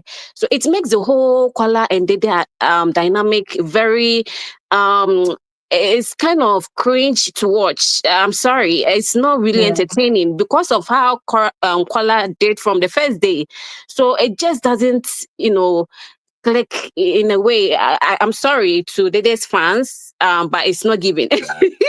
I just want to say Kola and Dede is not giving. Maybe it's giving for you guys, but it's not giving. I hope, and I also hope that when she came out, she was, talking to everyone, not specific people. Maybe if she did talk to people like K Bobo and all those people, maybe her game would have been much more interesting. But it's just the same people. She selects people, one or two people to talk to, and that too has also kind of messed up her game. Because it's kind of like, today Kola, tomorrow Jason, the next day Coin, you're repeating that cycle every day. It kind of becomes stale. And so I think that is the reason why she was thinking, re-strategizing, but I wish she kind of re-strategized by talking to other people, and not All only right. Kola. So All right. yeah, this is where I'll end my thing. And yeah, Glory, I would definitely buy your cups, your tea or whatever that's you're Okay. selling. Yeah, because I want you to get money. Content creation is not easy. So Thank you kudos to so much. you, and keep on working hard, and you reach there. Thank you. Thank you All so right. much. I really appreciate you. And it's always a pleasure having these conversations with you. Okay, 3 people to go and we're done. Let's speak with Nice. Hi, Nice. Hello, Glory. Can you hear me? I can hear you. How are I'm you? quite excited though. It's my first time talking on the platform. Like every Saturday, I'm waiting. I am waiting, and I just can't get disappointed. But I'm happy. So I just want to give you your flowers. Like you're really doing a good job. I don't know how you do it in this community, especially on X. It's very, let me use the word hectic. It's very hectic. Oh, I don't know how you do it. On the kind of comment, like imagine yesterday after the media presentation, I saw some people coming to write something like, "Oh, our face carried the presentation. She sang very well. After all, it was the comedy. We were laughing." I was like, "Are you fool?" Anyway, that's that. I want to talk about the creative, let's say the creative department in production. I don't know who they are, but I'll give them. They are trying. They try. They pick out this house. They pick them out. This kind of house. They are doing good, but they could have done better. I mean, they could have done better. Like, okay, if you had no other plans, the way they brought in Day, at least bring them out, bring them back like those ninjas, like what they did to Chinwe and Co. Let them carry this whipped cream and splash on people's faces. Like when they remove their mask, they'll be like, so you did this to me. That would have brought us some, I think, more drama now. You understand? Yes. I'm just like, okay, I'm wondering why they don't even have backup plans. When they went to pick up that call, there should have been a backup plan to not give her that thing that she got. They should have said, okay, you won yourself one bottle of granite. So that somebody else, why did it even take time for the phone to ring in the first place? So Yes. there are so many things that just cause all this. As in, there are so many things like when someone goes to pick up the call now, to be like, you might not really get anything, or you might not even Yes. really get evicted. The excitement is no longer there. That phone stayed there for throughout how many weeks? This is the 7th week or so. And we are just been expecting. Yes. And when the phone finally rang, this is what we got. Ah, it really didn't make sense. Anyhow, Sha, well, that's what I said. Everybody has said everything I wanted to say. Yes. So I'm just Thank you excited to so be talking here. much. Hopefully next time I'll be able to talk on time so I can say something else that has not been said. So good All right. job, Glory. Thank you Yeah. so much. Thank you so, so much. I appreciate you joining for the first time speaking. I really appreciate you. Thank you so much. You have officially graduated from being a silent viewer, silent listener to vocalizing your thoughts. Thank you Yes, so much. so I've not been silent, so I've been commenting on your X page. I've been commenting Oh, every time you just post. I'm running there. Like, what is Glory thinking? What is Glory saying? I'm like commenting. So I'm not silent. It's just that I've never really had this opportunity to, come here and talk and all that. mm, But thank you so much. thank Yeah. you. No, I really appreciate you. Thank you so much. Thank you. Okay, let's talk to Byra. Eh? Bade. Bade's wife. Oh my God, my tongue. You're welcome. Bird? Hey, God. So, how do you pronounce your Hey, name? hello. Sorry, I went somewhere. How do you pronounce your Can you hear me? name? I can hear Bird, you. Bird. bird. Yeah, Okay, Bird. You're welcome. thank you. Okay, so I'm new to this whole thing. I'm not really political when it comes to Big Brother Naija, but I just had to like say something, especially because I've been watching your videos since Angel said, I forgot to shine your eyes, I think, but I've not really been saying anything. But I decided to say something like today. Okay, so it's about Dede. I know everybody has been talking about Dede like since this video, Dede and Fate, but I have like something like okay, so sorry, can you hear me? I want to make sure that I'm clear. Yeah, you're not really clear. Can you be more audible, please? You sound muffled. Okay, okay, so can you hear me? Like, am I clearer now? Yes, this is Am I okay. Please clearer carry on. now? Am I clearer? Can you hear me now? Yes, yes, carry on. Okay, Carry okay, on. okay. So you can hear me. You can hear me, right? Yes. Okay. So Dede is one of the unique people. Yeah, okay. So Dede is one of the unique people in Big Brother Naija this season. Like Dede, we have other unique characters like Dede, Faith. There's Joanna too. I admire her spirit and all that stuff. And there's also Imisi. Imisi is probably the weirdest person in that house. But sorry. Yes. Okay. So, okay. So Imisi is one of like the weirdest person in that house, and I don't know, maybe that's why people like her or something like that. I don't really know what is so special Yes. about that, but she's funny too. She's funny too. I laugh at most of her antics and all that stuff, but she's very, very mischievous. That's what people don't get. She's mischievous. Mm. She's mischievous and really, really stubborn. Like, I think that's why her Faith clash a lot, because Faith too can be stubborn, because he's this intelligent person and he knows that he's right, and we all know that he's right, but Imisi can't comprehend knowledge that far. That's why when her and Faith clash, she always thinks that Faith is wrong, that Faith is just doing I do know, and she's probably the one right in that case. But somebody that has a level of understanding and comprehension would actually calm down and see why this person is probably being so vindictive and attacking me. And Mm. attacking me. So that's probably because her and Faith initially they were actually really close in the beginning of the season. Like they were close until I heard Faith said that Emisi was kind of giving sexual advances to him, and he wasn't really feeling all that, which he was not really Emisi is not really his type. So that's why the whole thing fell through. Okay, so that is the main reason why I even came here to talk. So Dede, she's actually just a girl. Like her, she's like a butterfly. At first, she was a caterpillar. Then she cocooned and became a butterfly. That's the changing. That's one thing I've noticed about Big Brother Naija. People enter the house with a personality, and they keep on changing, metamorphosizing. They become different people by the time they have left the house. So that's one thing I would say about Dede. So Dede came into this house with this classy personality, this calm confidence, this aura. Like everyone was saying that she has this strong aura. And she said in one of her interviews that she has main character energy, which I see Mm-hmm. totally. She has this, there's a way that when she's in a room, everybody knows that she's in the room and all that stuff, which I totally see and that.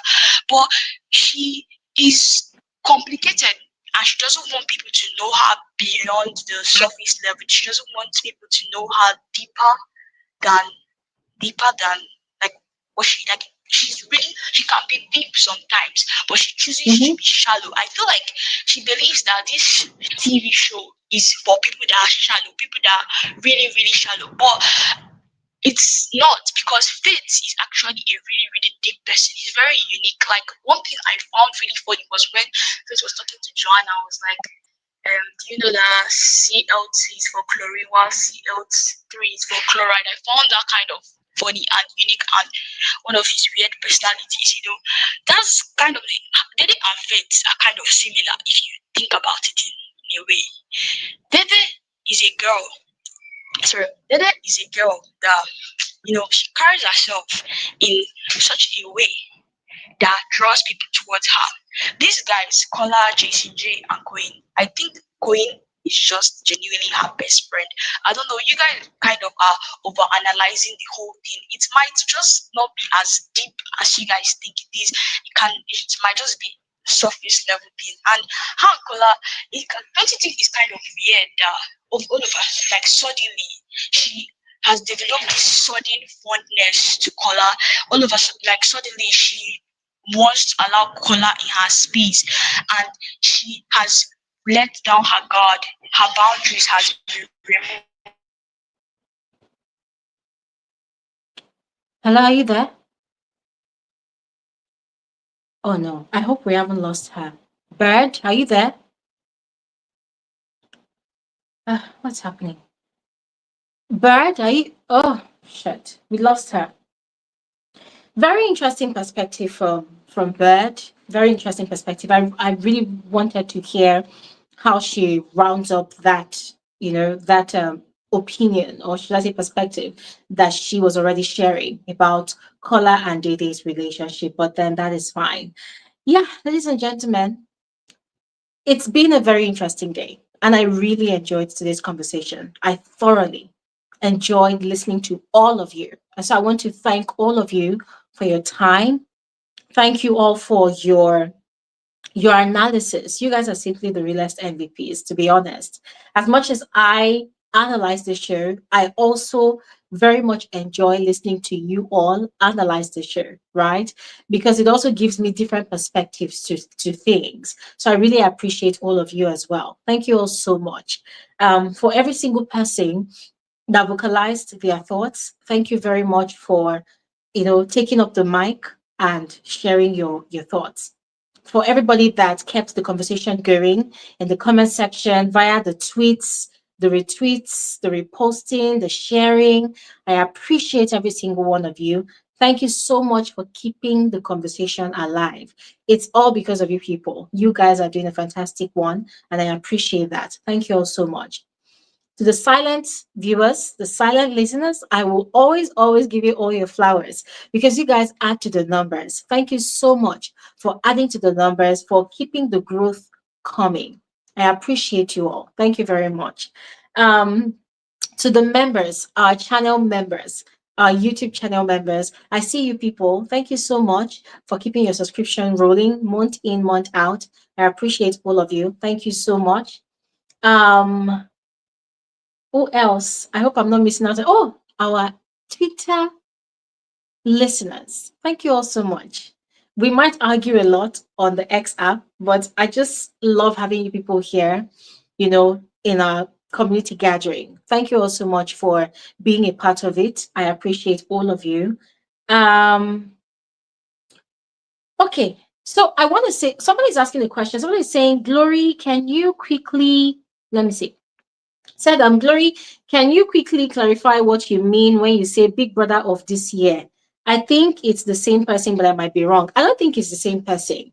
If you check out the individuals that play the role of Big Brother year in, year out, I've seen pictures of, I think, about 3 people that have actually played the role of Big Brother. And I'm not really sure, but that's the speculation. There was also another information I saw on TikTok where somebody said, you know, there's this thing they do on TikTok where was it TikTok or Reddit, where they say, oh, tell us some secret about your place of work, and somebody had come to write that, oh, I work with the Big Brother production team. I used to work with them, and the person said, "Oh, it's a microphone, and anybody can be Big Brother. So anybody can use the mic, so long as like I can just go and use the microphone, and I will definitely sound like Big Brother." I think that is weird. I do not believe it, but that was what the person said. Another person also seconded what the person said. So I don't know if that's true. I don't know, but I'm just saying that's unbelievable. That is weird because 5 people cannot be sounding the same all the time consistently. But with regards to your question, I think different people actually, it could be different for different years. I don't know, but I just think it's very important. All right. And that is that. There was something I wanted to address today. I don't know why I forgot. It's just unfortunate that now that we're ending, I just remembered. Let me address it. A lot of people have been tagging me, sending me the videos across social media. Anytime I put out a video, there will be Glory. You did not want to address what Faith said. Faith said Emmy is an enemy to his success or something. You all remember that conversation, right? Where Faith had said Emmy is a hindrance to my success. I can't remember how he put it. And people want me to explain it. And I'm wondering, how do people want me to explain it? The context was very clear. It was very, very clear. Anyways, let's explain. Okay, Emmy is a threat to my success. Okay, let's explain it. Number one, housemates were upstairs in the dressing area. They were having conversations. And I can't remember what exactly they were talking about. I think they were talking about people that were not really pulling their weights during sponsor task and what. And then there was also conversations about people have their different strengths, people have their different capabilities and how they can contribute to groups and stuffs. And they were discussing that. And Faith was explaining about Emmy that, okay, I think it was the travel better task that they had. I'm trying to remember where they played the Ludo. Is it the dice game or something? I'm really trying to remember what exactly even brought up the conversation. But when Faith made that statement, what he was referring to was the fact that for every time he has been on the same team with Emmy for a sponsor task, Emmy is not always serious. It's like he and every other person, they are trying to pull their weight, they're trying to make things happen, but Emmy does not take it serious. That there's a way she handles sponsor task when you're in the same group with her. It's like you are panicking because you know that she's going to mess up.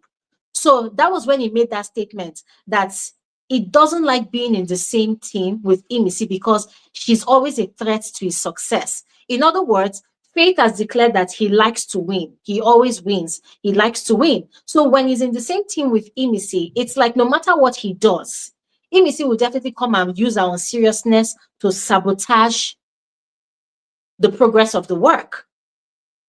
That was what he was explaining. So I don't understand why people were saying that, oh, Faith said Emmy is a threat to, like, I don't understand how people even interpret things.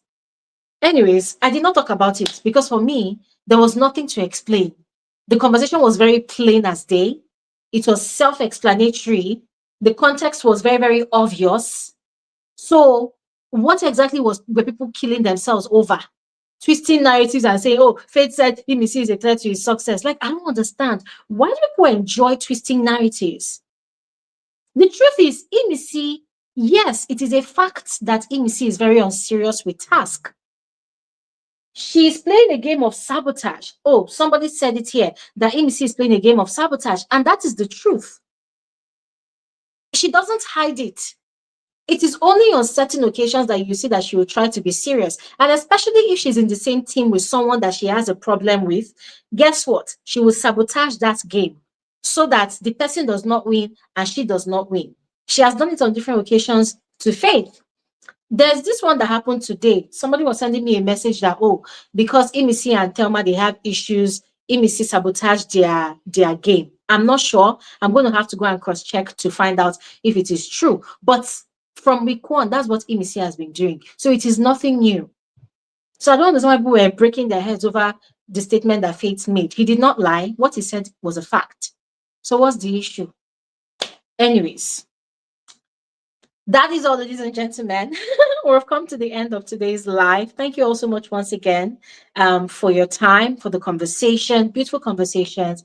I look forward to seeing you all on another episode of Frankly Speaking with Gloria Elijah. Thank you all so much once again. Enjoy the rest of your evening. Enjoy the rest of your weekend. And I'll see you guys on another video. Have a good night. Bye.